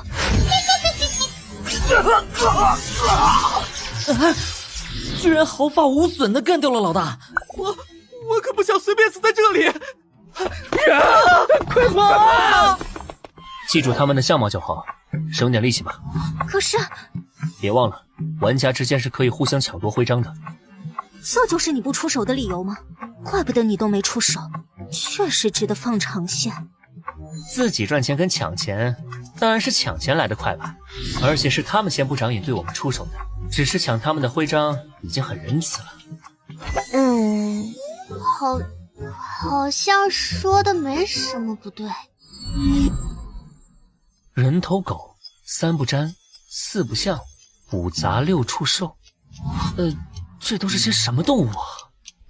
范晓可能猜对了，这些动物说不定真是进化失败的进化者，身体里混了多种基因，和这些名字很贴切。进化失败的进化者不是会失去理智吗？可副本背景介绍里有提到陈园长经常和这些动物玩互动游戏，失去理智的怪物应该只想吃人吧？怎么还会跟人玩游戏啊？不清楚，可能有例外。也许并不是所有失败进化者都会失去理智，比如我们之前遇到的那个大海怪。光靠猜没用，去看看就知道了。你随便选一个吧。那我们先去四不像吧。行，我们走。没想到星翼城动物园的面积并不小啊。通过阶梯翻越了一座小山，又走了差不多5分钟路程后，才到达目的地。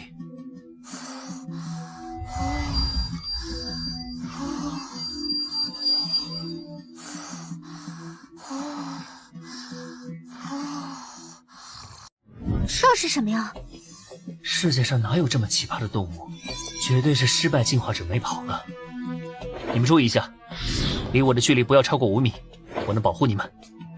啊？这里有提示立牌。这是什么意思啊？是让我们跟这只猩猩玩游戏吗？估计是吧，先进去看看。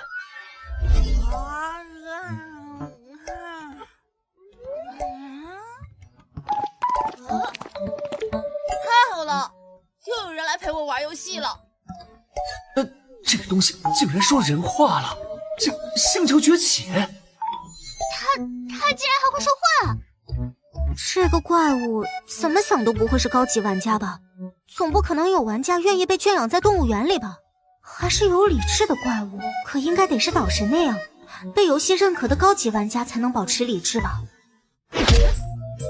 你们怎么不靠近了？还玩不玩游戏啊？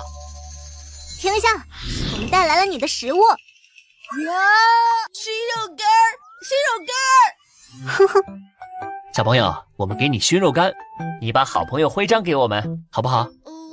那我给了你们徽章，你们还会和我玩游戏吗？当然会啦，哥哥和姐姐们最喜欢玩游戏了，你看怎么样？这样啊，但是我拒绝。啊？你们都是笨蛋，笨蛋！外来的家伙真好骗。所以，想要得到徽章，必须先和你玩游戏。是啊，等你们赢了我，再给我喂完熏肉，我就把徽章给你们。那要是我们输了呢？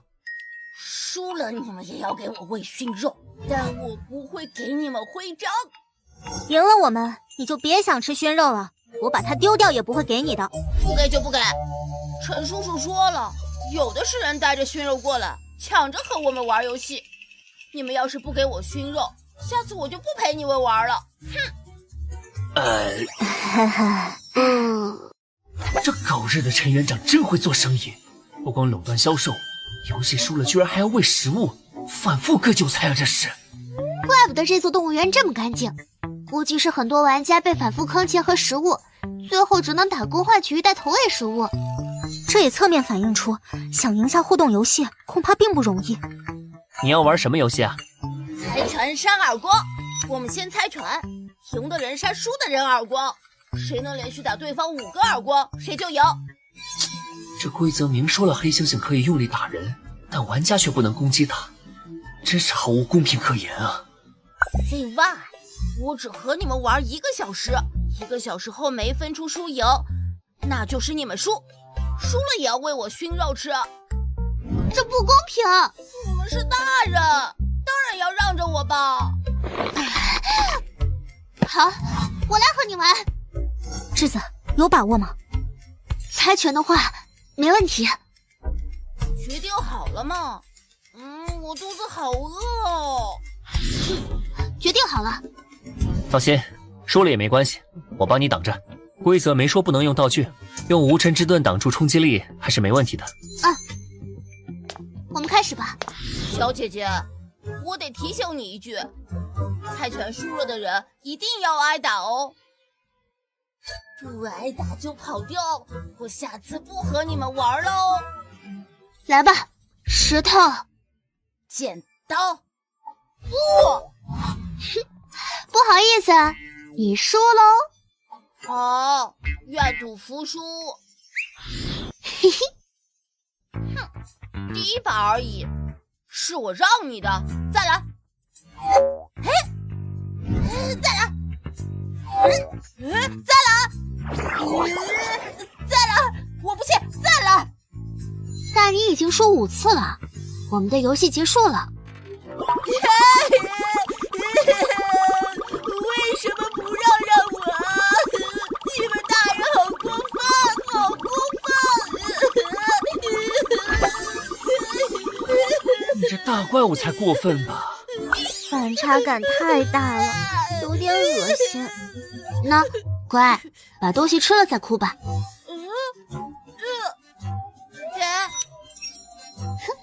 第一枚徽章搞定，我们再来一局吧。好，这回我肯定会赢你。石头剪刀，石头剪刀。为什么赢不了啊？这个副本好简单啊！姐姐，饭香，给。谢谢。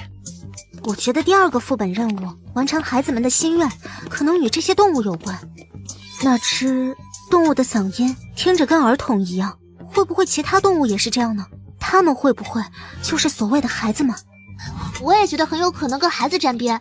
目前只有黑猩猩是儿童嗓音了，但要是其他动物也这样，那孩子8成指的就是他们。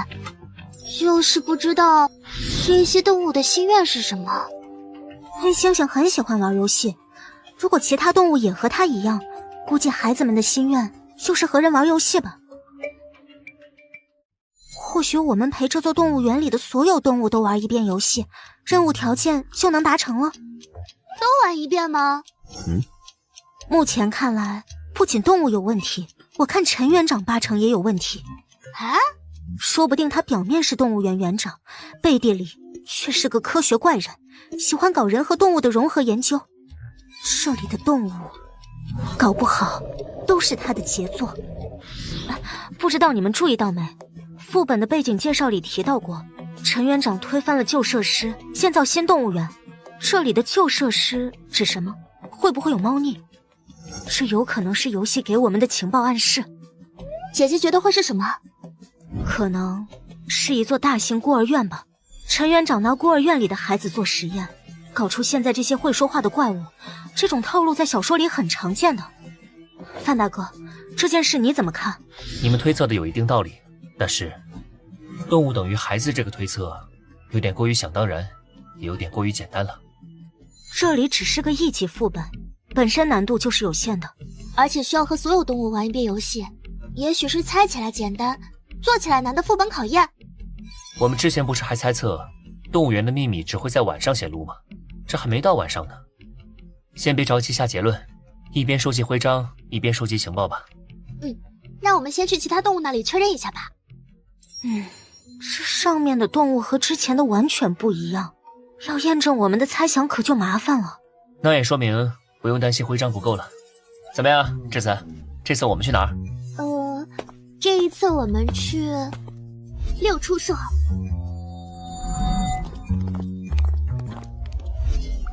就是这里了。好高大的门啊！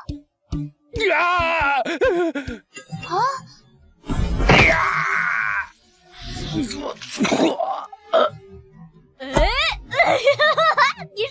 输了！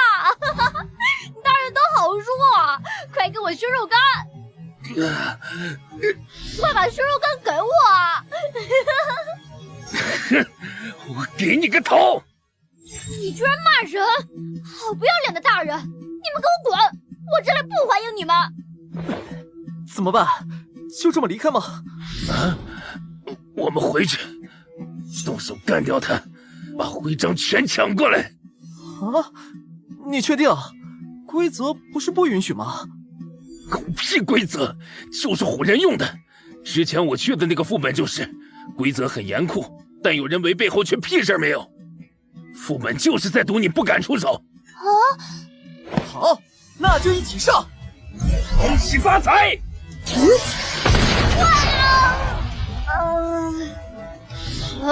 我没事。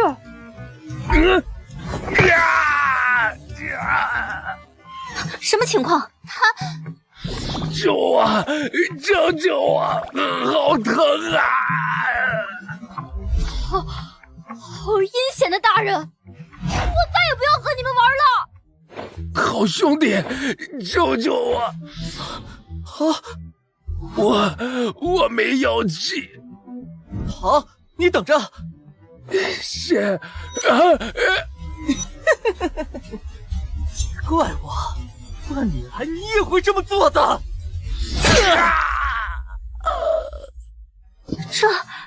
他是你的同伴吧？你为什么？哼，临时搭伙罢了。这里就让给你们了。算了，动物在前，没必要追他消耗精力。难道是因为他违背了副本规则，攻击了动物？攻击的伤害反过来降临到自己身上？看起来确实是这样。这究竟是道具效果，还是其他什么原因？暂时没法确定，要么是陈园长的道具，要么是副本规则会主动惩罚违反的玩家。我们对副本的了解很少，还是先不要妄下定论好了。也是，反正这个副本难度对我们来说不大，没有必要铤而走险。人类好可怕！人类又进来了！你们不要过来啊！别害怕呀，小朋友，我们是来玩游戏的，不是来伤害你的。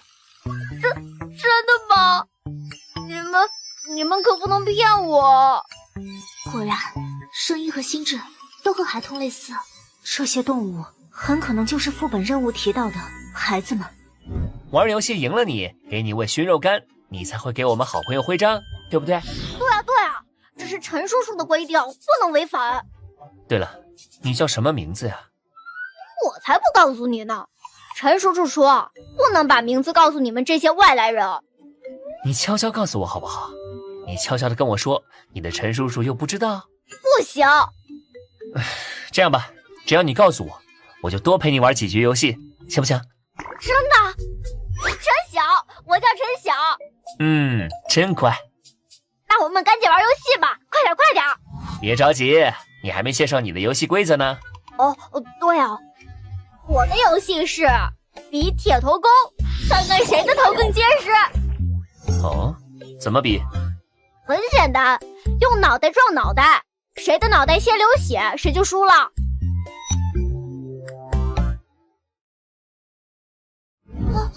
跟他撞脑袋，肯定是我们先流血啊！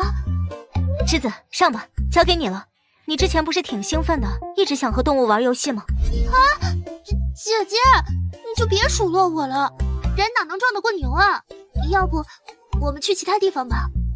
不行，你们必须和我玩，不许耍赖。放心，我来和你玩。好呀！范潇，你放心交给我吧。你很有气势嘛。无尘之盾，血族。好了，我们开始吧。那我可要上喽！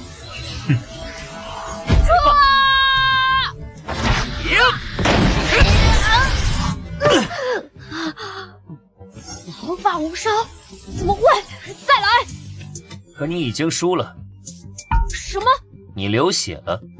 咦，好像真的流血了，但怎么一点也不疼啊？你这么身强体壮的，一点小伤口不会疼的。该吃肉了。嘿嘿，谢了。来，我们再来吧。好，这次我一定要赢。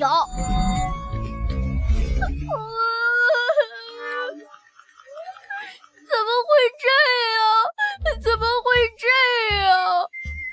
下次有机会再陪你玩。我们先走了。拜拜。小孩子真好骗。你是用你那件可以控制血液的道具，往他头上抹了血液，对吧？是啊，确实没动手和脚，对吧？这个牛头怪物说自己叫陈晓，这明显是人的名字。陈园长为什么要给动物取人的名字啊？也许这不是陈园长取的名字，或许陈晓本就是这个牛头怪物的名字。我们不是怀疑这些动物之前都是小孩吗？而且他们还都姓陈，说不定这个牛头怪原本还是陈园长的亲人。应该不会吧？陈园长应该不至于拿自己亲人做实验吧？这谁说的准呢？别忘了这里是星翼回廊站。我看陈园长对这些动物挺好的，说不定他们变成这样，并不是因为陈园长，反而他是一直在照顾他们的人。对啊，而且姐姐你要记得，我们没有必要去探究清楚真相，只需要专注于副本任务。也对，我们专注于集齐徽章，完成孩子们，也就是动物们的心愿，这2件事就好。是啊，而且我们还不知道孩子们真正的心愿是什么，情报太少，等晚上我们去员工宿舍探索以后，再考虑这些吧。好，那白芝，我们接下来去哪个动物那儿？我看看。我们先去长颈驴那边，再沿着这个方向一直继续吧。于是范潇3人从长颈驴开始，沿途依次去了5只动物所在的场所。长颈驴，范潇使用无尘之盾的斥力效果飞起来，从而伪装成跳高。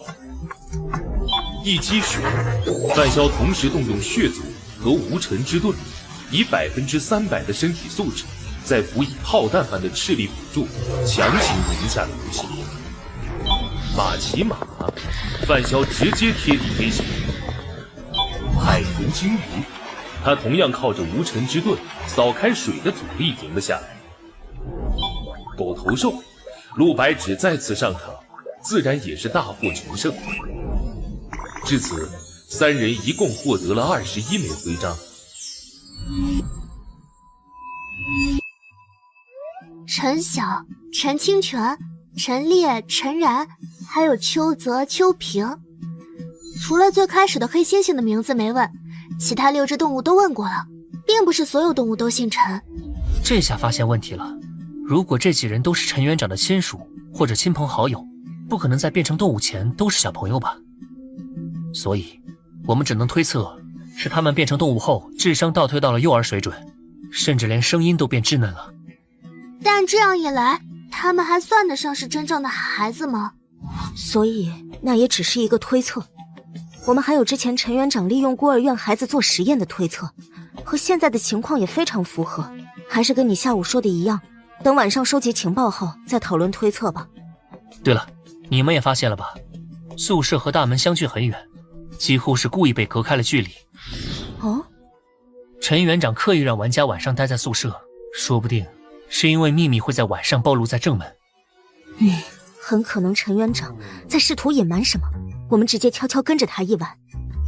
既然要跟着陈园长，那我们现在去员工宿舍干嘛？直接现在就跟着他不好吗？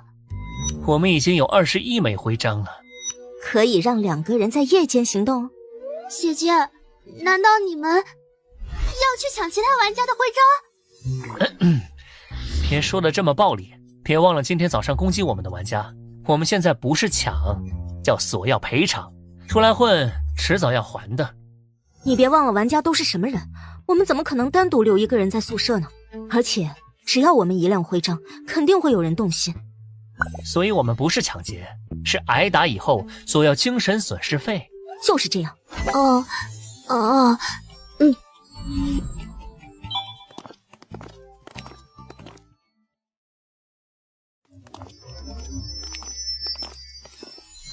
看那边，那2人是上，控制住他们。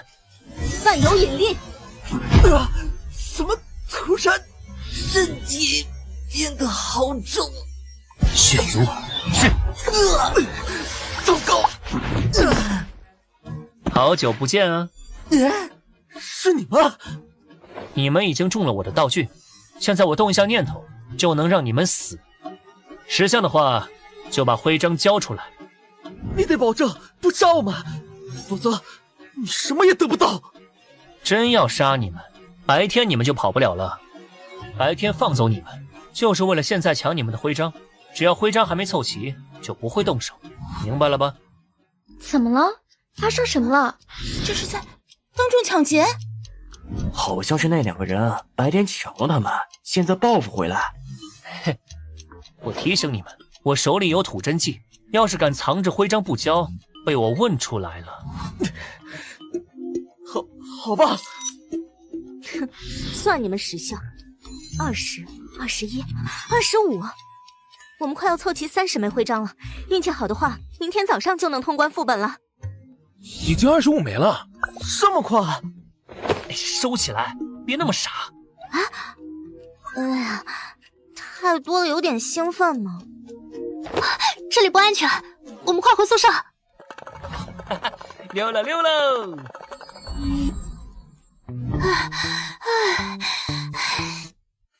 能成功吗？会不会被人看出是陷阱？放心，玩家又不是傻子，这么明显的陷阱还能看不出来？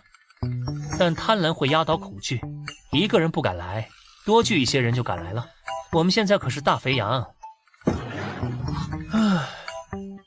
先做好准备吧，别阴沟里翻车了。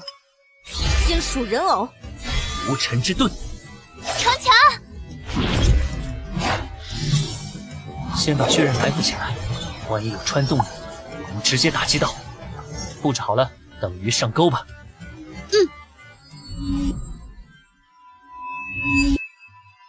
随手伪造的请假条。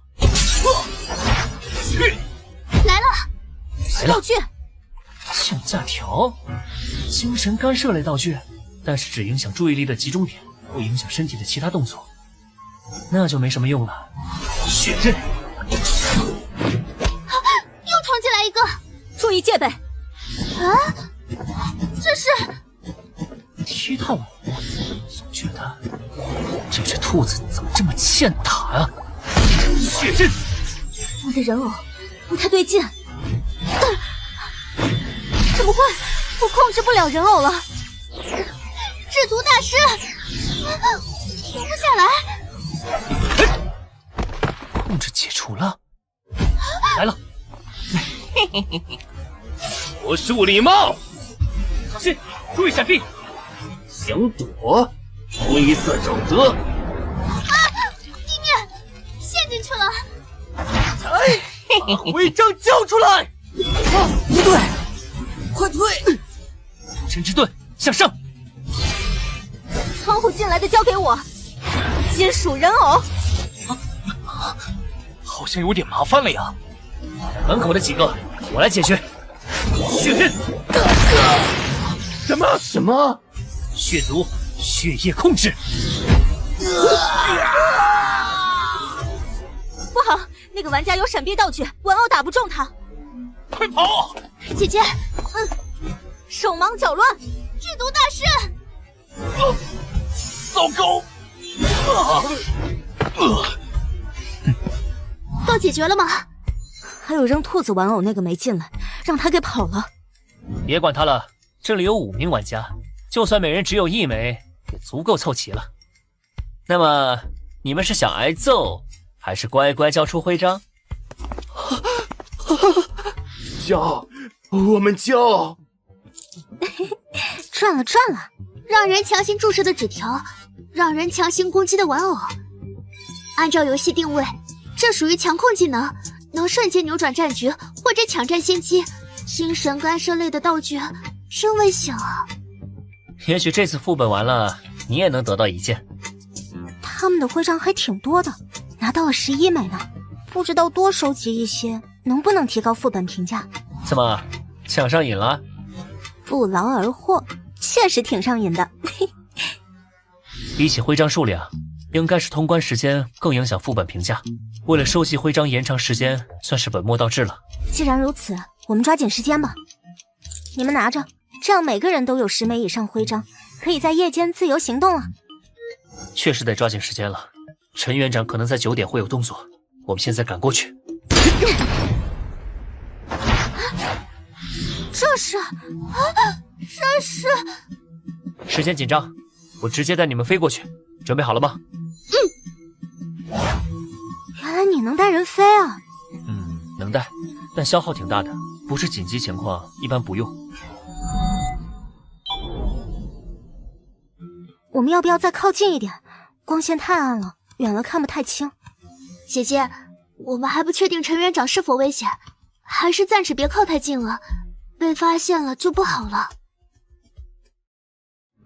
其实靠近一点也没关系，但不能太过火，否则有10枚徽章就能夜间行动的规则就太像摆设了。观察的事情就交给我吧，我的道具能让我有夜视效果。夜视？你的道具效果还真是五花八门的。初拥刻印和平邪的耳环融合后，除了不能初拥别人，不能物化、蝙蝠化，我和真正的吸血鬼区别不是很大了。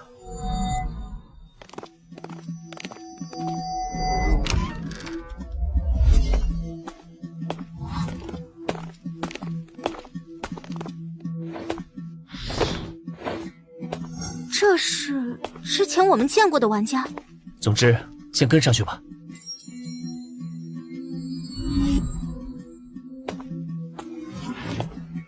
陈园长肯定是玩家，3具尸体不是普通人能扛起来的，更何况还走得那么快。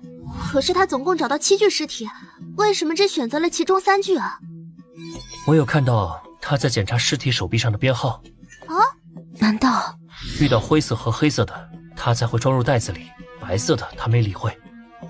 陈园长收集的是亚人玩家和吃人玩家的尸体。亚人玩家和吃人玩家体内都会有其他动物的基因，而人类没有。他盯上亚人和吃人玩家，会不会是因为这个原因呢？不好说，不过我白天看过了，那个小屋子的内部不具备什么搞实验的环境条件，总不至于是在替玩家收尸吧？要么实验室就在那间小屋的下方，要么那间小屋子有通向其他地方的暗道。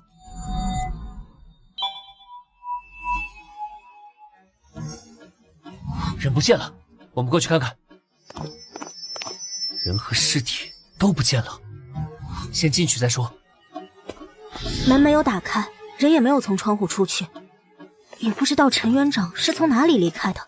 既然陈园长有可能是玩家，估计是使用了什么道具吧。要不你挖开地面试试？啊，正有此打算。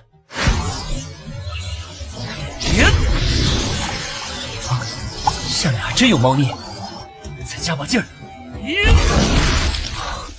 成了，我先去确认安全。看起来是专门建造的设施，没问题了，你们可以下来吧。这里有点像是地下研究所，我们造成的动静不小，是不是该赶紧离开这里啊？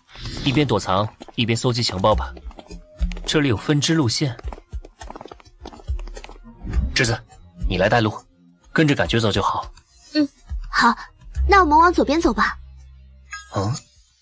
这是实验台、刀具，还有人类头骨。这边房间有一些散乱的奇形怪状的骨头，有些是人形，有些则完全是怪物的形状。看来陈园长果然有在背地里搞生物实验。这些头骨不出意外，应该是人类变成动物后留下的，有些连骨骼形状都完全改变了。那些还能看出是人类的骨头，从大小判断，应该是小孩子的。不管这里之前是不是幼儿园，根据现状基本可以确定，这处地下研究所曾经在搞很残酷的人体试验，牺牲了很多小孩。可恶！姐姐，啊，那里好像是档案室啊！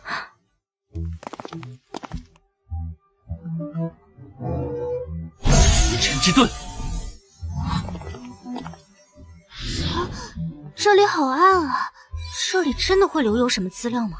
我粗略看了一下，除了普通藏书和笔记，我们想要的资料并不多，资料都积着灰，估计很久没人打扫了。我们把能用的资料都运到走廊吧，那里有光，不用摸着黑看。无尘之盾到了。话说，为什么平行时空的文字跟我们地球上的文字是一样的？我跟其他分区的玩家对话时注意过，口型语传出的声音有违和感，很可能是游戏直接帮我们翻译过了，只是我们没有察觉。这个功能真实用，要是外语考试的时候也能帮我翻译就好了。给我认真读书。这是关于普通人类如何成为进化者的研究，竟然研究成功了。这所地下研究所之前一直在研究如何让普通人也成为进化者，为了实现这个目的，他们抓来了很多进化者，暗地里搞起了违背伦理道德的人体实验。除了进化者外，普通人也是目标。研究药剂自然需要试药的人，单纯的小白鼠满足不了这些疯狂的家伙们。如我之前猜测的那般，新艺城动物园的前身是一座大型孤儿院。研究人员们把没人要的孩子当成实验品，不断用他们的身体测试最新研究出的药剂，然后观察不良反应，一次次记录，直到研究出了最终的成品 J4 型进化药剂。至于服用失败品药剂的孩子们，他们无一例外都变成了没有理智的怪物。我们的猜测算是被验证了，不过还有个矛盾的地方。资料上说，服用失败品药剂的孩子们会变成没有理智的怪物，为何地面上那些动物还残存着理智呢？这个可能得问陈园长本人了。不出意外的话，这位陈博士就是陈园长了。有没有可能是陈园长良心发现，研究出了新的药剂，让他们恢复了部分理智？他呢研究出 J4 药剂，让人类变成进化者，再研究出能恢复理智的药剂，也不是没有可能。恢复理智的药剂吗？确实有可能是这样。陈园长收集的是亚人玩家和吃人玩家的尸体，说不定他是想通过研究这两类玩家的身体，找出两类基因平衡的方法，让那些动物们彻底恢复过往的理智。他这算是在补偿那些孩子？补偿？恶魔可不会忏悔。你看看这个，这是什么？这应该是孤儿院的名册，上面全是陌生名字，没有陈晓、陈清泉、陈烈、陈然这些在动物园中的动物的名字。J4 药剂成功研制的背后是多少孩子的牺牲？而主导这一切的陈园长真的会因为后悔或者良心不安去弥补他伤害过的那些孩子吗？这不会吧？换句话说，你们觉得恶魔真的会忏悔吗？可人都是复杂的，不能脸谱化，这话是你自己说过的。对啊，可能他已经悔过了，不然他应该不会主动建造这么一座动物园。副本没开启时，每天照顾这些动物们的饮食、清理粪便，和他们互动的人应该只有陈园长。如果不是真心悔过，应该不至于做到这种程度吧。不要只看上面，别忘了我们刚才看到的那些骸骨啊！一个已经悔过的人会将小孩们的尸骨遗弃在这个地方不管吗？我想陈园长从来不曾在意过这些成为实验品的小孩，就像他从来没在意过这些房间里的尸骨。你是说陈园长帮地面上的那些动物恢复理智是另有所图？看来你还是不认可动物就是孩子们这个结论呢。是啊，看到那些骨头以后我可以确信了。不过如果要证据还差一些，需要去另一边看看。等等，那这些资料怎么办？这些资料最关键的部分都缺失了，作用并不大。你们想带可以带着，等回去后上交国家，估计能换来丰厚奖励。还是先带着吧，万一有什么疏漏还可以再检查。那个，我们去研究所的另一边会不会有危险啊？陈园长有可能就在那边。放心，应该没事的。我估计陈园长和之前的岛神一样，不能主动攻击玩家，否则早上被威胁时就不会无动于衷了。再说，我们已经收集齐了徽章，随时可以通关副本离开，安全还是有保障的。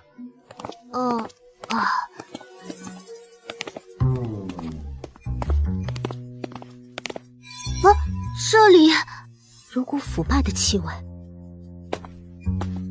可以了，不用继续往前走了。谜题我已经解开了。这所研究所里曾发生过战斗。战斗？而且还是玩家间的战斗。看出来了，这些破损痕迹像是来自稀奇古怪的各类游戏道具。我觉得可能研究所抓进化者进行人体实验的行为犯了玩家们的众怒吧，所以玩家闯入了这里，毁掉了大量研究设施。这座研究所从那之后便废弃了。除了众怒，可能也有部分玩家的亲朋好友被实验所抓来做实验了，所以他们前来复仇。你们觉得就复仇而言，怎么做才能令自己最爽快？当然是以彼之道还施彼身了。敌人对我做了什么，我就全部一一或者加倍奉还回去。等等，愤怒的玩家们抢夺了药剂，把失败品药剂用在了陈园长的家人身上。不只是家人，恐怕陈园长的亲朋好友都被波及到了。玩家们最后没杀掉陈园长，是故意让陈园长活了下来，想让他后半辈子都活在对亲人的愧疚和痛苦中。竟然是这样的吗？至于动物们的同质嗓音，我估计是陈园长研究出了可以让怪物恢复理智的药剂，但效果并不彻底，比如理智只能恢复到幼儿水准，所以他收集亚人和吃人玩家的尸体，试图研究出更完美的理智恢复药剂。可是如果这么说，通关任务中的孩子们究竟去哪里了呢？地上那些动物很多不符合孩子定义了，难道我们要挑选出曾经是孩子的那部分？不用那么纠结，孩子自然就是孤儿院的那群孩子，否则以现在上面那些动物的心智，真能让人分辨出他们的心愿是什么。当然这也只是我的推测，不过遗愿却是个概率很大的推测，就看你们信不信了。人死灯灭，一切成空，那些孩子生前的心愿会是什么呢？可能他们只是想离开这个地方吧。就跟栀子说的一样，那些孩子或许只是想逃离这个会让他们痛苦的地方，去外面的世界看看。所以我们带上这些尸骨离开动物园，就算是达成第二个任务条件了。应该是这样，如果不成功的话，就按之前的计划再去和那些动物们玩游戏看看。行，就是尸骨有点多，可能得多搬运几趟了。放心，我在空间里放了袋子。接着哇，超大号的，都可以装下一个我了。你都往储备空间里放了些什么呀？个人隐私，别打听了，赶紧干活吧。大部分尸骨都是零散的，没法拼凑出完整的形状，而且里面还混杂了大量奇怪形状的骨头，完全分不清归属问题。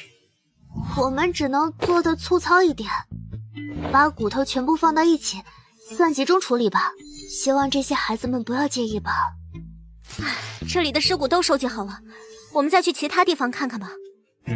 最后再去东边吧，估计陈园长在那儿。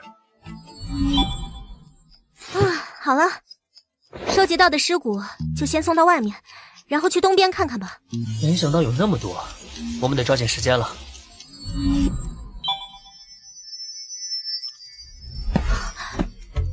怎么办？要破坏这道封锁门吗？可是万一这是早上那个反弹伤害的道具，破坏门说不定会中陷阱，要不我们破坏墙壁吧，把这里的墙壁全给它砸烂。范笑这是……对了，陈园长说不定就在这门后面，我们可以故意说要破坏这里，逼陈园长现身。这样不好吧？不如我们把这里的地板掀了，挖个地道如何？这道大门说不定是电子控制，我们破坏掉电路，也许它就自己打开了。还是别了吧，我估计陈园长就在里面，他不是爱堵门吗？我们用道具把这里封住，让他自己也出不来如何？动手！够了！你们不要太过分了！你好像一点也不意外我们会来到这里，你应该有着知晓玩家位置的权限，你是这个副本的 BOSS 吧？你们给我滚出去！你让我出去我就出去？你在教我做事吗？只要不攻击你，你就奈何不了我们吧？所以我们凭什么听你的？站住！知道我是副本 BOSS， 你们还敢这么放肆？不要逼我出手，玩家我也不是没杀过。哼！你们到底有什么目的？就进去看看，只要你不阻止，我们就和和气气，也不会搞破坏。这个地方对你很重要吧？我们真的就是进去看看。你要再拦我们，我们就用道具毁了这里。我只是在这里做一些研究而已，你们要进去看可以，但别损坏里面的设施。只要能保证这一点，我可以让你们进去。你是副本 BOSS， 难道不知道我们的第二个副本任务是什么？副本 BOSS 也不是持有所有副本权限，有时候游戏会给玩家发布些我不知道的任务。也就是说，收集徽章不能攻击动物的规则是你定的，你为什么不制定些对自己更有利的规则？制定副本规则没那么随心所欲，进化游戏要是不认可，你制定了也没用。那你是怎么让这座动物园成为游戏副本的？副本的诞生可不是我能决定的，我只不过是因为和这里联系密切，幸运的成为了副本持有者。我知道你想问什么，就别白费心思了。你想知道的情报，我也想知道。唉，那好吧，把门挪走吧，我们进去看一圈就出来，否则我们搞破坏，你也拦不住。这，好吧，我跟你们一起进去。那些就是你研究出的理智恢复药剂？你们连这个也知道了？我们的任务是来探索真相，都闯到这里来了，自然不会毫无进展。怎么，有胆量拿孤儿院的孩子来做实验，害死那么多人，却没胆量让人知道吗？你说什么？你们这些外来的玩家没经历过之前的事情，看法很片面，根本没资格对研究所的过往做出任何评价。你的意思是本世界的玩家就可以？你们本世界的玩家攻陷了研究所，抢走了失败品药剂，然后用在了你的家人身上，把你的家人全部变成了怪物，就跟你对孤儿院的孩子们做的事一样，你接受吗？他们就是一群疯子，一群没有理智的蠢货，一群只知道发泄欲望的侏罗。我们牺牲那些孩子做实验，是为了完成伟大的事业，是为了让这个世界变得更加美好，而不是出于我的私欲。但那些玩家做了什么？他们为了发泄自己的私欲，抢走药剂，到处害人，把大量无辜的人牵连了进来。他们就是一群疯子。哼，既然觉得他们是疯子，你还主动去招惹他们？不用把自己摆在冠冕堂皇的位置，我们可不会因此而高看你一眼。你们要看就赶紧看吧，看完了赶紧出去。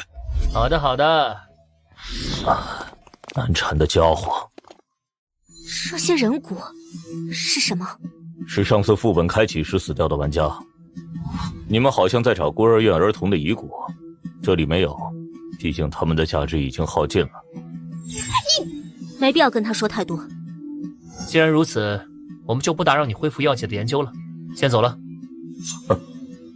你就做着有一天亲人们会全部恢复过来的美梦，困在这一辈子吧。我们要不要干掉陈园长，也算是为这些死去的孩子报仇了。副本结束前不能伤害陈园长，副本结束后，我们不是地级玩家也留不下来。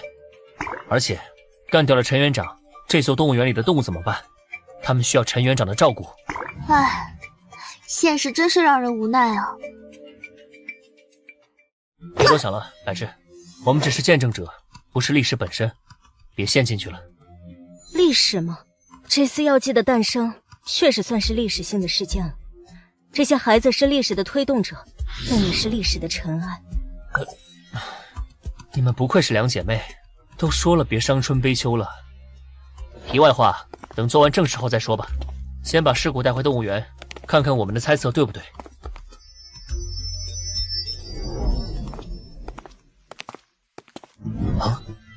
您已完成孩子们的心愿，希望他们能安息。所有副本任务条件均已达成，此次副本结束。副本评价 A， 副本奖励如下：玩家海豹于4次1级副本中表现优异，升级为低级玩家。您获得一份属于低级玩家的特殊奖励，1张低级副本的时空车票，1瓶低级净化药剂。您的玩家面板已更新。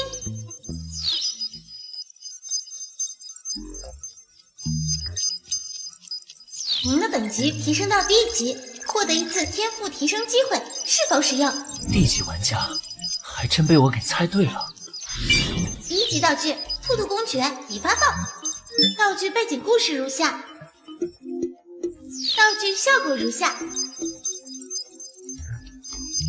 之前在员工宿舍就被人用这个东西偷袭过，该说不说，这强控类道具确实好啊。看你的表情，得到好道具了吧？算是吧，除了道具外，玩家等级也提升了。啊，对了，你们也没被传送走。我们虽然完成了全部副本任务，但这个副本的关闭时间还没到，所以只要不主动选择离开，暂时还是能留在这里的，就是去不了副本外的世界。啊，范大哥，你成为地级玩家了。地级玩家和1级玩家相比，有什么变化没？最明显的变化就是可以同时装备4件道具。哇！而且游戏还给了升级奖励，1张D级副本的车票，可以凭 D 级进化药剂。除此之外，新增了个世界地图权限，就是可以在副本结束后自由选择是否前往副本外的世界分区。对了，这次你们回去后可以自己先去做副本，白珍你就不用等我了。啊，那个，我不是还在被你雇佣吗？雇佣关系先暂停，这次我不跟你们一起回去了。啊？我要去一趟004分区。这些孩子生前都是孤儿，也不知来自何处，该葬于何处。我想了想，还是为他们举行一场海葬，希望他们最终都能飘回自己的故乡吧。除此之外，别的世界分区是什么情况，我一直蛮好奇的，刚好可以趁着这个机会好好去看一看004分区的现状，顺带还可以去看望下李文栋父女如何了。那大概多久会回来啊？放心，不到1周就会回去，我只是去看看，相当于旅游，能待多久？刚好趁我不在，你们多去做几个副本，争取早点升级为D级玩家，然后大家再一起组队。我会的。啊，对了，这些1级药剂我用不上了，你们俩谁有需要就用吧，尽快提升实力。我不缺，我的进化率本来就是26%，这次副本奖励还给了2瓶，足够了。既然如此，就给白芝吧。啊，这算是预支工资，赶紧加油，赶上来吧。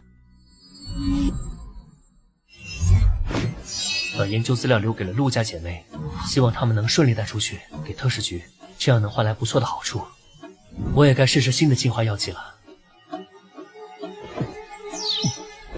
进化率涨了3%，也不知道D级玩家的极限进化率在多少。0%之后的进化似乎不再是单调的力量、反应、体力等的提升，还有一些精神力和抗性的提升，真是严格又实用啊。您获得1次天赋提升机会，是否使用？没什么好犹豫的，提升天赋，杀戮天使。天赋杀戮天使提升中，提升完成。您的杀戮天使获得新的原罪暴食，备注已提示，备注2已提示。七七获得了自主性，也好，毕竟我不是机器，总有松懈的时候，算是变相的保命手段吧。还有，暴食这个天赋意味着七七每夺走1条生命，就会让我的精神上限和它的强度更高，好像不太适合我。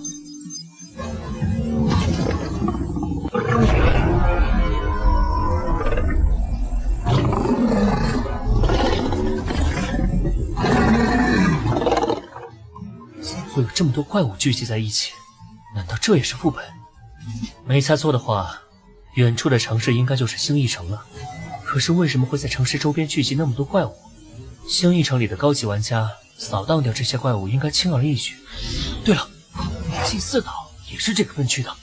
嘿，也就是说，这些怪物应该是这个分区的商品，供高级玩家交易的。杀戮天使，范香，这次有什么好玩的事吗？先把他们都杀掉吧，然后试试你的新能力。七七最喜欢玩玩具了。怎么老是这种玩具？算了，总比没有好。七七卷袖子，帮着怪物撕肚子，热肠子，戳脑子。七七是个好孩子。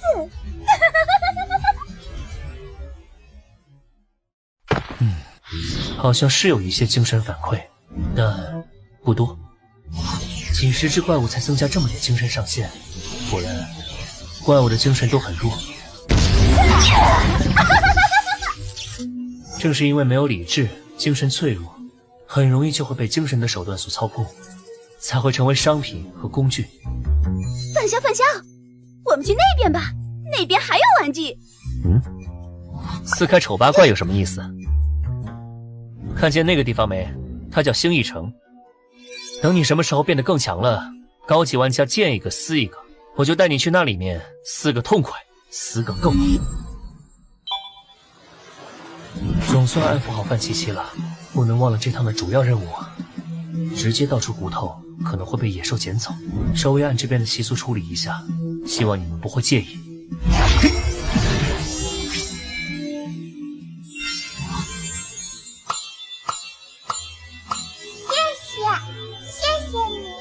谢谢你，谢谢你。真是群有礼貌的孩子，希望这些孩子的灵魂都能被大海送回他们的故乡，落叶归根。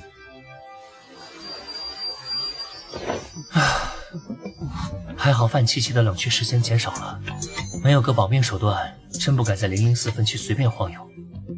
除去花掉的8天，后续在副本里攒了3天运气，接下来可以去看望李文栋父女了。给我指个方向吧，我记得那边是……会长，已经调查清楚了，岛神那个家伙是被一位玩家给随手秒杀的。随手秒杀？岛神虽然进化出了问题，变成了怪物，连带脑子也变得不灵光了，但好歹也是个 B 级玩家，他的基础实力摆在那儿。我们这里有能秒杀他的玩家？不是我们004区的，是一位路过的玩家，灭国。灭国？怎么会去祭祀岛？他不是在旅游吗？我们004分区可不是什么旅游观光的好地方。祭祀岛可是具备随机副本特性，灭国因为岛没被卷进去，这种事不是没可能发生。当然，我承认这其中的跨度实在是太扯了一点。事出反常必有妖，不过算了，本来岛神和我们的关系也不深，不是我们该关心的事。城外的民众会觉得越来越多了，我们得加紧从001区再弄一批幻想物质回来，建造新的安全区才行。这可不容易啊！现在 G08 节点的世界分区逐渐增多，幻想物质供远小于求。别说我们没钱了，有钱也不一定买得到。要是我们能和001分区一样，完成对本分区的统一就好了，届时就有权限彻底融入第9维度，等展开生意往来，就不用担心钱的问题了。好了，先处理好眼前的事情吧。至于分区的统一，放心吧，我们迟早会干掉那群拖后腿的杂碎。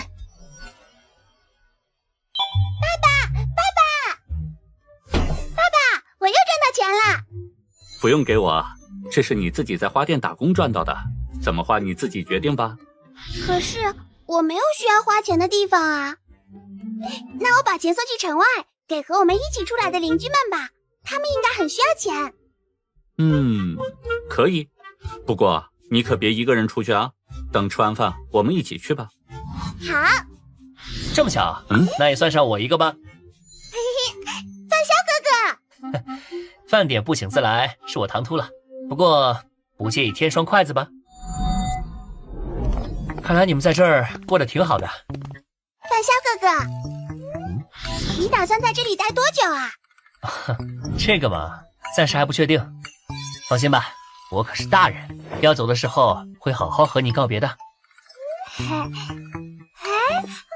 潇哥哥，别找了，他刚才那句话就是在跟我们正式告别。日期和离开时错了4天吗？我和白芝先去副本了，勿念。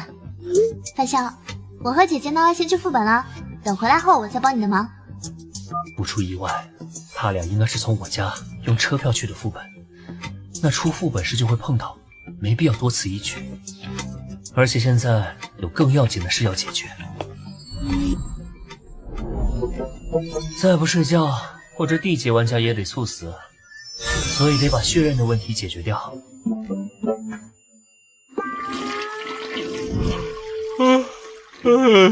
终于可以睡了，希望谁都别打扰我的精致睡眠。哎呀，睡得真好，还好没人打扰我。陆家姐妹不在，难道是杜若？喂，哥，你最近怎么样？有事说事儿。这是我妹妹宋玉，我们2婚时宋叔叔带来的女儿，但是还挺亲我妈的。哦，我们今天要搬家，妈妈让我打电话给你，叫你回来帮忙。好端端的，为什么突然要搬家啊？哥，你没看新闻吗？我们小区发生命案了，陈叔叔和王叔叔他们全家都……总之，事情是昨晚发生的。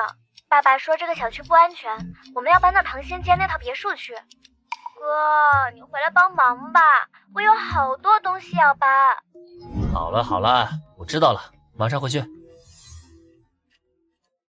宋叔叔家住的是高档小区，安保一向严格，一晚上有2家出事，该不会……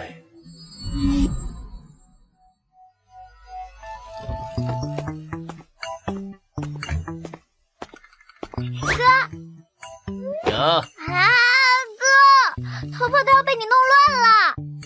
你好过分啊，哥！一般来说，哪有人会按着妹妹的头不让她靠近的？外面这么多人，我不好意思。啊，对了，我这次回来的急，忘了给你带礼物，下回一定给你补上双份啊。那个礼物就算了吧，哥你太客气了。快，欢迎哥哥回家。我暑假作业还没写完呢，谁知道范乔又会带什么习题测试卷当礼物啊？先去一趟出事的地方吧，搬东西待会儿再说。啊，要去那边？那边封住了呀，不让过去的。而且那边可是有人死了。你负责带路就好了，放心，是我看，又不是你看。你待会儿在外面等我。刚好我最近在做私家侦探，现在工作可不好找啊，算是提前锻炼一下业务能力了。那个哥，你不用工作的，我可以用零花钱养你啊。我有女朋友了。啥？她也很有钱，可以养我，用不着你。我们到了，这里是其中一家，另一家在左边，隔得不远。啊，那是……你在这里等我一下。王队长，好久不见。啊，你是范潇？最近有一段时间没看到过你了，怎么现在成玩家了，去祸害副本了？您这话说的……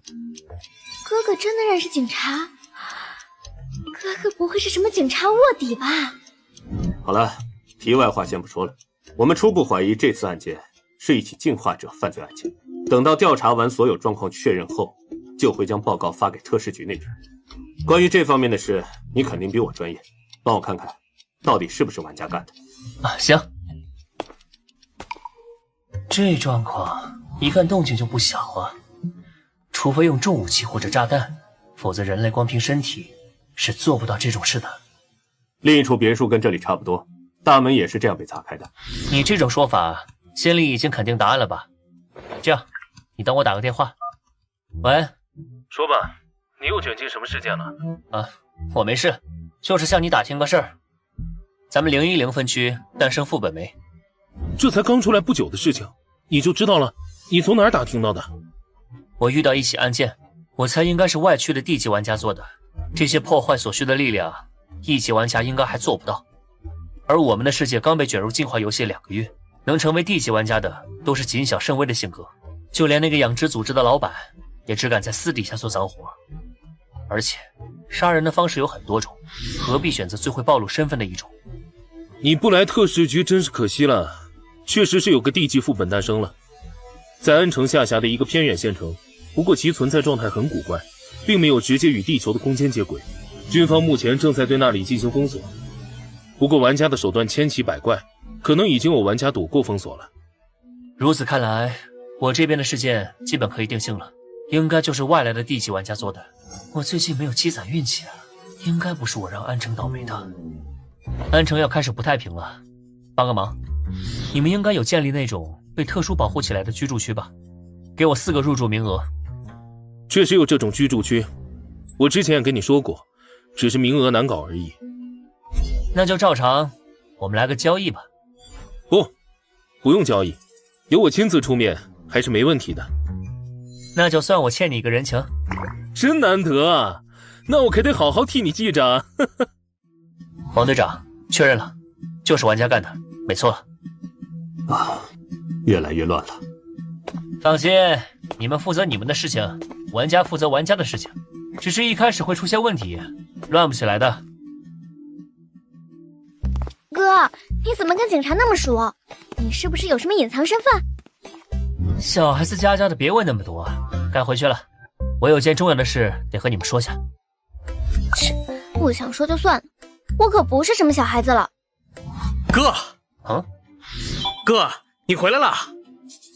宋青山，你吵死了，声音能不能小点儿？小月，这里没你的事，你先去帮忙搬东西。唉，宋青山这个弟弟也很麻烦。话说，你好像又大了一圈啊。都是坚持苦练的结果。哥，咱们去练练。我这段时间呀，请了好几个散打教练，进步了很多，说不定能多给你斗2个来回了。待会儿再说吧，你保持现在的身材就好了，别再增肌了，再增会变得很奇怪。哥，你这说的是什么话？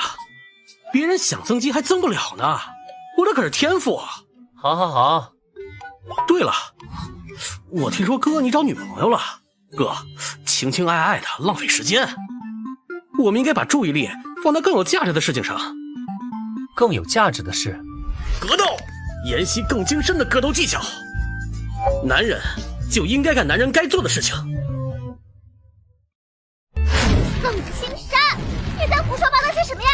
哥他才刚回来，你能不能别烦他，别惹他生气？小玉，你还没意识到烦人的其实是你吗？啊？哥其实对你很不耐烦，根本就不想理你的。我劝你呀，不要自找没趣。你给我爬！就算你是我哥哥，我也要打死你！好了。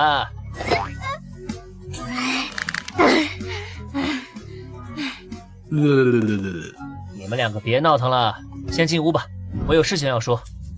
该不会哥你准备跟爸官宣女朋友吧？啊！有时间做这种事浪费生命，还不如跟我去地下室练练。青山啊，你有点膨胀喽。哈哈，哥，你是不是最近懈怠锻炼，害怕输给我了？放心，看在你是我的引路人的份上，我会让着你点的。不用去地下室了，就在这里过2招吧。也是该敲打敲打你的脾气了。好，这可是你说的。我以前不是跟你说过，凡事不能只靠蛮力吗？走你！糟了，躺下吧你！哎呦！我愚蠢的弟弟啊，现在明白做人不能太膨胀的道理了吧？这不可能！等等，你是怎么练的？力气怎么会这么大？跟之前比，简直脱胎换骨了一样。能不能教教我？哼，想知道为什么就跟我进屋吧。啊！宋青山以前是个乖孩子，但自从我替他用武力惩罚了欺负他的校霸，他就变了一个人。一开始还觉得练身体挺好的，但现在已经是朝着奇怪的方向发展了。范潇，到底是什么事这么神神秘秘的？怎么还得等搬家公司的人离开才说？对啊，这个小区太不安全了，我们得抓紧时间搬走。范潇，你也搬来跟我们一起住吧。还有你的工作问题，真真跟我说过了，这回你就别犟了，来我公司上班吧。工作的事情先不说，我们说搬家的事。像这种高档小区都不安全，唐兴街那边也不见得能好到哪儿去。我托我朋友找了个安全的小区，你们搬到那边去住好了。全天24小时都有持枪的警卫巡逻，属于有钱也进不去的小区。你是我儿子，我还不了解你，你怎么可能弄得到这种房子？你知不知道安城的房价多贵？唉，没办法，是时候给他们说一说进化游戏的事情了。虽然不想家人为我担心，但现在安城都出现了副本，再不可能没有接触了。注意裙子。咦？无裙之盾。这是怎么回事？这样你们就能认真听我说了吧？你说什么？进化游戏玩家副本是真的？这太不可思议了！我知道你们会比较难接受，但现实就是如此，我们必须做好心理准备。哥，怪不得你那么强，力气那么大，那要怎么样才能成为进化者呀？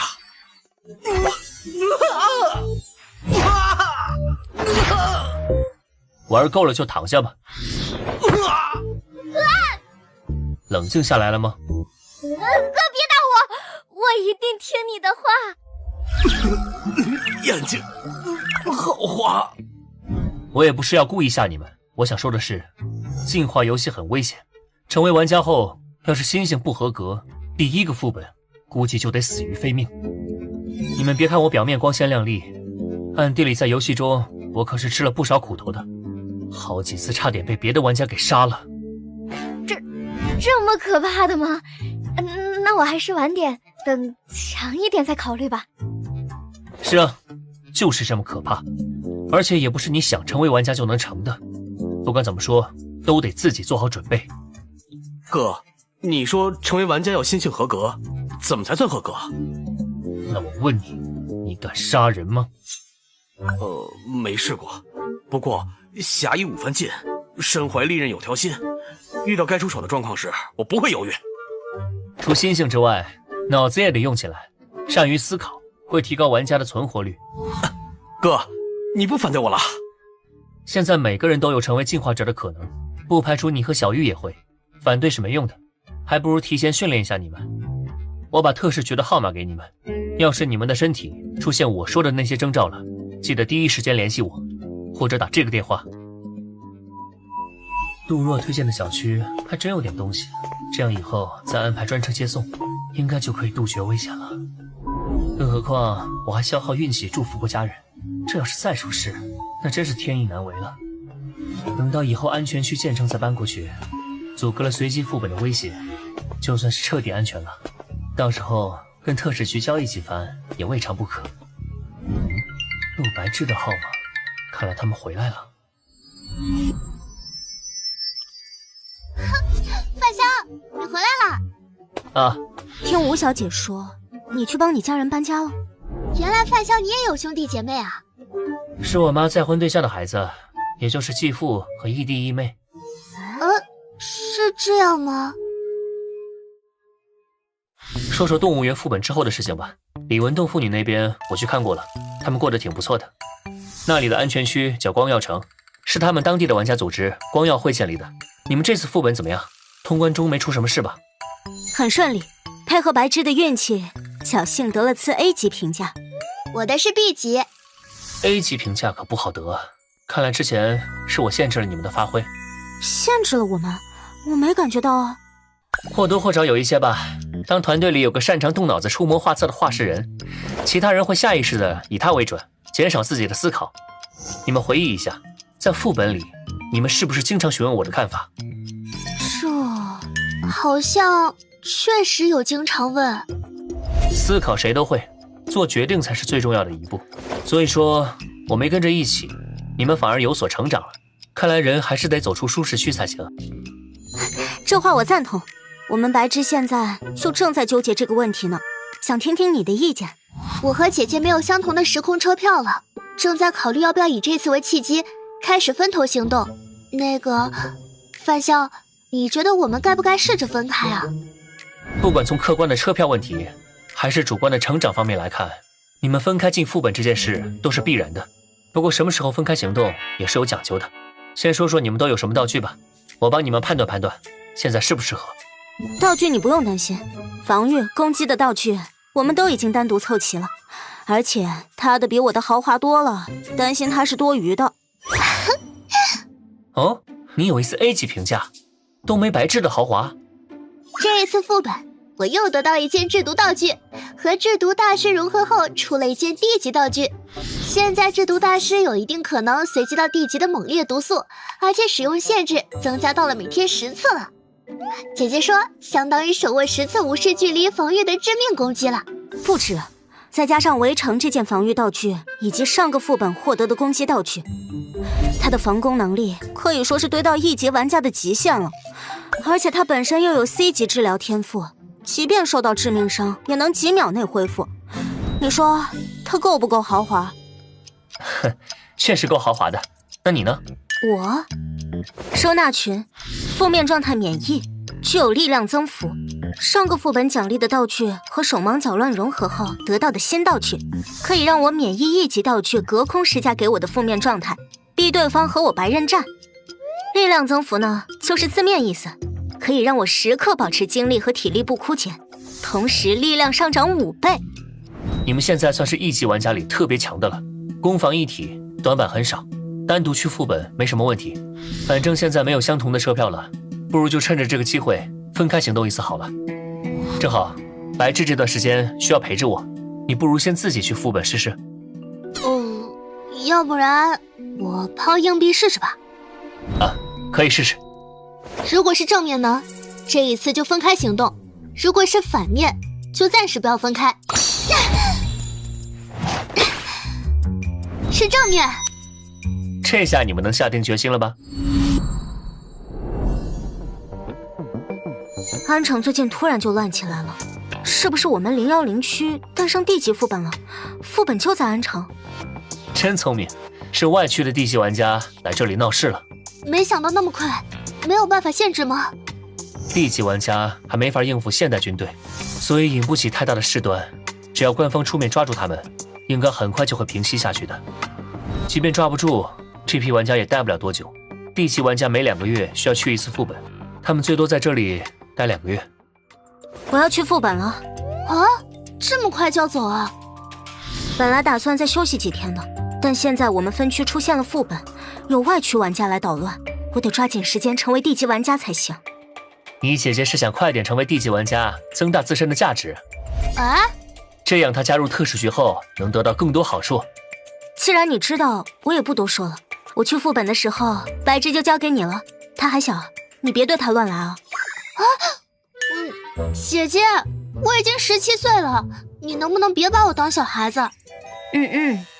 好吧，我订正之前的发言，是你得矜持点，别乱来。你这么看着我做什么？没什么，再见。哼，注意圆滑点，别再随便和人起冲突，保护好自己。知道了。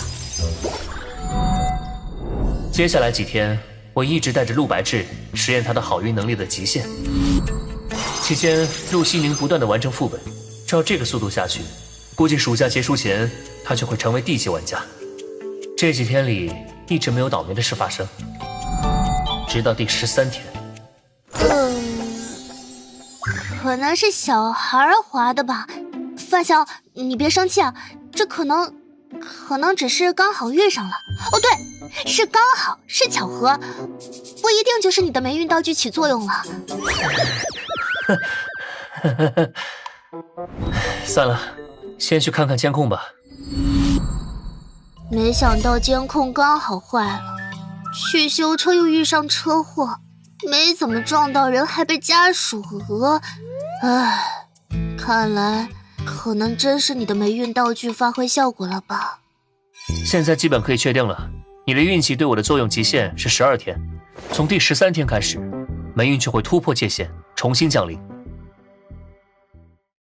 那个，可能这次也是个巧合。雇佣并不是一次性的，一次到极限后，下一次可以从头开始，以后的雇佣次数多着呢。啊，真的？我骗你干什么？不过你说的也有道理，这些都有可能是巧合。毕竟人总有倒霉的时候，不能一遇到不顺心的事就赖给道具，所以再看看吧。那我们接下来做什么？先去给车补漆吧，然后吃个饭。我们1天没吃东西了，就去我们之前经常去的那家饭店吧。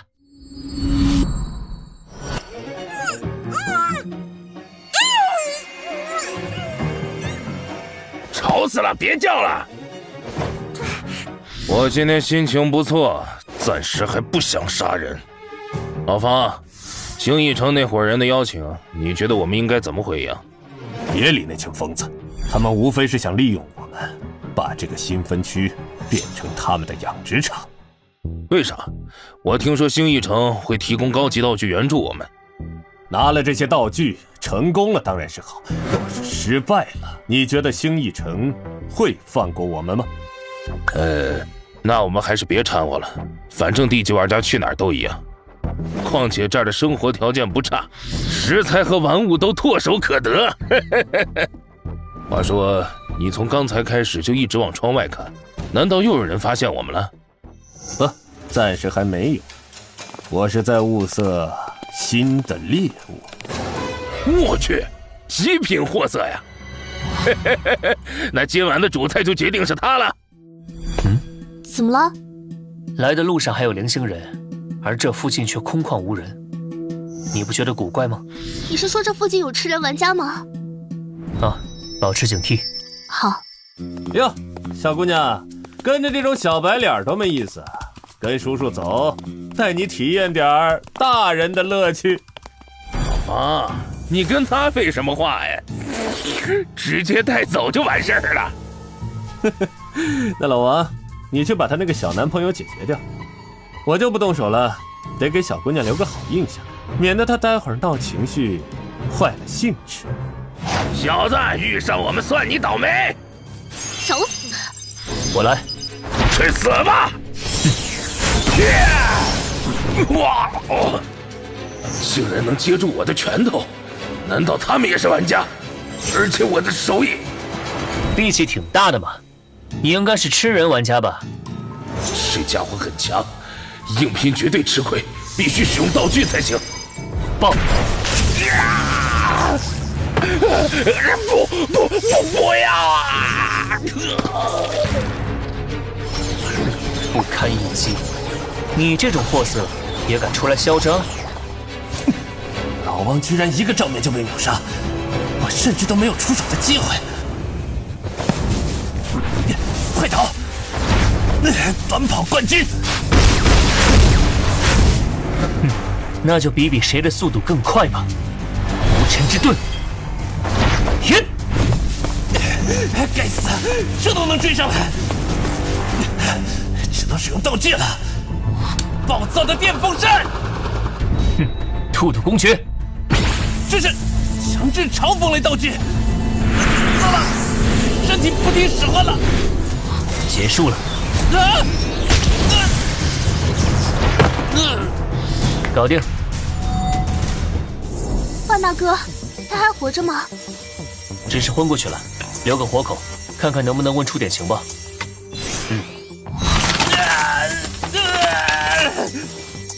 清醒了吗？现在我问，你答，老实配合，待会儿可以让你死得痛快点。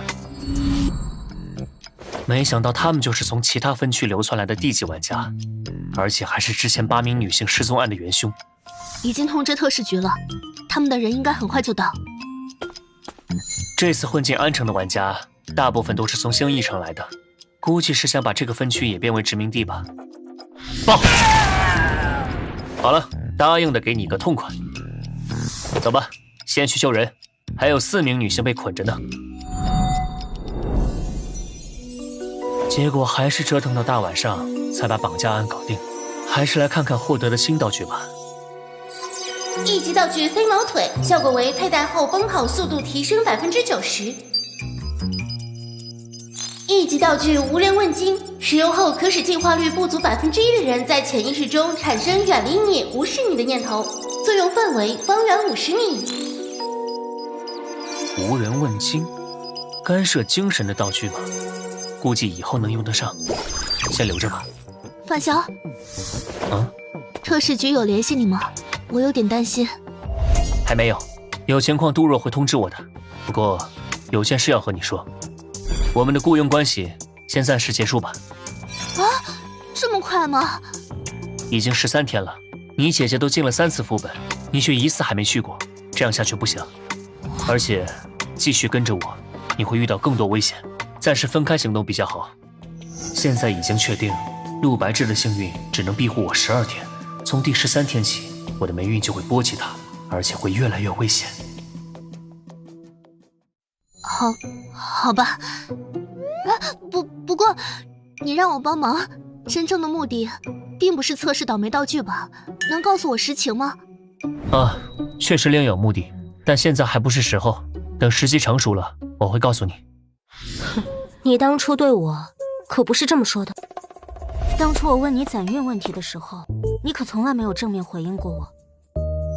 怎么，你现在搞区别对待？怎么会？姐姐，你回来了。这次副本如何？玩家等级提升了没？拿到了 B 级评价，但等级没变，估计在下一次副本就能升级了。啊，对了，白痴暂时不能借给你用了，我们出来时和爸妈说好，1个月后就回去，明天该动身了。这不正好？我刚和白志说，暂时不需要他在我身边帮忙了，你们按原计划回去就好，不用顾虑我。回去报个平安，以后想过来随时都可以，不必拘束。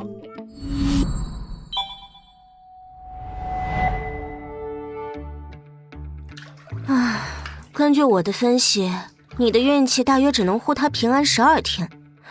从第13天起，你反而会被他的霉运牵连，所以你也别想着那么快就去找他了，否则反而会降低他对你的好感。我不是那个意思，我是在想，要怎么才能更好的帮到范潇。我不否认范潇是个不错的男人，至少他跟你孤男寡女相处那么多天，竟然什么都没做，加上他外貌出众，实力强大，我估计你的竞争对手不会少啊。姐姐你别说了，光听你的话我都感觉压力好大。所以你先努力成为D级玩家吧，相信我，只要能跟上他的步伐，就已经赢在起跑线了。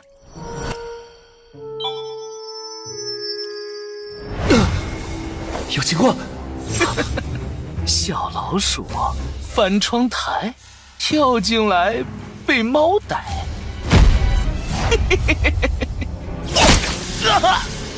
小老鼠被猫逮，脑袋咕噜滚下来，喵喵喵，七七就是大猫猫。虽然七七能自主防御很方便，但没必要弄得这么血腥吧？得趁血迹没干，赶紧用血柱清理掉。明天还得叫保洁。范潇，这个男人突然出现在窗外，一下子就把窗户融了个大洞。还好我一下就把它解决了。七七真棒。范潇，你最近获得了好多新玩具，都不叫人家出来玩了。可不是嘛，毕竟这都已经是攒运的第45天了。因为这霉运，我被不断的卷入玩家相关的冲突里，不知道干掉了多少人，也不断获得尝试各种新道具，但大多没什么实际用处。除了这一件能够伪装自己的道具，某些时候可以发挥奇效。七七，先把这东西送到特事局去。哼，臭范潇，又让我干这种无聊的活。我杀了那么多玩家了，到底还有多少其他分区的玩家进入了我们的世界？特事局到底在盘算些什么？所以昨晚你又干掉了一个玩家，感觉你一个人的业绩都要超过我们分局了。有事说事，我不保证每次都有空接你的电话。别介，这次是正式通知你，我们准备对外区玩家展开反击了。你的实力在本区地级玩家里也算顶尖了，我们可能会需要你搭把手，所以提前跟你说一声。兴义城那伙人憋了这么久，还没搞事？他们正在召集更多外区玩家，扩大势力范围，很可能在策划一次总攻。所以你们人手集结好了吗？对方可是持有高级道具的。从其他市分局抽调了一些玩家来协助，并且此次行动限定地级玩家参与。再说了，我们不是还有你这条大腿吗？我可是很忙的。哎，范潇，你别急着拒绝啊，别忘了你还欠我个人情呢。头回见人这么主动讨要人情的。放心吧，我没那么无情。不，出事了，快来支援！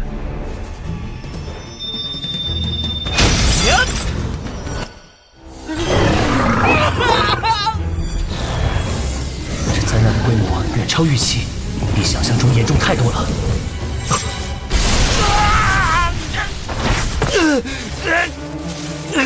血宗发动！哎呀，真是件好宝贝，希望我能继承你的好运。什么？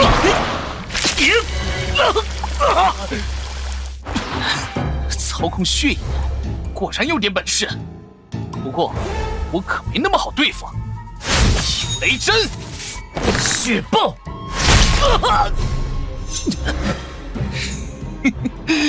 不过，你杀不掉我的。这人有古怪，这一击血爆，怎么可能还站得起来？无尘之盾，让我看看你还有什么底牌。你杀我一次，就有人替我去死，你确定还要继续吗？什么？共享毒素！不要！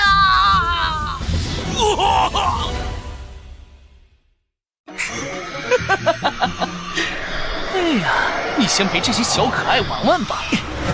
混蛋！无尘之盾！可恶，经逃了吗？这次绝非偶然事件，若不追查到底，后果不堪设想。哎，总算找到你们了。你来了，我手机坏了，没能接到电话。这边情况怎么样了？很糟，对方拥有强大道具，并且他们的头目很可能就藏在这栋大楼里。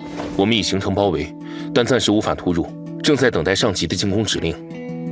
也许我们可以考虑转移敌人，而非平民。怎么做？随机副本，我的运气很差，或许能把他们拖进去。看来外面暂时没动静。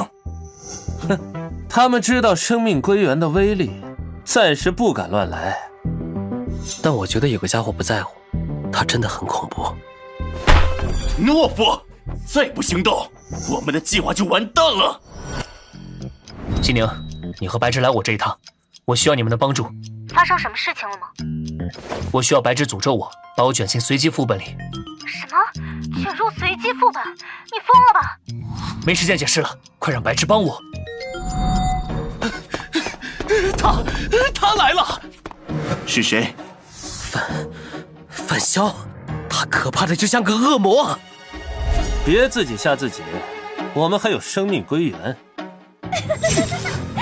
你们听见了吗？啊，什么鬼？保持冷静。我们走得越近，他们越不安。准备进入吧。希望你的计划可以奏效。相信我。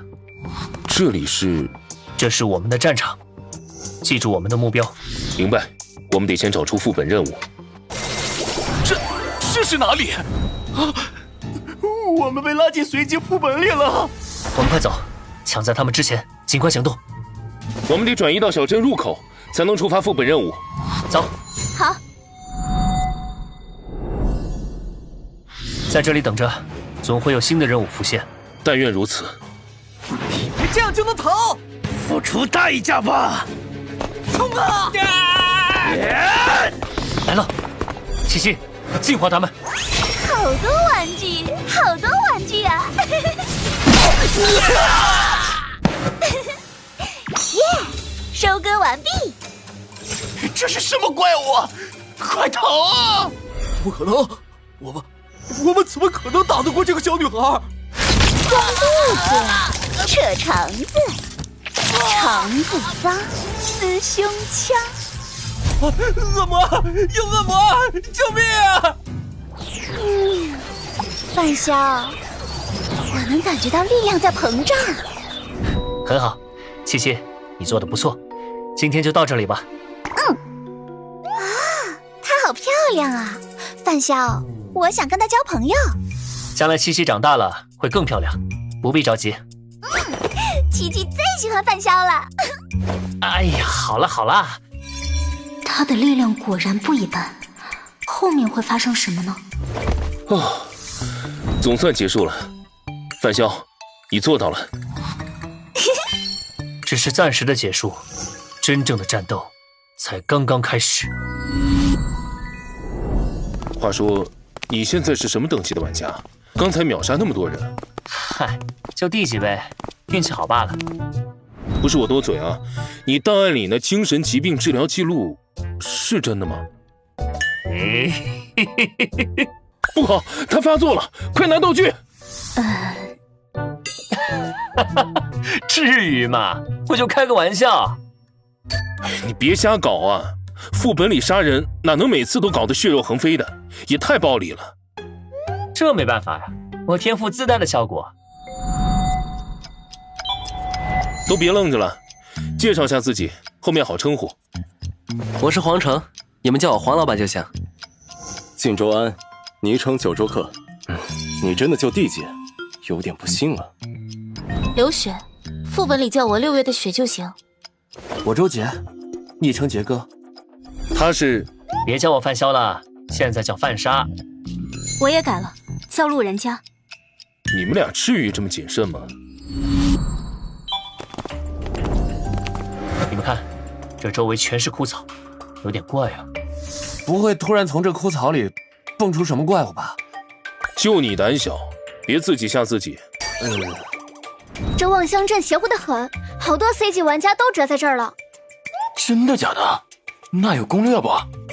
有钱买攻略的早去简单副本了，谁来这儿遭罪？望乡镇副本已开启。我们走，去镇子里。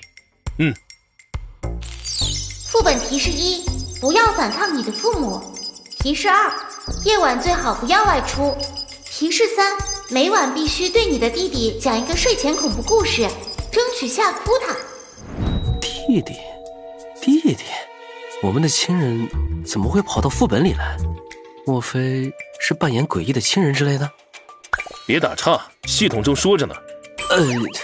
对不起。副本任务1：存活7天。副本任务2：找到严可可的日记本。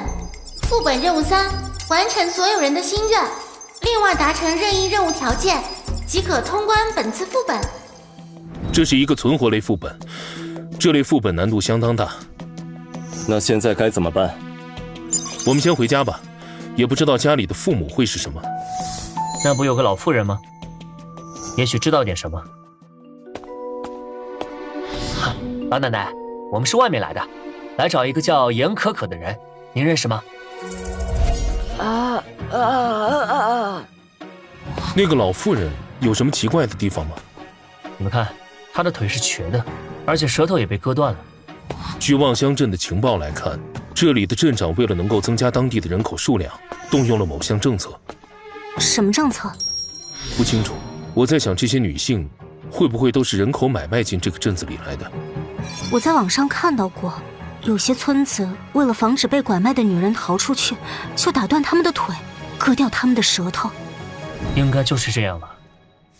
先这样吧，现在马上是夜晚了，我们应该各自回家了，先看看父母的情况。看来这个副本给我们每个人脑海中已经灌注了家在哪里的思维。回家之后情况允许的话，就来这里会合，不允许那就再看。我家在这边，看来要暂时分开了。这个是子母猪的子猪，大家分一分，到时候就可以互相感应各自的位置方向了。这还真是帮了大忙了，谢了。按照脑中的印象，我的家应该在这里。兄弟，等等我！怎么，你的家也是在这里？是啊。没想到我们两个的家居然在一起。嘿嘿，正好，我们两个一起，互相有个照应。你们两个还知道回来，专门盯着吃饭的时间往外跑，是想气死我吗？阿姨，我们认识吗？小花，你还给我装傻充愣是吧？先老实的，不要反抗。你还敢躲？做得好，小翠，你可比你姐姐乖多了。嘿嘿，应该的。赶紧进来。这是怎么回事啊？游戏里的3条提示，明显是在暗示我们会以镇民家中一份子的身份融入这座小镇里。现在的状况很明显，我们的身份是这家人的女儿，你是姐姐小花，我是妹妹小翠。可是我们两个是男人啊！副本里一切皆有可能，先进去吧。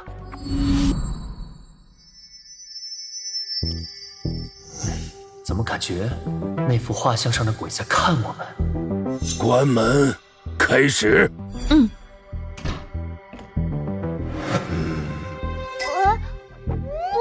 要！我昨天刚被扎过了。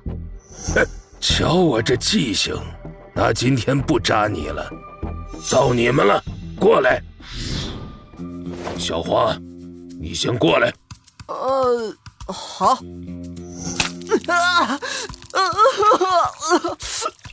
好，你的够了。再抽下去，我就要不行了。该你了。好，这么快就满了，够吗？要不要再来点？够了够了。你还不快过来和我一起拜？这次再是个赔钱货，看老子不打死你！都怪你们两个不争气的东西，看我不打死你！你个赔钱货！哼，没用的东西！打吧，反正你们累死也破解不了我这无尘之盾。再不反抗，别说做任务了，怕是会先死在这里。够了！你们在干什么啊？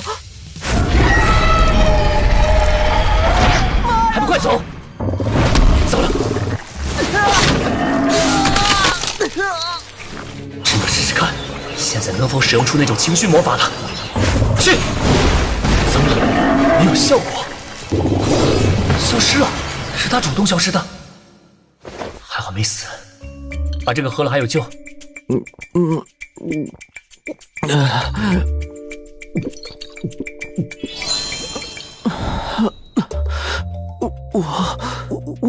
我没死。小花、小翠，还不快过来！五鬼大人用完餐了，该我们了。刚才李健受的攻击，应该就是忤逆父母的代价。但是刚才攻击那只怪物的时候，我的招式怎么一点作用都没有？你说，他们会杀了我们吗？放心吧，不会。你为什么这么肯定？我们还要在这个副本里待7天。从之前的对话判断，这种祭拜仪式每天下午都有。要是我们死了，他们明天抽谁的血呢？比起那个，我更在意的是，我们为什么会是女儿？谁知道嘛？而且，刚刚发生了那么恐怖的怪物袭击，他们却像是什么也不知道一样，依旧保持着那套令人作呕的态度，这实在太邪门了。父亲、母亲、弟弟、女儿，如果我们顶替了女儿的身份，那真正的女儿去哪儿了？所以，我们得想办法套出更多的情报才行。喂，你们两个嘀咕什么呢？还不赶紧吃饭！这东西真的能吃吗？赶紧吃，不要耽搁后续的祭拜。祭拜什么？鬼吗？因为我们这个小镇被一个天杀的家伙给下了诅咒。有人说祭拜五鬼可以冲散诅咒，求来儿子。是谁说的？住在3组的李仙秋，你得喊他李叔叔。求生男孩，父母有这种心愿倒不奇怪，但之前见到的那位老婆婆估计没这种念头。那我们这里发生过什么灾难？小孩子不要问东问西，赶紧吃饭。饭都吃完了，还不快进来？好的。他们这是在干嘛？祭拜。姐姐，咱们来玩骑大马好不好？好呀。你把他弄晕了。没错，我们今天的时间不多了，现在待在这里很难获取新的信息。走，我们先去找李仙秋看看。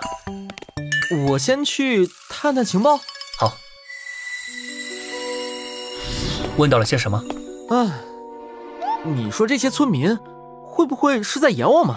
根本套不出半点有用的信息。这个副本开了多少次？不知道，但肯定不是第一次了，不然这些村民也不会这么不耐烦。有玩家介入，为什么这里还会有这么多村民？也是啊，这个破小镇外面都是荒地，也不可能有人移民过来。这些人该不会根本杀不死吧？你可以试一试。我哪敢试啊？你怎么不试？我会试的，不过现在还不到时候。范莎。你们也是来问李仙秋的？我问过李仙秋了，所谓五子送鬼的祭拜仪式，只是他根据民俗传说篡改出来的。和我猜的差不多。哦，对了，关于小镇的诅咒，你们调查到了什么？是玩家对小镇降下的诅咒。什么诅咒？我的推测是，看不惯这些镇民的玩家出手了。话说，你们两个扮演的角色也是女孩子吗？对。不过奇怪的是，无论是放血还是抽鞭子，力度对一个小女孩来说，是不是太过了？看来我们遇到的情况基本一样。你们应该也都有个弟弟吧？每个家庭都有个弟弟，你们不觉得这一点很奇怪吗？这个小镇可是有诅咒的，哪来这么多男孩？什么意思？我的意思是，为什么是弟弟，而不是哥哥？这个小镇的诅咒在很久之前就有了，导致镇上居民生下的第一胎都是女孩。我猜应该是哥哥都被玩家给杀光了。杀光了？这样就说得通了。玩家为了惩罚这个重男轻女的小镇，杀光了哥哥，随后又降下了诅咒。所以这个诅咒的作用，大概率是会大幅降低男孩的出生率。但话又说回来，那些弟弟是怎么回事？会不会是祭拜的五鬼仪式真的起作用了？不可能，五鬼祭拜只是乱改出来的一个仪式而已。那现在出现的这些弟弟到底是些什么东西啊？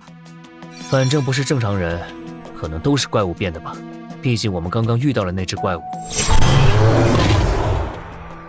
你们遇见怪物了？啊，这只怪物我的实体攻击不起作用，应该是攻击精神类型的。我们的猜测都是建立在这个小镇没有哥哥的基础上，是真是假，还需要逐家检验才行。验证的事交给我，我和其他同事一起。等等，既然我们顶替了哥家女儿的身份，你们想过原来的女儿去哪儿了吗？这个问题我一直没什么头绪。对了，虽然女儿去哪儿了不知道，但我找到了严可可。那我们是不是可以通关了？严可可在哪儿？你问他要日记本没有？严可可的扮演者该不会就是你吧？什么都瞒不过你，我的父母都管我叫可可，而我的父亲姓严。那你有没有尝试过找他的日记本？我到处都找过了，就是没有发现他的日记本。我们抓紧时间吧，等到晚上就危险了。我们继续分头行动吧，节省时间。好。站住！把你们知道的事都说出来。有意思。上吧！尘之盾。呀！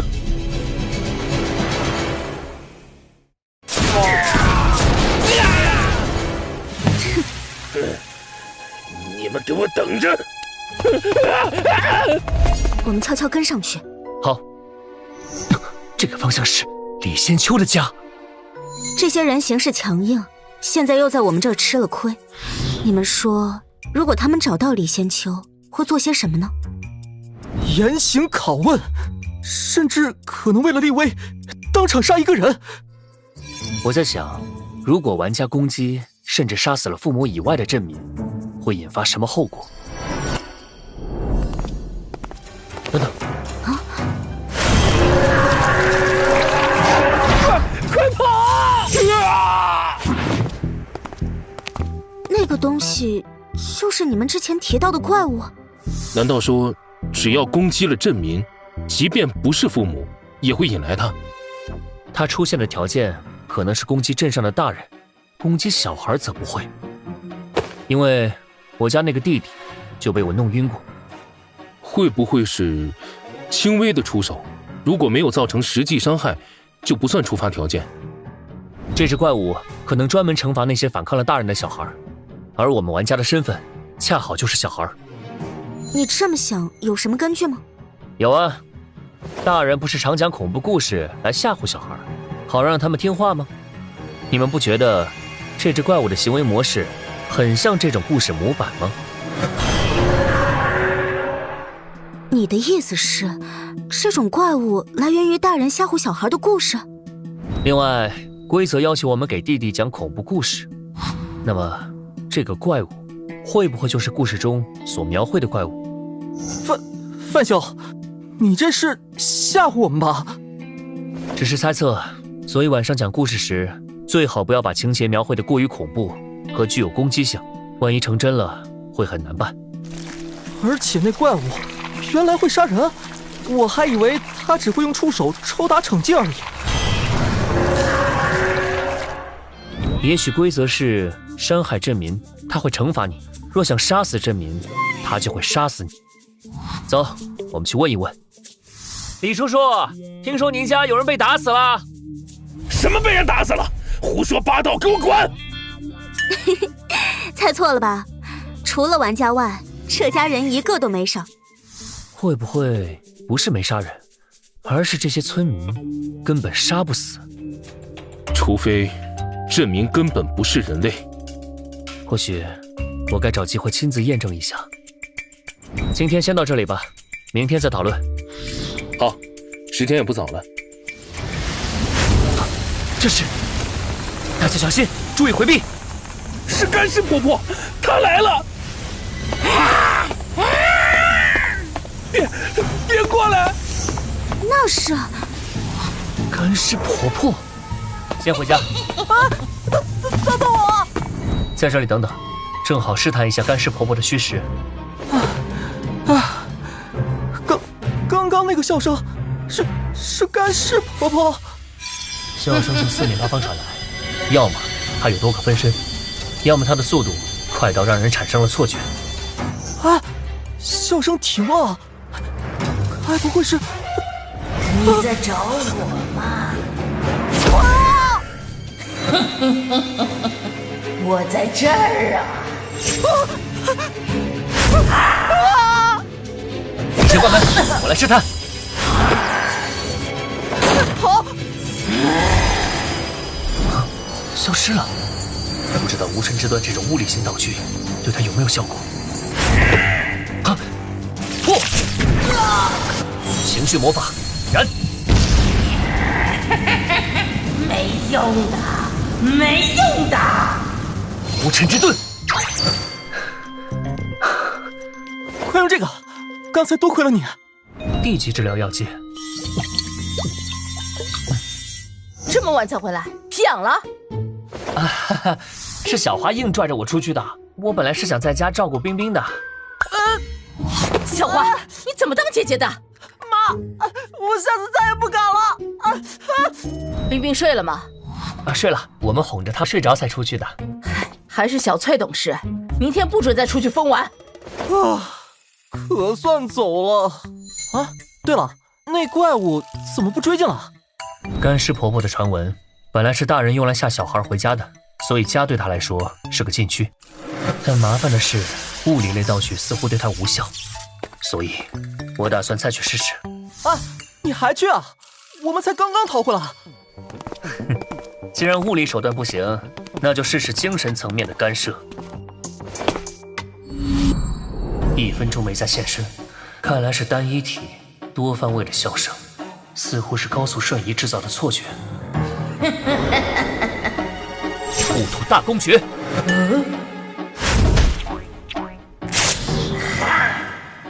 他的速度明显下降了，说明精神干涉有效，但效果持续时间有限。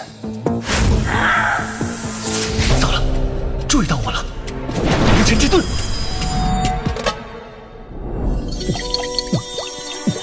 太惊险了！那玩偶是精神道具。